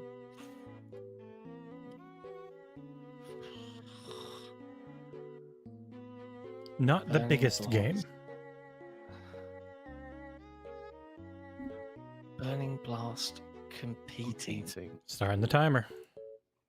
Man, this is brutal. 8, This is a brutal 7, one. 6, Burning Blast 5. Competing. 4, Burning Blast is one Three. word. 2, 1. No one got Buy it. us something. Buy It us is something. Hot Shot Racing. What is it? Oh, Shot racing. Oh, I reviewed that. Yep. Oh, Not shot the racing. pain he's in right now. That is the Nick Payne meme. It's funny. I reviewed that. Yep. All All right, next one. See if we Ages can ago. see It's if we actually, get. it's actually a really cool game too. Yeah. Will this be the week we don't get a winner? Okay, and now we've got the last. Is it the last one? No. No, there's 4 more. Unidentified guy who died in Top Gun 1 contest. Sick. Oh, Untitled Goose Game. Yes. Correct. man. Nope, we had a winner. All right, we can do Brandon, the other. you have won a game. If people out to never Jesse on the ever Discord. actually reach out to me though. So I I know. can't It's remember. almost like we should just force them. Yeah, I send messages to and never hear back. It's like I'm trying. Last three, and then you get back to Cyberpunk. Yeah, Okay. go on, last three. Come on, for funsies. For This- the funsies. The answer is one word. Mm-hmm. So Okay. this is angry. Apple's favorite letter. Boy child. This one was by me. Angry. Oh Oh no! What fell? He just spilled his drink. Oh shit! no, the lid was on. That's okay. Angry. Angry. Apple's favorite little boy child. Apple's favorite letter. Boy child. And I this did is this one, one. a one-word game. Mm-hmm. Yeah. It's a one-name game. The name is a name, but it is not written as a name. Angry think I know apples. this. Three favorite capital letter. letters, lowercase letter, three capital letters. I gave it a 4. And then I went back to it when they gave me the actual correct build, and I gave it like a 5. Yeah. God, this is Urgh. Is this recent? Like a couple years ago, Man. reviewed it on PC. Absolutely hated it, but the dev was very nice. Got me a better build, which made it better because they sent me the wrong code. They had me on a build from like 2 years prior, and I remember Jesse telling me this story Yeah. and everything. we Oh also my God. he emailed our contact emails like, "Hey, it's me. I made the game. They sent you the wrong thing. I promise the main thing's better." It's like, okay, I Oh, played the main wow. thing. It's better.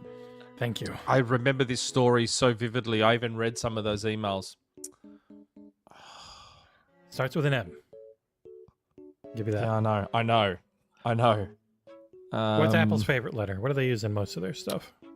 Oh man, that's really thrown me because I thought it was going to be grime, angry, and I was like, boy child, me? I was like, was that the joke? No. No. We're going to the next one. The answer was Oh no, I want to know what this is. We can figure this out. Come on, Nick. Mhm. Come on, we've got this, bro. We've got this. angry. Starts with an Oh, the M. That next should one. give it to you. We'll just Yeah, come on. I know. Go on, Ah, you can do it. yes. You can do it. Madison. Come on, Correct. Madison. Yes, Madison. I'm like, it Mad was on the tip of my yeah. tongue. It was on the tip of It my was like tongue. I'm like, mad in capital letters, then a lowercase I, then son in capital letters. yes. But don't ask me why I remember this story so much. You got Jesse the was email. telling me about it. And, I'm like, it's on the tip of my tongue. He emailed the Madison, main thank you. account, so everyone saw it. It was like, oh, yes, I will definitely. I'm sitting there in my head. I'm like angry, mad. I'm like, I went to say maid of Skur for some reason. I didn't do that one. Mad. I'm like mad something. Can't reset buzzing for some reason. Alright. So we do another one now. Yep. 2 more, yeah. Yes. Yeah. Okay. So this is 3 words. But the middle word is of. So you get that one. Okay. Yes. Left on a compass of no longer living. Nick. Why didn't I get these at the start? West of Dead. West Yeah. of Dead. West of Dead. I buzzed in first. West of Dead. Yeah, I know you did. You buzzed in easily first. That's a good one. I'm glad it wasn't at the start. The easy ones I leave for the end, just so, like, if it's desperate and we're trying to let someone win, you've got easy ones. That's why Nick gets them. That is the last one, right? Last one. Last one is vocalists. That's it. Vocalists. You'd be tempted Nick. to just go for. Yeah. Singers? No. Oh. John did this one. Vocalists. I'm like, okay, Good game. singers. Sick. Chorus? Yes. That's it. Yeah, chorus. It's a good game. I like chorus a It lot. was. Do you know what? Chorus was really good. Corvs. Corvs. Corvs. Yeah. Corvs. Don't put an unnecessary V in your game title, ladies It's like- and gentlemen. Buvulgari. The brand Buvulgari. Yeah.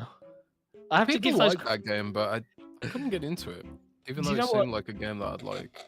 Do you know what I think they succeeded at, and I think it's a problem for any kind of flight combat action game, is that they you end up just flying in loops around all the bad guys, taking them out. That's just the gameplay loop of all of those games. And they made the powers so unique that you could be like teleporting behind them and doing cool, crazy shit and like flying through stuff. And some of the epic battles at the end. It was a really, really good game. Like I would have loved to have seen more from those. It was one of the things Starfield fixed a bit by having the thrusters, so you could very quickly 3D space flip and move yourself around. So it wasn't just I'm gonna loop and circle all the time. Yeah. When you got to go with the thrust, they need more 3D movement because it is such a 3D. It's one of the big skill gaps in Elite Dangerous was having flight assist off, so that you're truly on Newtonian physics, like where you can just spin on a dime, like the Battlestar Galactica Vipers. Like that made space combat very like raw. But yeah, it was a good game. Honestly, I think it was on Game Pass for a little while. I don't know if it still is, but if it is, you should definitely play Chorus. So it was really, really good. And that's the end of the name of the game. So Brandon, you have won a game. If you're watching and or listening, you can reach out to Jesse on the Discord. He'll probably already message you. You can reach out to him Discord, on the forums. forum. We really suck at checking the Patreon because none of us get the notifications. I think John might, but I don't. No, half the time I don't get them either. It's not a great app, but we're everywhere in the community side of things. So let us know, and Jesse will present you a list of games, and you can pick one. It's that simple. But thanks for playing. Good game. GG's. Another win for the sick. Another win. 2 in a row. You, so he did win last week, Nick. I thought he didn't win last week. He did. So I made it. He had to get 6 out of 10, and he was 6-3. Yeah, and he got the very last one to win, or he was 5-4, and then he got the very last one to win 6-4 against himself because he had to get all over half. So I have to adjust my spreadsheet then. Oops. Yeah. Because I thought the way I thought he actually lost, so I added one to me. Yeah, it was like first best of 10, so he had to get to 6. If he didn't, then he lost, and you got the win. Yeah. But he pulled it out. Very last one. He was very excited when he pulled it out. Everyone ran scared, running away from him pulling it out. So but he was excited. So then I'm losing 6-4 then. Okay. Okay. So all right, it's I'm that time in the distracted show. organizing DMs. Oh yeah, impromptu rumor mill, huh? Nah, nothing like that. Just something I saw reminded me of a DM I swore I got, checked, did get the DM, screenshot, OneNote, boom. Fair enough. OneNote. It's a juicy one, potentially. Nick wants to let people know where he puts everything, so eventually he will get hacked. If my OneNote gets hacked, oh god, I'm fucked. or Microsoft just looks into it. Yeah, that's a good point, actually, mate. You might want to move that to like something non-cloud based. Get it on your app. What? Microsoft could just literally log in and have a look at that. Like, Yeah, what is? and they wouldn't even tell you. They just quietly fire all of the people that you speak to. Yeah, that's true. They just call him the Right now, like internally, he's playing it cool, but inside, he's like, oh fuck. Just making some slight adjustments here. And you can't even delete it because they back up everything, so you're screwed now. Congrats. Well, slow clap. And there's so much in here.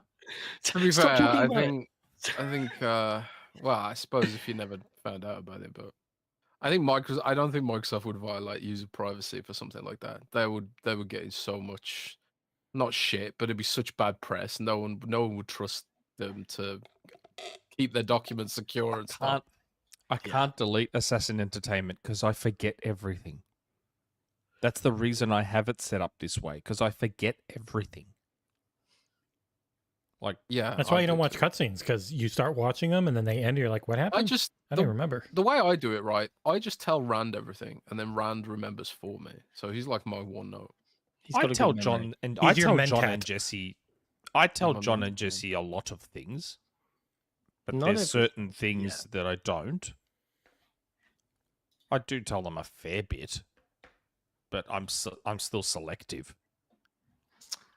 All right, let's have a fair amount of community questions. We do. We love our patrons. Oh, it's beautiful. It is. The love for our patrons is mythical. Not from John. John has made it very clear he hates them. John hates our patrons. That's why I always have to come in over the top. and be like, no, guys, I love you. We do love you. How many That's things have I had it's- to give them on the Discord to stop all the crying when John's just yelling at them how shit they are? Oh Like, my god, it's making me very uncomfortable, guys. I 'cause like it's that. just That's a not good true. nickname. Many in the chat was like, Jez uses Rand as cloud storage. I like that. Randall Cloud. Randall cloud storage. Yeah. I like that. That's a good one. Randy He's sound Randall out Cloud gabe. storage.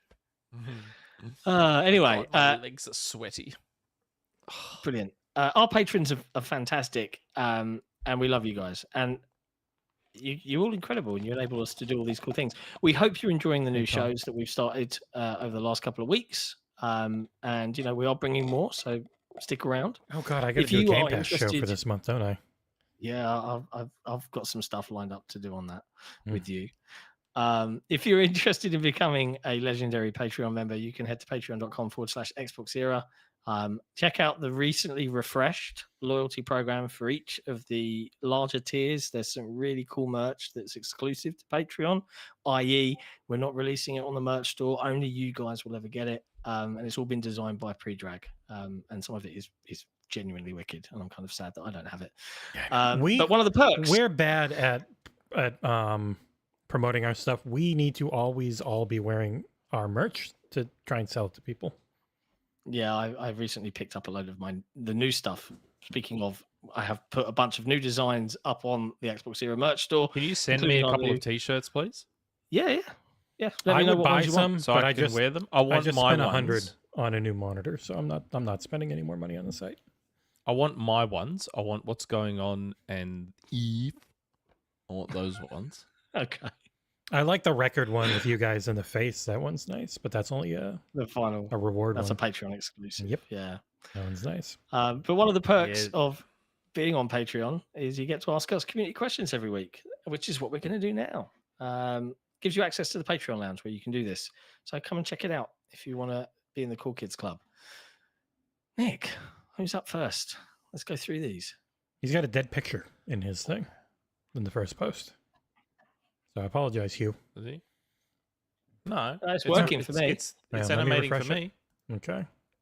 Load in. It's this. Hello there. Hey, there it goes. Hello there. I had to do that 3 times. It Hello finally there. popped up. Okay. First question is Hugh. Hello there. I have a thought-provoking question for you chaps this week.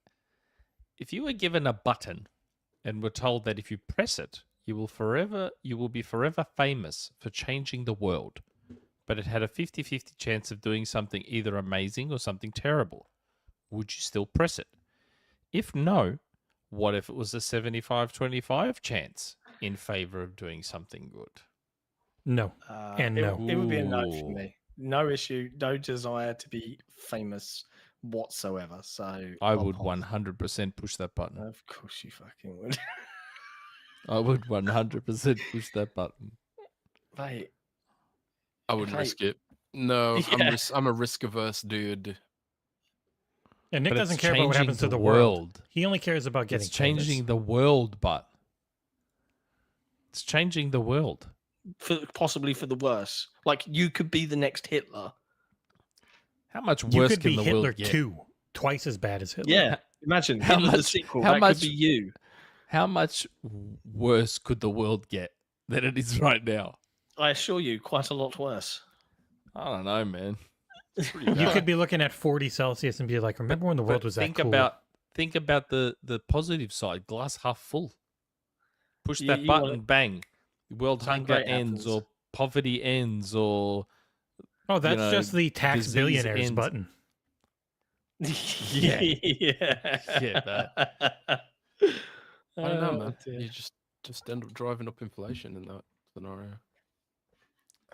What if we could have the Star Yeah, Trek well. future, though? Don't need money. Because, you know, you Just actually do have what you nice want. people in charge. The leftists win. Mm. Heaven forbid. Okay. No politics. Speaking of pushing buttons, like Britt said, hit that like button. Nothing bad happens there. Hey.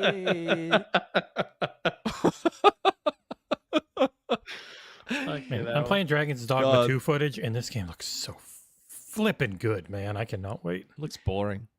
Yeah, you know what's Okay. boring? Your stupid face, ugly. All right, next question. Jesse brother. Happy 202 panel and welcome back, part-timer Nick. Part-timer. I've missed 3 episodes in 4.5 years. I'm have missing to next make week, an by the way. I embarrass- forgot to say that. I won't be here. Oh yeah, This will be a StreamYard stream. It's gonna be ugly. Yeah. I have to make an embarrassing admission. We already know you're Jesse's brother.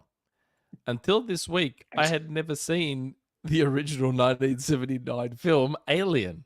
Oh, wow. wow. Holy crap. In my defense, I was only 2 years old when it came out. So I wasn't born when it came out, and I've still seen it. He says the next thing. Same. And by the time I was a young man, I mistakenly already saw and was very turned off by its sequel, Aliens, which I found to be a lousy, overrated, wannabe action flick with mostly awful acting performances. Yep. Especially Bill Paxton, who was bloody horrific. Mhm. Oh my god, what is this? Whoa!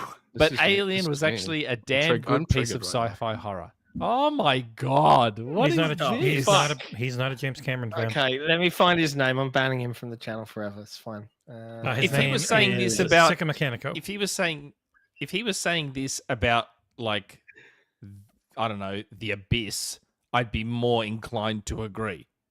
One of the but- only decent ones outside of like True Lies, which is pretty good. Oh, True Lies is. the We are goat. not big James True Cameron Lies fans. is No, as a like creative force for really cool movie shit, yeah. But I'm actually not that into most of his movies either.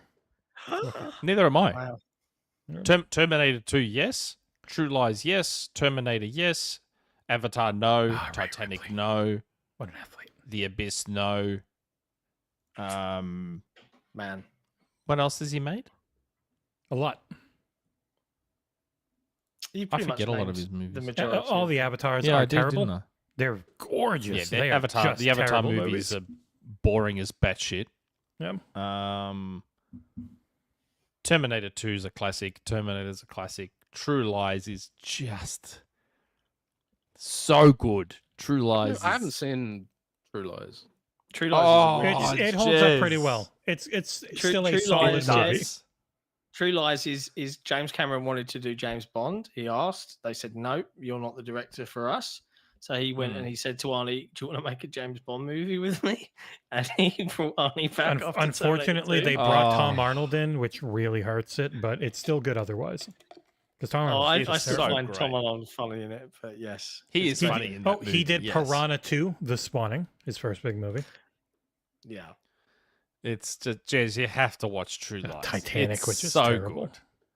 Yeah, Titanic I hated. I'll check it Oh, out. God, I did not like Titanic at all. Mhm. And the way they advertised that movie, I was so pissed off. Like, the first ad I saw for Titanic at the cinema, because remember, we're talking about 96 or something, 97 or whatever. Yeah, you're on like 35. then. First, the first ad for Titanic made it look like it was purely about the tragedy of the Titanic sinking, and I was like, "Oh, how good does this look?" And it showed the boat going up and like, "Whoa, sinking down." I'm like, "Oh, this is going to be great." And then as it got closer, the ads started to shift, and the trailers started to introduce a bit of the love story stuff. I'm like, Rose. oh, hold on a second. What the Kojima's hell favorite is love story. going He on threw here? it right into Metal Gear Solid 2. Rose. And then when it came out, I actually started watching it, and I'm like, this is shit. This is just boring shit. I'm like, what is this movie? Had boobies. This is the dude that made Terminator. What are you doing, mate? What are you doing? He wanted an excuse to go deep sea diving and find the Titanic. Take a look at it. Yeah, like he's always had So a make the massive- movie about that. He did make documentaries. He's a savvy guy. Like, okay, I like in terms of James Cameron movies, like I'm a big fan. Like I love The Abyss. That's probably my favorite James Yeah, Cameron it's up there movie. for Then me it's T2, then it's T2, then it's Aliens, then it's T1, and then True Lies maybe. Maybe True Lies is above Terminator 1, but either way, the rest of it, whatever. But John But- likes them all. He's not saying they're bad, Nick. He likes them. I'm not saying they're bad. I'm just saying like Oh, the Abyss okay. is still like absolutely. But like James Cameron also, regardless of what you say about his films, he's like Avatar and Titanic were the highest grossing films of all time for many, many, many, many years, regardless of Yeah, I our know. personal thoughts. And the thing with the Titanic in particular is, and any film he's done, is I can always be like, ugh, he's catering to the love crowd, the whatever, the romance crowd. But he knows how to shoot action, and he always does some sort of crazy new pioneering tech that's never been Yes, done he before. pioneers Every technology. single Yes, one of his films, very much so. and, Yes. and I got to applaud him for that. Like even He if forced his like, actors to grow Avatar- gills for Avatar. They had to be like, underwater for like Avatar 20 1 minutes. as a film is so like it's Fern Gully, it's Pocahontas in a different setting. But if you look at the realized world and all of the tech and everything they did, it's nuts, and that carries Yes. it a lot. Avatar 2 is weird in that it feels like a TV show a lot of the time that just happens to have the biggest budget of all time. In terms of plot, it's just like such a why is this movie a movie? But True Lies. I can't Terminator stand 2. Avatar, man. But I kind of Hate it. like it.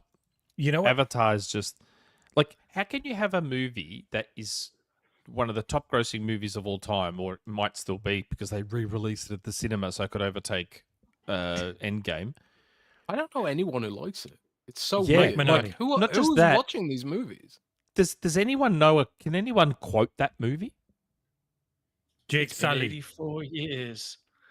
Oh, that's Like okay. Titanic That's or Titanic. or I'm Avatar? talking about Avatar. Oh, sorry. I'm talking Okay, about yeah, Avatar. I could quote Avatar. I could Yeah, quote what? some Avatars. What?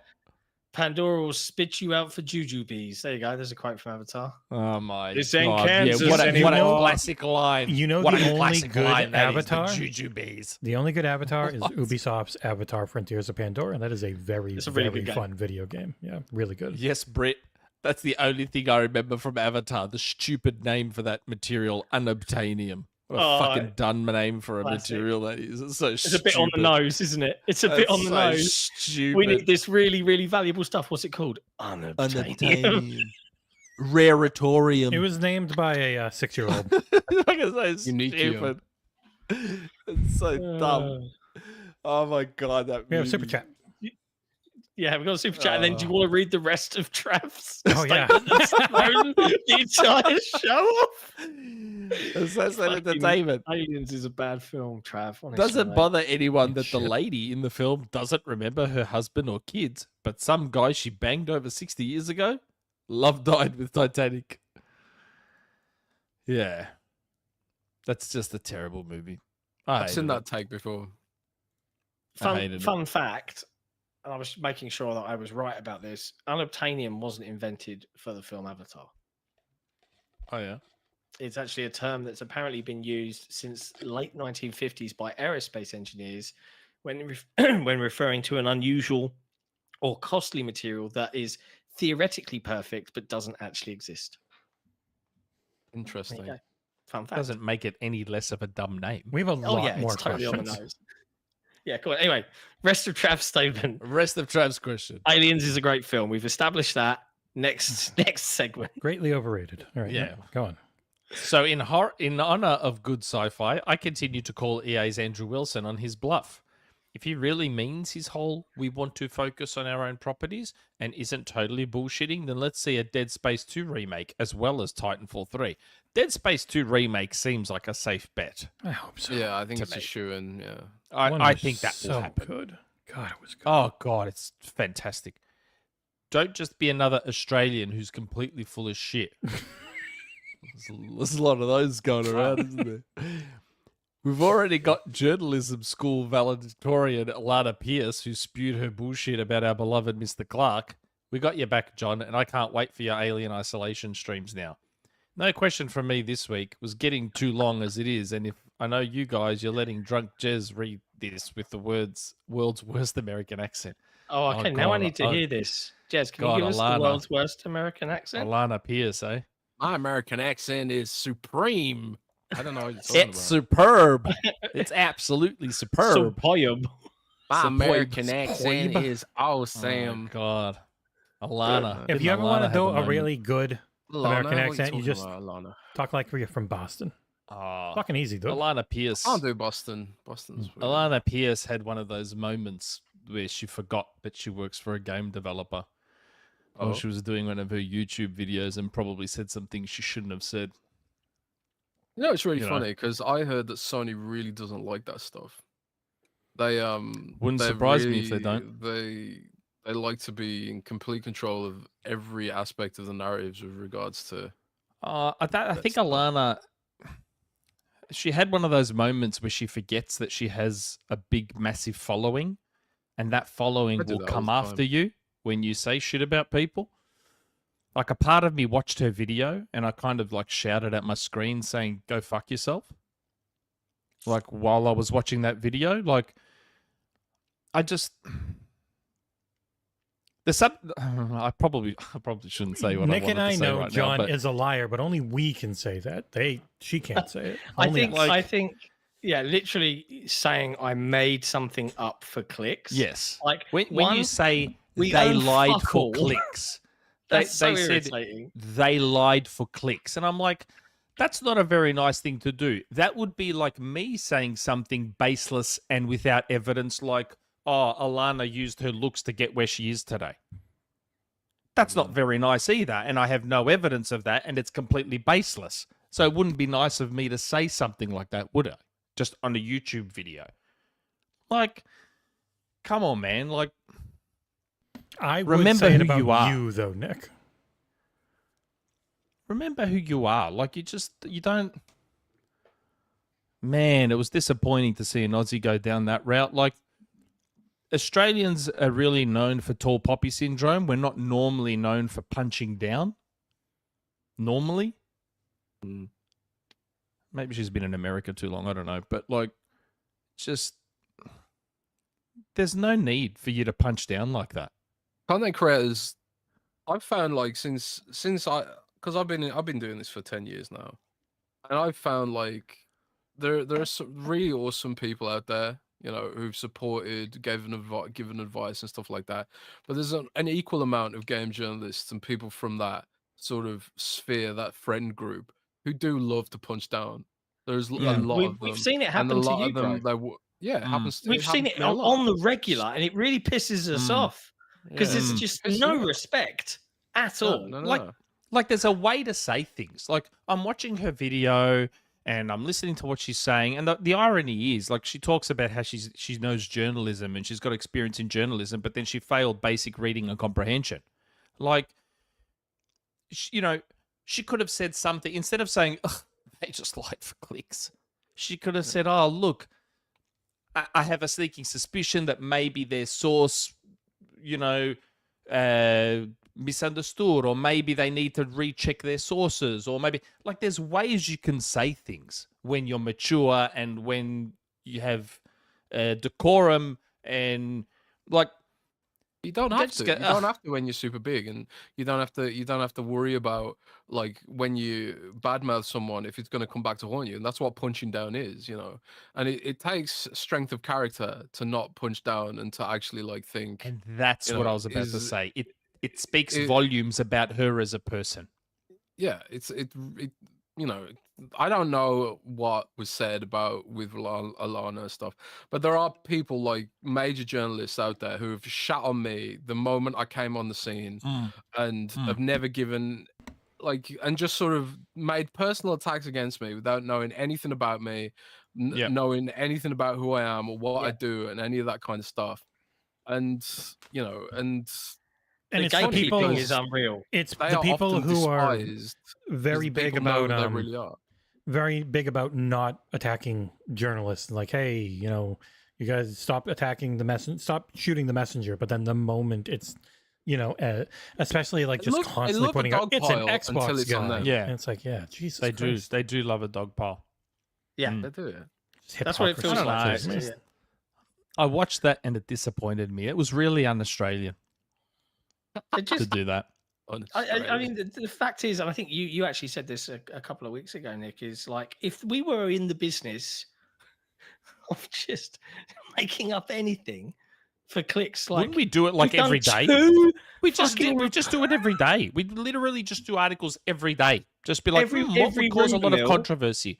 Yeah. every rumor mill would be a written article, but we don't do that for a very good reason. Yeah, we don't even make articles out of my rumor mills. Like the rest of the industry can profit off of them. We don't. We Yeah, don't get any clickbacks. Eurogamer, IGN, all these sites have done articles off my rumor mills. We don't even do it, but we lie for clickbait. Fucking, what are you talking about? Like, seriously, man, it just it's one of the things where it's not an informed take. It's an off the cuff, just looking at something quick and, oh, I know this type of take, but not actually knowing anything about the person that you're talking about. You're just generalizing them, which is normally the thing everyone tries to avoid, is just constantly generalizing.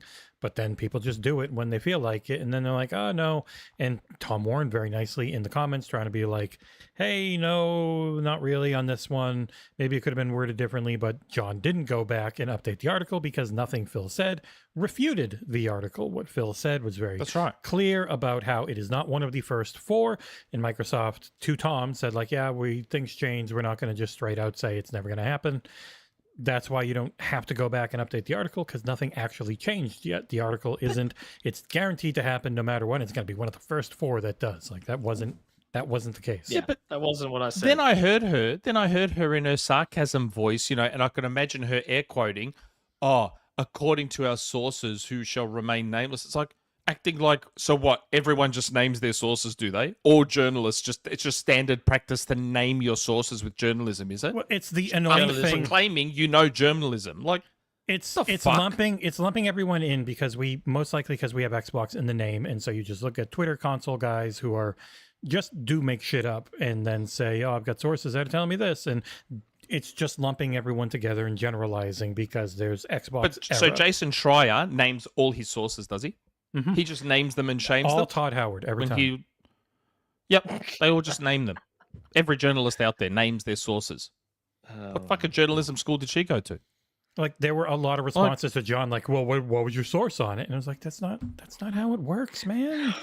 Yeah. You're used to talking to freaking console warrior Twitter guys who do spaces all the time and can't help but say everything. Like the Nicks of the world who accidentally say too much. Like not actual journalists know not to say too much. Not Nick. No, I don't know. It's like you can't let it bother you, because you just got to keep doing what you do.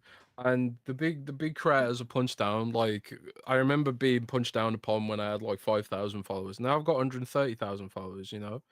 And I love it when people say, "Oh, you're just doing it for clicks." Like I'm not salaried. Like I don't get paid per click. I haven't been paid per click for years.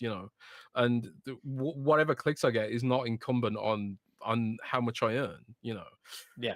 So, and that's I don't get any money. Like yeah. I've been doing this for 4 years. I don't get any money. Yeah. Even if I get 50,000 followers on Twitter, that doesn't make me any more money. It doesn't affect anything. I can tell you right now how much money you get on Twitter for having 130,000 followers, and it's how much am I getting right now? My estimated earned revenue is $70. So big bucks. That's like 3,000 Australian. Hold on a second. That could almost get you. Maybe I should look into Twitter Blue. Hold on a second. For me, that's like in Germany right now. That's like half a week's groceries. So it's like, I don't know, man. I think like a lot of people just sort of like. I mean, I did disagree with the article because I had contradicting information, right? But who knows? Maybe mine turns out to be wrong by some miracle, frankly. And as I said, there's a way to frame things. There's a way to say things other than they intentionally lied for clicks. Even Alex, whose thing is all the console warring and all that, even he, in his video, when I saw it, was like, I suspect their source may have fucked them over. Even he didn't accuse anyone of lying. Rumor is. Do you know what the internal rumor is? Yes. You do? So I don't need to say it? Yeah. No, you can say it. I just don't want to say it. The internal rumor of going around Microsoft circles is that departing, I don't know your sources, of course, but a departing ZeniMax executive said it to cause problems. That's what I've seen shared around. Interesting. I'm What neither did- confirming or denying. A certain departing, high-level guy named PH tell you, John? Tell me. I'm kidding. I'm kidding. Yeah, Oh, I don't know. I was so disappointed when I watched that video. I was so disappointed. As an It is what Aussie, it is, man. I was Just, so disappointed because we don't punch nod and down smile. like that. You We don't. don't punch down like that. I love Even I'm hesitant. Like even I'm hesitant to like go after people directly, regardless of following. Except for it's funny how now I've done it twice, both with Aussies. You love Luke. I We all don't know. it. I know.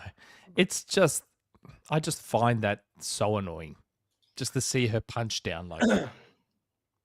That's just Hey-ho. shit. It's just She shit. probably looked at our podcast, saw your face, and was like, "Wow, that's really punchable. Let me aim down." It's fair. That is fair. Anyway, be better. Be better. You might want to do the two. Well, I don't think it's one super chat. Not super chat. A member. Members only chat. 10K. Yes. Corkin's thing. Oh, Corkin. Sorry. It is weird she's rehashing month-old stuff while her own company is doing layoffs, shutting down studios, and amid other harassment claims. And that's the other part. She's so late to the party on that. I'm like, why is she doing this like it happened yesterday? Like, It's crazy to do it could that almost late say, and was it- still get it so wrong. was it a distraction from other stuff? Well, now we do have a super Like, chat. I don't know, man. Like, aren't you a developer at Santa Monica? Worry about the next God of War. Don't worry about what some small Xbox website says. Worry about God of War. No. Well, this is the thing when you're doing disruptive stuff, like you're leaking stuff, and I've really pulled back on leaking stuff in recent years because the stress gets to me, man. Like you piss off so many people and it causes so much drama like this, Yep. and I just sort of like I don't need this in my life anymore. And honestly, it's not. I used to convince myself that I'd lose my job and I'd be irrelevant if I didn't do this kind of stuff. But I had my best traffic month ever in January, and I didn't leak anything, So maybe in the early days I wouldn't have been able to make a name for myself without doing it. But I think like there's, it's a thankless thing, and journalism's about giving people the information they want, and No, it's about lying. yeah. I remember John telling me when he was getting the article ready, and he was like, I'm so nervous. I know I'm lying, and I'm going to get caught. He didn't say that. I hate it. That's why I hate said. it. That's why I said to John. I was like, "Don't publish this article. Like, we've lied enough. You can't keep doing it." When I saw that article, I felt immediately for you, John, because I knew the kind of shitstorm that was going to generate. Yep. And I was like, and I also believed it outright, which I probably shouldn't have done without checking my information, But I believed it outright because XboxEra does have a great track record, and I would have thought Nick would have backed it up. So. Well, it was a 1-2 punch with Indiana Jones. The Verge, the Verge too, reported similar stuff. Yeah. So it really did feel. It really did feel like, okay, the floodgates are opening now. The Verge obviously being a huge reputable outlet, and I don't have any information about Indiana Jones. Maybe I should try and look into that as well. But I don't have sources on the Bethesda side to the same degree, and I suppose but Starfield is such a higher level game that it is the point of contention, the point of drama, and a lot of people could sort of hand wave Indiana Jones away because they can be like, well, it's Disney's IP. There's a lot of reasons you could be like, whatever. It had Yeah, just come out during July that they paid extra money and redid the deal to make it exclusive and get it on Game Pass. That was one of Jez and I's public Disputes. Disputes, yeah. But this is the thing, like I've published articles like that have made me really nervous to publish. Yep. And then I unplugged for the weekend, man. I unplugged completely because I knew what the reaction would be, and I would also say I had people coming to me being like, look what you've done. This is your like this was, and I was like, well, I would argue that Microsoft letting the fire burn for a month plus to get to the point where people were pretend that around. This started it, but this raised it. It was something that was already gone from like a 1 up to like a 7 by that point, and then it essentially got up to a 10 and then went back down to like a 3 because people are like, 4 games. It's just 4 games. They said it's 4 games. That's all it's going to be, when they had been losing their shit over the 4 games. They've been losing their shit over one game. They lost their shit over As Dusk Falls, which wasn't technically an Xbox game and was really the first one and is now out. Like, it's actually 5. It's not even 4, but it's like people were just... It just kept ramping and ramping and ramping, and people have a very short memory. Yeah, all I would say is like the concession I would make is that I do in hindsight, and like you said, Jess, like when you started out, I'm sure you made mistakes, right? I wish I'd used a different word other than planning, because I don't know why. Like I look at planning as a forward-thinking activity. That's the intention in which the word was used. Considering probably would have been a smarter word to use, but such is life. I can't unprint that now, right? But look at everything else in that article. Hi-Fi Rush in Q1, April, not far out. Business meeting imminent. All of the stuff in there, like it wasn't just made up for clicks. Yeah, exactly. Like you learn. I think every journalist, and this is the part where like I think some content creators, they've been doing it for so long, they forget like when they've made mistakes in the early days too. And I always try and like, I've been doing this for 10 years now. I always try and stay grounded and appreciate where I've come from to get to where I am today. And there has been the mistakes along the way. I remember for years people were clowning on me because I gave Sea of Thieves a quite positive preview when I went to the preview event for Sea of Thieves, and I said this could be this year's PUBG. Yeah, I remember that. What I saw of the game was emerging gameplay, shooter combat, and all the sort of the dynamic moments that created those viral clips and shorts and video. I don't know if TikTok was even a thing back then. Maybe it wasn't, but it wasn't. Like the Twitch and but Twitch was, and the virality of these sort of chaotic moments kind of, it smacked to me of PUBG, and at the time people were like, oh, this is 6 out of 10, Jez, you said it was going to be amazing, blah blah blah blah blah, and all this. And now like what I saw in the preview has eventually come to pass and come to fruition over time, and I do think game was like this again? Sea of Thieves. Sea of Thieves. I remember that quote because I was like, do you know what? Like from what I saw, I was like, this is going to so click with me, and it did. It was a PUBG for me.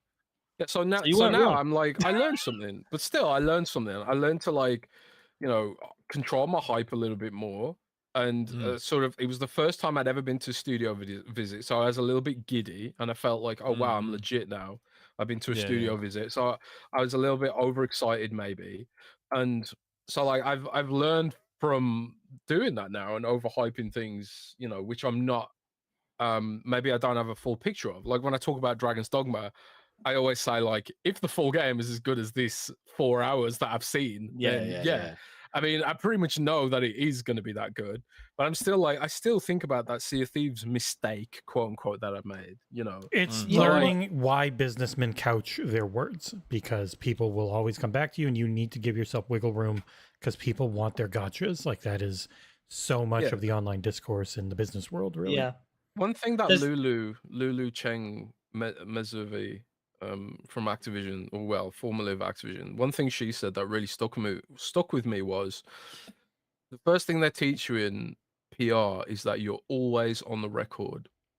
And I think like I try and remember that, but like during that, again, even though like it was your article, I learned something from that Starfield drama, and that was like not to react like the way I use Twitter is I just spam all my thoughts down. We know, darling. Yeah. And I forget that I've got 130,000 followers, and that people sometimes listen a lot to what I have to say. And I was just like, I tweeted something like, I and I tweeted something like, I wouldn't be surprised if Halo ended up on PlayStation. And that was sort of like in reference to the fact that The Verge and XboxEra were reporting Indiana Jones and Starfield could come, separately. And I was just like, well, if they're doing that, then why not Halo? Why not? What's Forza? off Why the not table? Yeah. But then people took that tweet immediately. Maybe As some gospel. people, as well, not even that. Like some people who don't even have English as a first language, they maybe misunderstood it in good faith, and then thought Jez reporting that Halo is going to come to systems when it gets transliterated and translated. So like you do. So like all that stuff has just sort of been a big reminder to me to be more considerate about what I tweet. There's it's always funny the you risk from the mention it. parasocial relationship side of things where people think like, hey, I know this person, I follow them, I'm like their friend. And so when you say something and they really they want to fight for you and defend you, and if you've got a lot of followers, and like we have to tell people all the time, like even with the Alanah, like don't just completely leave her alone. Don't bother her for a second. We're fine. We don't need you to fight any battles. We always appreciate support, but don't respond to what we see as essentially harassment from some people by going back and doing it to them because their followers are shitheads. Like we don't, and that's always a shitty thing with social media. And it's funny to me, Jez, you talking about stuff like getting giddy going to Sea of Thieves. Like I can imagine being in your shoes. Like in 2020, I got to fly out to 343, right, and work on Halo Infinite. I got to see the whole shebang before anybody else did, and I was giddy.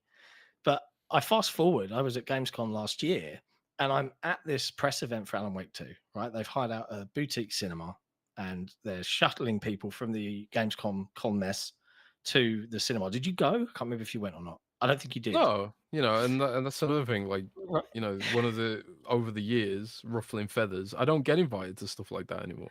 Well, it's interesting because you talk about getting giddy, right? I saw, and I'm not going to name them, right? Because I'm not a dick. Sam Lake was there. I know who Sam Lake is. I've seen him in video games I played when I was a kid. Now, do you think I went up to him? Oh, Sam! Oh my God! Can I have a selfie? No. Sam Lake's a human being doing his job, and I'm leaving him the fuck alone. But my God, the amount of professional, big-name journalists that I know by name and by byline, they're like, "Oh, Sam, buddy." I'm like, Jesus fucking Christ! Like he's a game developer. He's a cool dude. Not denying it. If I met him in a non-work scenario, I'd maybe fangirl a little. But the fangirling, like on the job, was so bizarre to me. I was just like, hold up. Like, you're here to cover the game, not to pose for pictures and get free stuff. Or are you? I don't know. But yeah, it really struck me as like a wow. Okay. It's interesting. Fun fact, brought my girlfriend along on that trip. She fell asleep in the cinema while they were previewing the game for 30 minutes on my shoulder. And I'm sitting there like, fuck me, this is not All right, we've still got like 73 questions to get through. All right. Anyway, good discussion, Thanks, chaps. I Trav, appreciate for that it. unbelievable. Yeah. That was that 25-minute segment. Yeah, A few super chats. Faisal, hit the like button, folks. I agree. You should do that. Zach Riley, member for 8 months. Do we have any update on that Fallout 4 next gen version? I'm hoping it comes around the time of the show. Nope. Don't think so. It would make sense if they haven't got a new game. Is but I that haven't heard even anything. confirmed? It was supposed to be last I think year, it is confirmed. and they that I'm said aware of. it was supposed to be last year, and it got delayed to this year because they said they just needed more time for it. So it's supposed to be I this year. often get mixed delayed at up with Christmas. what's confirmed or what's a rumor. Yeah, they haven't at said this point. the Oblivion remake or anything like that, but or the other, but the one that was confirmed was the next gen update for Fallout 4. Yeah, Right. that's true. Faisal with another super chat. I trust John. He's swell and he tries. Not like it's Nick, where the foot is rarely out of his mouth. Shockingly good guesser, though. Shockingly good. 50-50, according to one of the worst 50-50 subreddits. according to Reddit. Tier 3 According to leaker. Reddit, I'm 50-50. Jez is tier 2, but I'm tier 3. That is such a weird subreddit to me, man. They just hate everything. They hate me, everything and it's- everyone. They hate my fucking guts on that. Like, I subreddit. get I don't get it. Absolutely Like hate they, that. they want the content, but they hate the people providing the Yes. content. Despise you guys. They hate you. That's insane. how I try Reset and- Era feels about Nick all the time. And me, like an idiot, I sit there and I try and really interact nicely with them and blah, blah, blah. No, doesn't matter.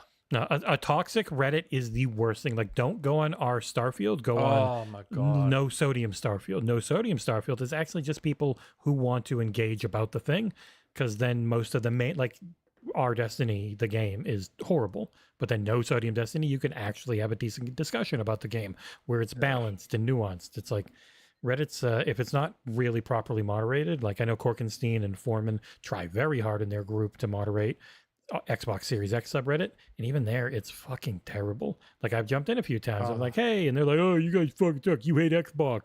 I'm like, okay, see you later. I had one person make a comment the other day. I noticed that said, love you, Nick. I was like, oh, wow. It's like the one nice person on Reddit. Was it Mohammed It's like Shiraz? the one nice person on Reddit. So I replied, I'm like, thanks, man.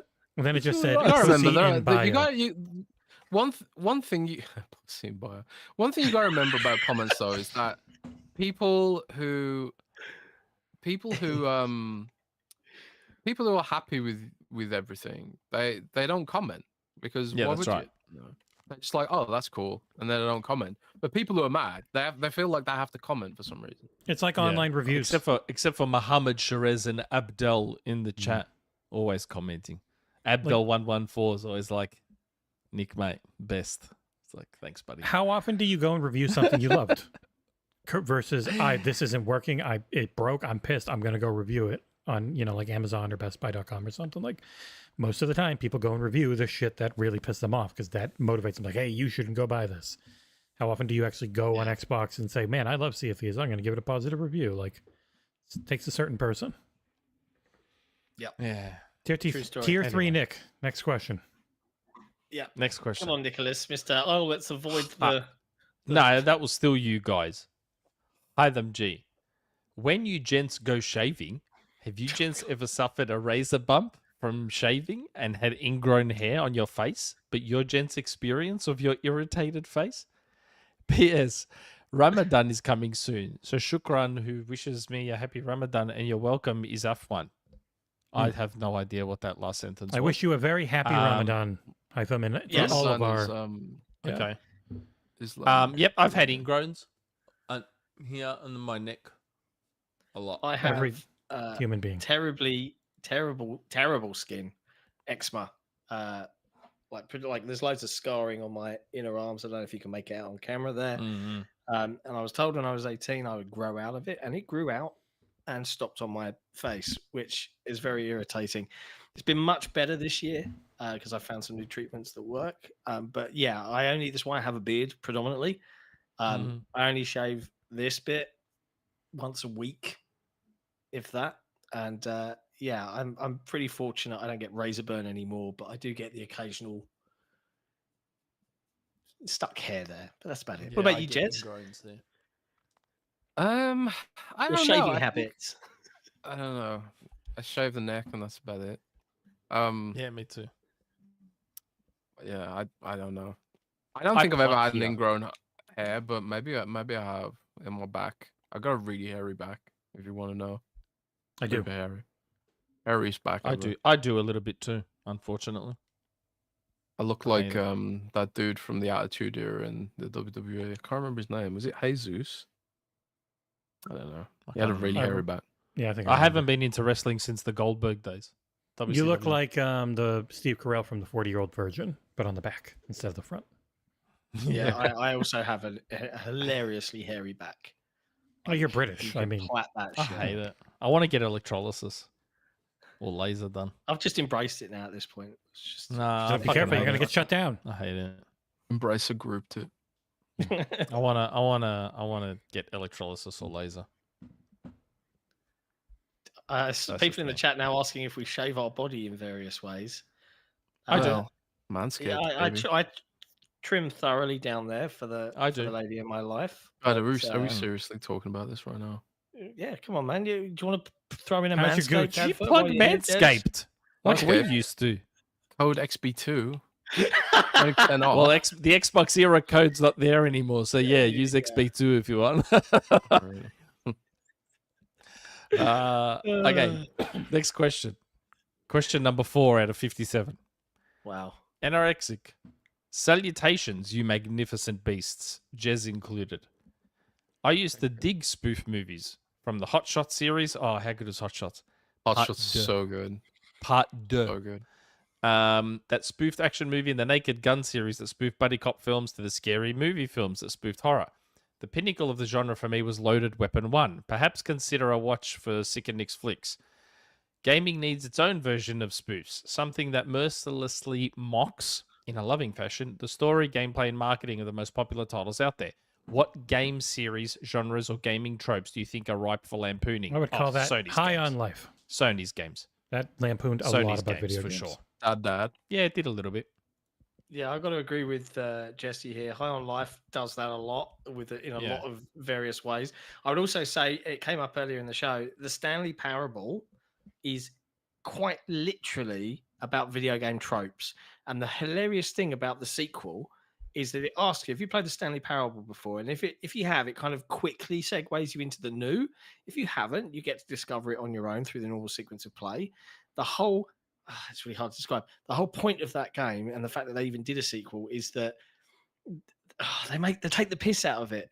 Like, why does this even need a sequel? And then you go down this rabbit hole, and before you know it, you're redesigning the main menu, and it's like the Stanley Parable 2, bunny rabbits are on fire, ascendants. Like, and you're just inserting words, and it just gets sillier and sillier. And you got like something like, I don't know, 27 different endings in the Stanley Parable that you can unlock, and a lot of them are taking the piss out of this necessity of the machine to churn out new games in the same franchise, and yada yada yada.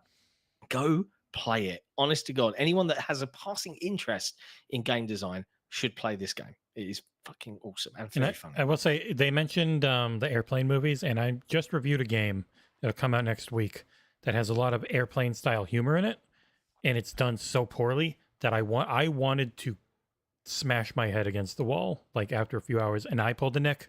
I skipped every dialogue. I skipped all the cutscenes. I could not take the humor in that game anymore.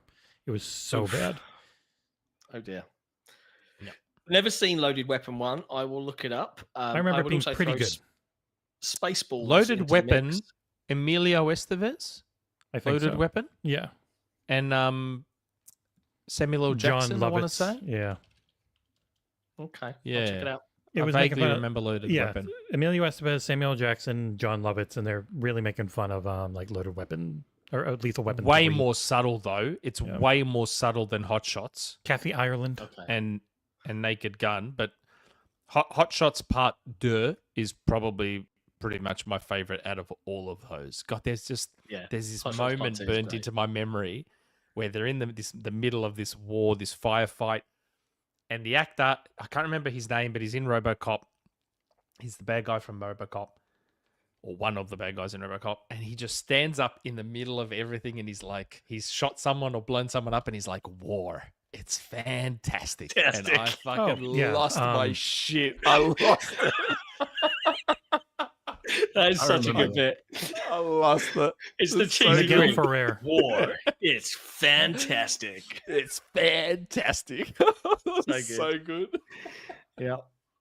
That's a great That's movie. a classic film. It's so I tried good. showing that to some young'uns, like my They don't. kids. I was like, and they were like, no. It's off its time. It's off its time. you have to be There's old. no I'm point now. afraid. You have to have seen the movies There's no it's point. lampooning, essentially, as well. Yeah. Yes, that's correct. You do. And in Scary Movie, the sex scene in Scary Movie, it's so good. It's so good. We have 10 more questions. Oh shit. Okay. Lee Layfield. Hail, with the Xbox mini fridge and toaster out there, based on the current consoles, what kitchen appliance would you like to see, even for comedic purposes, based on an Xbox handheld? It doesn't fit well, but an Xbox microwave that played the achievement beep loudly when it hits 0. I wouldn't buy it, but it'd be funny. Food unlocked. How about, well, if it's an Xbox portable, how about like a Jaffle maker? Just when it's flat, it would look like an Xbox portable, and you open it up like a DS. Oh, I did see there was one Stein tweeted out. Somebody made an original Xbox hot tub. It was a hot tub that just looked like the original Xbox, so it's pretty good. Something long and rectangular would be best for a portable. Yeah. So Yeah. That's why I said the Jeff will make it. Yeah. Boombox have come back in guys. style as a retro thing. Yes, Jez. I'm gonna have to bail because it's 2:30 in the morning here. But We've been going. We're taking too long on these questions. A lot of tangents. Go bail, Jez. It's my bad for all the tangents, but thanks for having me. And mostly next. No worries. you know, and Not today. yeah, bro. Yeah. Thanks for coming on, Jez. Rock Enjoyed and the roll. chat. No worries, mate. Yeah, take care. Thanks for guys. dropping by. Sleep well. Ciao for now. TTFN. All right. Yeah, it is getting on. Come on. The whole point of the news segments was for shorter shows. It was not me today. It was not me. So don't even try blaming me. Mostly you. A little bit you. Hey guys, and hi to the Morgan Freeman voice of Manscaped, Jez. He just missed out. Sorry. First, that Fallout trailer was straight fire, and I am hoping they release the enhanced update that they've been working on for Fallout 4 prior to the show on April 11. Secondly, there is a ton of games coming out over the course of the next couple of weeks. Personally, I'm pumped for the Star Wars Battlefront collection that now has achievements, along with South Park Snow Day. I'm Are there reviewing any that. games? Are you? I hope so. Are there any games you guys are excited for this month, like the ones I mentioned? We know Nick is diving headfirst into Season 14 of Rocket League to get his scuba car. Keep up the great work as always. Yes, I have bought the Rocket League Season Pass. I will have a review for Alone in the current. Dark, which was one I had been looking forward to. Now I know what it's like, and I will let you know closer to its launch. And the big one for me is Dragon's Dogma 2. There's nothing even close. I'm contemplating Peach Showtime. I'm not sure yet. Try the demo, you'll know. Is there a demo of it? Yep. Oh, okay. Well, then I'll try the demo. I'm undecided because I've still got a voucher to use on Switch between now and June. That's it. I've only got March, April, May, June. So I've only got 4 months to decide on what I want to get, and I don't know what else is coming out. So it may end up getting used on Peach Showtime. I'm not sure. What else is coming out in March? It is also funny, Nick's trying to pretend it wasn't him when like the 30-minute log segment was mostly him. It wasn't. Yes, community questions from Trav. That was all you, man. Plucky Squire. Oh, Plucky Squire. Is that March? I don't think that has a date yet. No, it doesn't have a date. That's not. Oh, because I just Googled it. I just Googled March 2024 games, and like Plucky Squire is here. I'm like, what? It's probably That's some March? shitty site just throwing up. It's only 2024, like the Harold Halibut's 2024, and there's a lot of really good looking indie games and various Game Pass things that are all just 2024 essentially. Oh, okay. Yeah. All right. Yeah, there's been Next a good question? March is normally really slow, and there's been a good March. Yeah. Okay. More Venthus. Hello, all. Got to love the symmetry of episode 202. As usual, pick one or both. If you had the option to fix the design of escort missions, how would you make the escort mission better? Quintuple man, there. You just have they almost have infinite health, essentially. It's very hard for them to die. He already blocked my answer. I was going to say don't have it, but he's like, don't cheat. You know what's funny? Kunitsugami. That's what I would have said. Kunitsugami is literally escort mission the game. You are constantly escorting the maiden along a path. She looks to be very strong though, and you're setting up. So it's if you look at what the actual game is, they had a 6-minute long gameplay thing. You're setting up people. So during the day, you go, you save the people, you turn them into fighters, you set up those fighters in a place along the path that the enemies are going to try and come out of the portal to go after the maiden, and you need to fight them off long enough for the maiden to clear it. But you also get this big shield you can put around her. Like you're not escorting her moving, you're defending her position more in that game. God, this game is sounding less and less appealing with everything I'm finding. That's fine. I'm reviewing it, so I don't care if you like it at all. Yeah, but I was like, when they first revealed it, I was like, ooh, this looks cool. And now with every new bit of info, I'm like, oh, I don't know if I want this game now. When do you think we'll see our first Play Anywhere Activision or Blizzard title? I don't know that we ever will. That's a good question. If they just use Battle.net, I don't think we will. It depends on that integration between Battle.net and. I was going to say maybe Microsoft. COD. Maybe it'll be this So year's it'll COD. be cross-buy and all that stuff. You'll get it, but it won't be. And COD has cross-save with COD accounts. Diablo has cross-save with the COD with their account. Overwatch has cross-save, but with the BattleNet.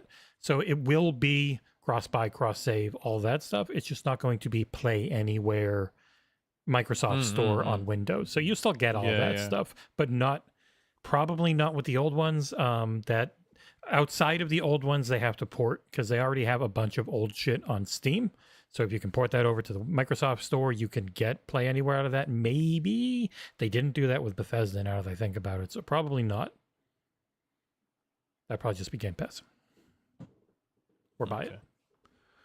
Because the Play Anywhere thing is always Resident Evil 2. They made it Play Anywhere. They did extra work because I think that was a much bigger get than Resident Evil 3, which they didn't want to. I don't think they wanted to bring over the multiplayer mode. They did not put it on Windows Store PC. And that's probably why they didn't make that one Play Anywhere, because then you wouldn't have everything. Mm-hmm. Why's my cat's attacking my PC? Get out of there. 10K. Hello to Lying Sick, Fraudulent Nick, producer Jesse, and special guest Jez Corden. If Xbox does end up going with a dockable hybrid as their main hardware next gen, with the cheaper SKU being the same hardware as the hybrid but without the screen, battery, and built-in controls, it will likely be much weaker than what the Series X is. It would also be ARM-based, I presume, because x86 isn't the most efficient process node in a 30-watt or so form factor. With Phil Spencer saying they would never lose in power again, I don't see how he fulfills that statement while only having a hybrid form factor. PS6 is likely going to be the traditional 250-watt plugged-in machine. I am more than okay with a hybrid being the only performance target next gen and think it makes the most business sense, but I wonder if they'd get eaten alive by the press social media fans for releasing a weaker than last gen system for $5.99 or so. Do you see some concern there, or do you think the hybrid only SKU rumor is false and it will just be an additional SKU next to a traditional console? But that is what the rumor is. The rumor is a traditional console and then a same spec. And then there was another one that is the rumor. Then there was another rumor that was just there would be the hybrid, and then it would be the same game on your home console somehow. Like that was it. That was another one. That's right. I'm but kind it's of the like exact same game between the two. Games look good enough. Now I don't need them to look any better than they do. Neither do I. I keep saying this every generation. I keep saying it. Okay. Yeah. Look at like I said, you only need to look at Xbox 360 backwards compatibility to realize that we were fine with 360's graphics. There was so much hidden detail there that the hardware was hiding under Vaseline and the big thing, shit. And the big thing was the memory footprint that lets you have way bigger levels or more density and stuff. But yeah, like on the whole, like really gorgeous graphics and animations aren't just powered. They're your scope. How much are you going to pay? How long are you going to take? Grand Theft Auto 6 looks insane because it's taken forever, and they're probably throwing an insane amount of money at it to get it there because they know they have a good chance of making it back. It's not just power. It's everything when it comes to graphics. Like Sony needs tons and tons of money thrown in for their animations to make them look so damn good in Spider-Man, like that type of thing. But even the Power Crown thing, they've got the Power Crown now, and what did it get them? Does the media gush over them because they've got the Power Crown? Do games consistently perform way better on Series X? Like, the Power Crown now, like, if anything, what Microsoft has learned, like, Phil made that statement at a time when he thought power mattered. Things change. You're always on the record, you know? I understand that, but I'm just saying, Phil made that comment at a time when power mattered, or he thought it mattered. Because remember, the Xbox One was this weak console compared to the PS4, and then they brought out the One X, and blah, blah, blah, blah. Power doesn't ultimately matter. And in the end, you're talking about Microsoft. It doesn't matter what Microsoft does. They're the bad guy. They're always the bad guy. So just do your own thing. Nintendo has changed the game. I hope, thanks to Nintendo, we move forward in a world where the traditional console goes away, quote unquote, and is replaced by these hybrids. Well, I would love it if it was just the hybrids going forward. The Switch rumors for the next Switch is it's already weak as shit and like out of date hardware from Nvidia that's been essentially done for 2 years. They just keep selling Switches, so they want to have a ton of games for launch, and so they're like, it's going to be the exact same thing as a Switch, where it comes out and it's already weak as balls, and now you don't even have the friggin' PC versions to friggin' pirate back onto or dump your own stuff natively because they have terrible security. So the Switch 2 generation is not going to have what pretty much every other previous one had, where you could get it running 4K 60 and actually looking and performing nice on PC. You're just going to be stuck with their shitty ass mobile hardware. Yeah, but again, like, I don't know. There was someone else that posted a video on Twitter about a 360 backwards compatible game that had all this incredible detail and it looked so much better, yet it was the exact same game. It's just the Series X brought out details that were already there that the 360 couldn't show. Like, as far as the game making, though, it's not just like the graphics might not have changed a ton once you up the resolution and all that stuff, and you have the modern tricks for making things cleaner.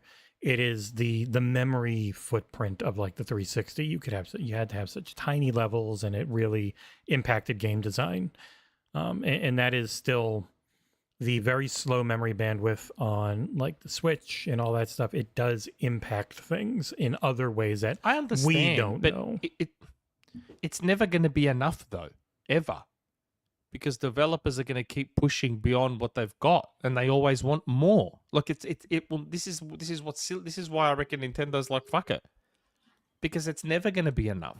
Well, they don't want to lose money on hardware because they don't have to. They realize their audience is like, we'll just accept whatever you give, no matter how angry we get, unless it's something really stupid like the Wii U, which was kind of well, the Wii U and the 3DS both were not nearly as successful as the previous gen, so they combined the two. No. So people look at the Switch like, oh my God, it's so successful. And so, well, yeah, because it cannibalized their mobile and their home to make one thing, when previously they had two way bigger ones, like the Wii U and the DS were way more console, or way more units sold than the Switch when you combine them.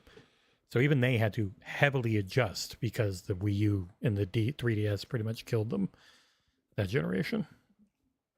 Yeah, I keep saying it. I'm more than happy with previous gen graphics, but just improve all the stuff around it. Yeah, I think a lot of it's and textures and going to come down to the focus on the scope of graphics versus gameplay, and it's the thing I keep bringing up with Insomniac that drove me crazy when we saw their internal documents, which we never should have seen, but when you do see it and they're like, we got to make Wolverine look as good graphically as Hellblade 2. I'm like, no, you don't.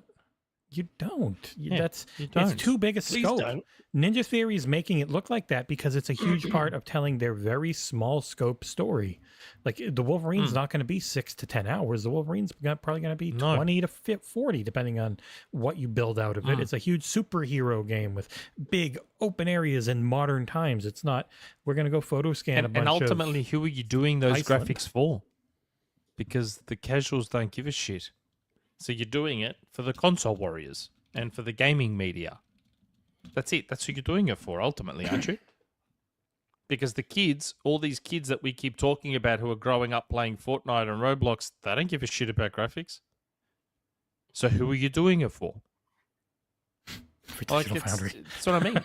But it's true, though. It is. No, God I know. Emperor Sofa King's right. It's for Digital Foundry and console warrior bullshit. That's who it's for. Well, we are in the post-resolution era. And just fucking stop. Like, it ultimately doesn't matter that much. By the way, John, Like, this long segment's your fault, by the way, somehow. Is it? Yeah. Prince of Persia looks fucking great. That was the cue to stop. Oh, also, we need to figure out, so we have, I'm losing an hour's sleep tonight, which sucks, but it does mean U.S. time zones changing, so most likely we'll go from 5 to 6 in the U.S., and it'll be the normal time for Britain, and it'll be the normal time for everywhere that's not the U.S., essentially. But I won't even be on next week, but just to let people know. Okay. We're springing forward 3 weeks ahead of both of you, so we're going to be -4 instead of -5 for a little while. 5 questions left. Come on, you can do this. We're doing daylight savings. You're not. So we'll be an hour We'll be an hour So if me and closer. John stick to the normal time, if me and John stick to our normal time, you guys will be an hour later than normal. Yeah, we're springing forward, so it'd be an hour later. So we'll do 6 p.m. Eastern, 10 p.m. Yeah. GMT, and an hour later for you. 9 whatever that a.m. is. Yeah. 9 a.m. So nothing for me, changes which for is you. where I am now. I'm 9 a.m. Just changes for our main audience, who is America. Sorry. SJ Dub. Hey, Jez, John, Jesse, and the immaculate Nick. Ugh. Great word. Great word. J-Dub's liking you for a change. I hope you're doing well. Now that we're in Yes. March, I started to wonder, when are we going to see any of the games Certain Affinity are working on? I thought I remember hearing that something would be shown back in December, but that never happened. I'm excited to see what they're working on, and not just the Halo stuff. Have a great weekend. Thanks, mate. Yeah, thank you. I don't know. You're right in that I also think we heard like, oh yeah, I'm looking forward to revealing something soon, and then it didn't get revealed. Was it Yep. cut from a show? We just don't know. Hmm. They're really Maybe good it got devs. cancelled. I think we would have heard that. Wasn't there that Yeah, the I rumor don't about know. Tatanka being canceled? Shh, let's not talk about it. Hmm. Shh. Haven't heard any goddamn thing about it forever. Yeah, it's Everything repurposed. with Halo just feels up in the air without. I don't know anything. It's just like, who knows? I think Pierre just came in and was like, reset. Let's figure it out. Yeah, Hope so. He's good at that. Okay. Omen. Happy Saturday. I've been thinking a lot about the Switch 2 lately and how powerful it's rumored to be. Do you think Sony should be more worried about the Switch 2 than they are about Xbox? I feel like if the Switch 2 is powerful enough, it could eat into both Sony and Xbox's market share. What rumor did he hear? I Because agree. all I've heard is that it's weak as shit. Yeah, but if it supports DLSS, Doesn't matter. It'll be able to. why wouldn't it matter? It's because the way DLSS works is you'll be able to have a lower internal renderer and go up, but if you go too low, it doesn't help. Like if you're pushing 540p and you try and get that to 1080, it looks like shit. Like you still have to have a decent internal resolution to go up from. I don't care how. I thought the rumor was around PS4 levels, like quote unquote, like around The PS4 current levels, which thing would still now- be pretty decent. Because even if people will see some numbers that are close, but the memory bandwidth, which is a huge one, is always really bad. So like even if they've got numbers that are close, it still ends up being choked because you only need one bad component to just make it rougher. And they've obviously got great engineers or great software devs who will figure out a way to make very pretty games that run way better than all the third party shit. And maybe third parties will be more, like especially Activision was talking, they'll be more into figuring out how to make their stuff work. But like the only rumors I've heard is that again it's going to be outdated hardware well before it even comes out, because like Tegra wasn't a great chip. It was a very good GPU because NVIDIA is good at GPUs, and it was a mediocre CPU outclassed by Intel and AMD because they're way better at CPUs. And it's just what Nintendo wants is to not lose money. So I don't think it's going to be great. Omen, the only time Nintendo will legitimately start to hit Xbox and PlayStation where it hurts is if they can get more big third party games on there. And a If they better start controller. to get those really, if they start to get those really big third parties on there in a real way, that's when it starts to hit them directly. That's why you still see Xbox and PlayStation playing the whole "we don't count Nintendo" thing, because in the end, Nintendo selling 68 copies of Mario Kart 8 doesn't affect PlayStation and Xbox selling millions of copies of COD. But if all of a sudden COD comes out on Switch 2 and is a really good version, and all of a sudden PlayStation and Xbox are selling less copies of COD because they're all just buying it on 120 million Switches, then it starts to hit them where it hurts. Nintendo I'm not saying that's has- what's going to happen. yeah. I'm saying if. Yeah, Nintendo also, it's not even just like, is the game good? It's also, how's their online? Because Nintendo Online is terrible. How's like the party chat and all that shit? Is it any good? Is there Discord integration? Like Nintendo will falter in how is the controller? Does it fall apart? Is it $80 for a really shitty little pair of Joy-Cons, or $70 for a decent, but not the best, but decent Pro controller, which has great battery life and then breaks really goddamn quickly? Like they have a lot of other things going against them outside of the performance metrics that people really care about. Executive producer, Ass4ssin Entertainment. Hello to John, Nick, Jesse, Jez, the Bean, Baron, and chat. We apologize to everyone. We apologize for Jez, Nick making the Jez show had to take go. way too long so that Jez fell asleep. Xbox had a very good partner preview. Unknown 9, The Altars, and Sleight of Hand all jumped out at me. And seeing more gameplay of the first Berserker, Tales of Kenzera Zao, and Kunitsugami Path of the Goddess reinforced my decision in playing those games. I really hope the developer directs and partner previews become a more permanent staple in Xbox's marketing and transparency with their community about games coming to the platform. My question is, which game would you like to see get an update this year? My choices are Fable, Pragmata from Capcom, or Splinter Cell Remake. Also, Jez, is Xbox really going to plan a 2-hour June showcase, or are you pulling our legs? Asking in advance so I know how much food to supply myself with. Thank you all for your hard work. Jesse, thumbs up. Sorry about the Jez part. But, yeah. Splinter Cell Remake for me, that's a good one. I want to see what's going on there. Perfect Dark and Fable. Perfect Dark. Yep, Perfect Clockwork Dark as well. Revolution.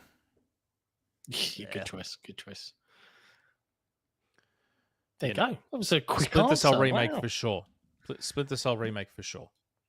Possibilities. I think though. we all want to see all of the things we mentioned because, man, there are so many good-looking video games coming. Yeah. I just keep picturing how cool the lighting could be with Splinter Cell. I wonder when... And like, imagine if the remake doesn't need a meter. You don't need the lighting meter to tell you how visible you are. You're just relying on your eyes and how much light is around. Like, man, that could be fucking amazing. Okay. Just don't make it so you lose if you get caught 3 times because I always hated that and drove me crazy. Yeah. Good old Collingwood. Hello, John, Nick, Jesse, and welcome back, Jezza. Here's an interesting story. Late last year, I viewed the in-game trailer for a game to be launched late in the year. On the video, it said the game was coming to PlayStation and Switch and possibly to Xbox. In Facebook, I replied to the video saying I was looking forward to the game and hoping whatever obstacles there was for the Xbox version would be resolved. The developer replied, saying that an Xbox version would come if they got Game Pass funding, and that approval for Game Pass had become more stringent. What are your thoughts about developers possibly trying an Xbox version to securing a Game Pass bursary? Jezza, have you heard of any changes, any tightening up to the Game Pass program? Good old Collingwood. Jono, Jesse, Jezza, don't forget to put your clocks forward an hour later tonight. It's only America. Only for the US. Unfortunately, yes, unfortunately, that was a question for Jez, who's not here. Yeah, but I wouldn't be... Yeah, like, we've discussed this in the past where we wonder if some developers will intentionally bait for a Game Pass deal. Yeah. Square in particular. And it wouldn't surprise me to see some indies do stuff like that. But I do have to wonder how, like, is Game Pass still in that growth mode where they were just throwing money around to get games onto Game Pass? Well, I think it's been in the know. sustainable mode for a while, and you keep seeing publishers coming back to it because it ends up being a good deal for them and for Microsoft. So I think that they're more discerning. It's definitely more focused on day one and less on, like, if you're a bigger game or if you're something that just catches somebody's eye, like Brotato, like getting a port over or getting a game day one. But like they're putting perks in again that are really nice, like the expansion pass for Persona as a perk. I wouldn't do the starter edition for Final Fantasy XIV until you've spent out your free trial and done everything you want in your free trial, because you can't go back to your free trial if you ever pay. And that game costs money every month otherwise. But like, it definitely feels like they're more selective, and they're very good at what they're selecting on the whole. And a lot of it is definitely publisher based. Like we see a lot with 11-bit and Focus and some other ones where it's like, they sign a deal and there's just a bunch of stuff coming from them. Annapurna, Sega, Capcom, like, so it's just tougher by default because there are probably too many games coming out. So it just kind of chokes Sega seems everything. to love it. Well, they don't. They Sega even seems to love Game They even Pass. did Play Anywhere for like a Dragon Infinite Wealth. Again, that's not even on Game Pass, but they just did. They did it because the game in like 6-12 months probably is going to end up in Game Pass. They love it. I would not be surprised at all if all those classics that are coming back, I wouldn't be surprised to see all of those on Game Pass. Wouldn't be surprised in the least. See what the super deal If that was all, because the rumor is that was all part of Super Game. So if that's the case, surely a Game Pass is a part of that. If Microsoft is essentially funding those games, I'd be shocked if they're not on Game Pass. God, that would be amazing. And that is always a thing. I like their approach so much more, where the exclusivity doesn't matter. It's because like all those types of deals generally do. Like the only thing Final Fantasy VII Remake and Rebirth and 16's exclusivity deals have done is help Sony. It doesn't help their players. It doesn't help Square. It literally has only helped the platform holder. And the ones that actually do help people are the Game Pass deals, because the game gets funded, gets more money. Like I'm sure there are indie games where it's been like, yeah, we probably couldn't have made this game without a Game Pass deal. Like that type of stuff happens, but then it doesn't have to just be exclusive forever. They never do more than 6 months, even, it seems like. I think Stalker 2 is like 3. Like they're not just get it into our program. Our customers get to play it as part of this, and then other people can have it. It's fine. It's not going to hurt anything. While we're talking about super this, chat. Super Chat from Assassin Entertainment, do you think Persona 6 will go on Game Pass day one? Look, the rumor going around was that Persona 6 would be PlayStation exclusive. I had heard, and it was on a rumor mill, that no, Persona 6 will also be on Xbox day one. I'd be surprised about Game Pass. I wouldn't be shocked if Sony has a marketing deal, because it's Persona.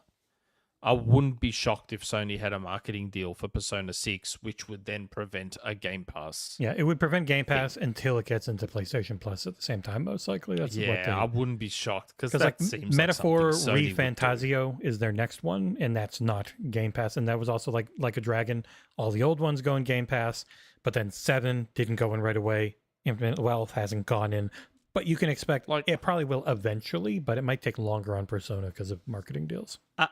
Ask yourself the question, because people are like, oh, Game Pass is this, Game Pass is that. If Game Pass was really nothing to be concerned about from a competitive standpoint, why does Sony keep putting clauses in to keep stuff out of there?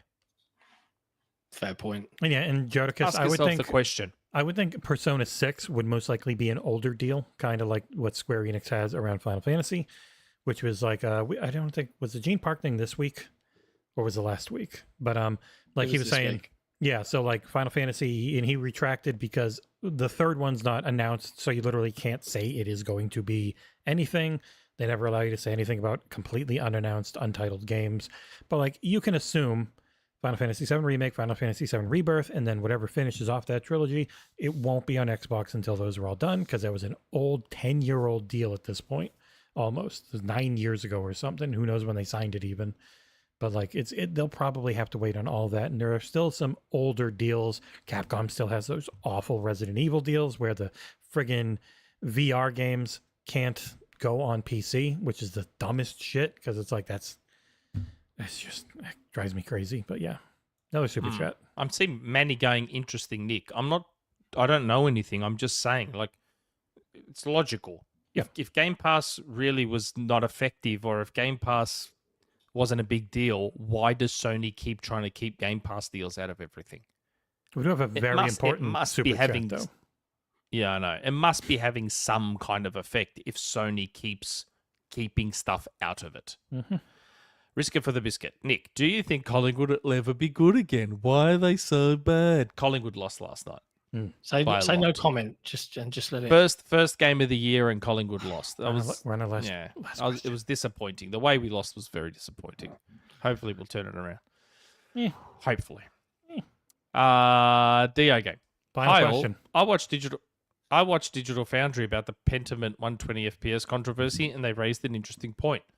Xbox games going multiplat are under far more scrutiny than others. See also the announcement of exclusive cosmetics and features in the PS5 version of Sea of Thieves.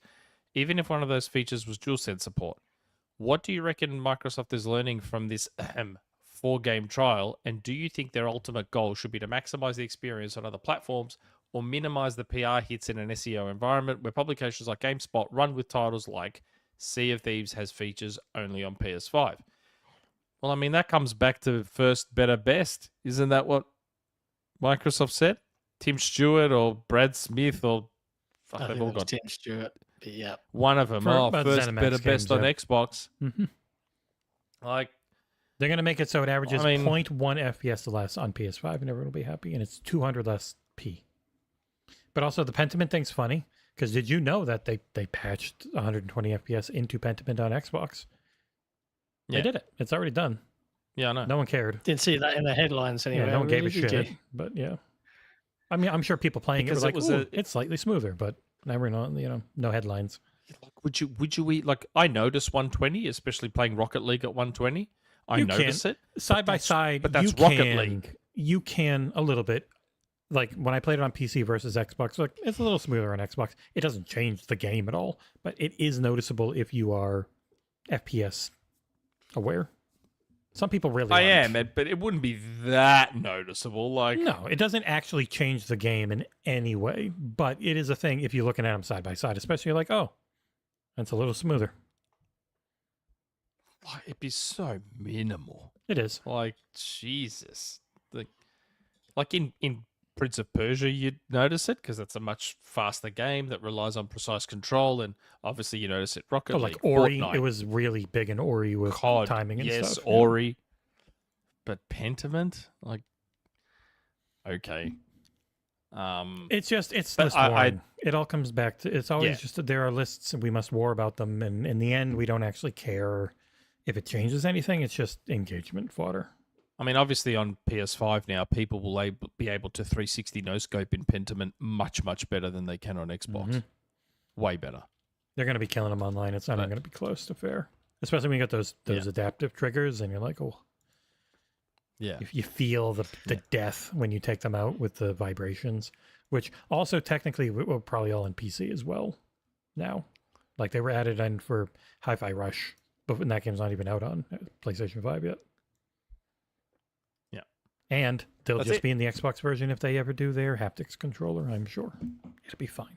Yes. Deep breaths. And that's it. That's Like- everything. That's all the questions. Man, Kanitsugami Wow. looks so good. Nick's back on. Immediately a 4-hour show. What Yeah. can we say? 4 people? There was a hours. lot of news What- yesterday that really made it that. The news was long this time. Bro, to be fair, we spent 90 minutes on what we've been playing before we even I know. got And to Jez, the yeah, news. Jez told a lot of stories. Yeah, but it was a good show and some good conversation with Jess. And as always, Yeah. the chat's been fantastic, hanging out. Yeah. And yes, I am tired. It's a 2 a.m. finish. It's been a while. My sleep schedule has been absolutely wrecked the last week. But Even being it's full Mother's time, Day it doesn't here just tomorrow. automatically make everything work all of Yeah. a sudden. It's like you still got a regular life. yeah. Mm. But it's Mother's Day tomorrow here in the UK. So if you are in the UK, be Oh, sure wow. to look in on your mums, show some love, all of that jazz if you have it. And otherwise, remember, very simple thing. It's just video games. And with that, thank you everyone for hanging out. We'll be back Yes. next week as usual, but without Jesse. Instead, the Australian and I are running the show. We're running the Yeah. show around here. Expect literally. carnage. Through StreamYard. Expect it to all go so very wrong. And to look very fuzzy it should because be- I it should I be was able to okay. push 8K bitrate because my internet's been so goddamn good. So it looks real crisp. Next week it's going to look StreamYardified, which is very fuzzy. I apologize. Yeah, fun times. But anyway, until then, stay safe, have fun, and play some games. We'll see you next time. Yeah, thanks, everyone. Ciao for now.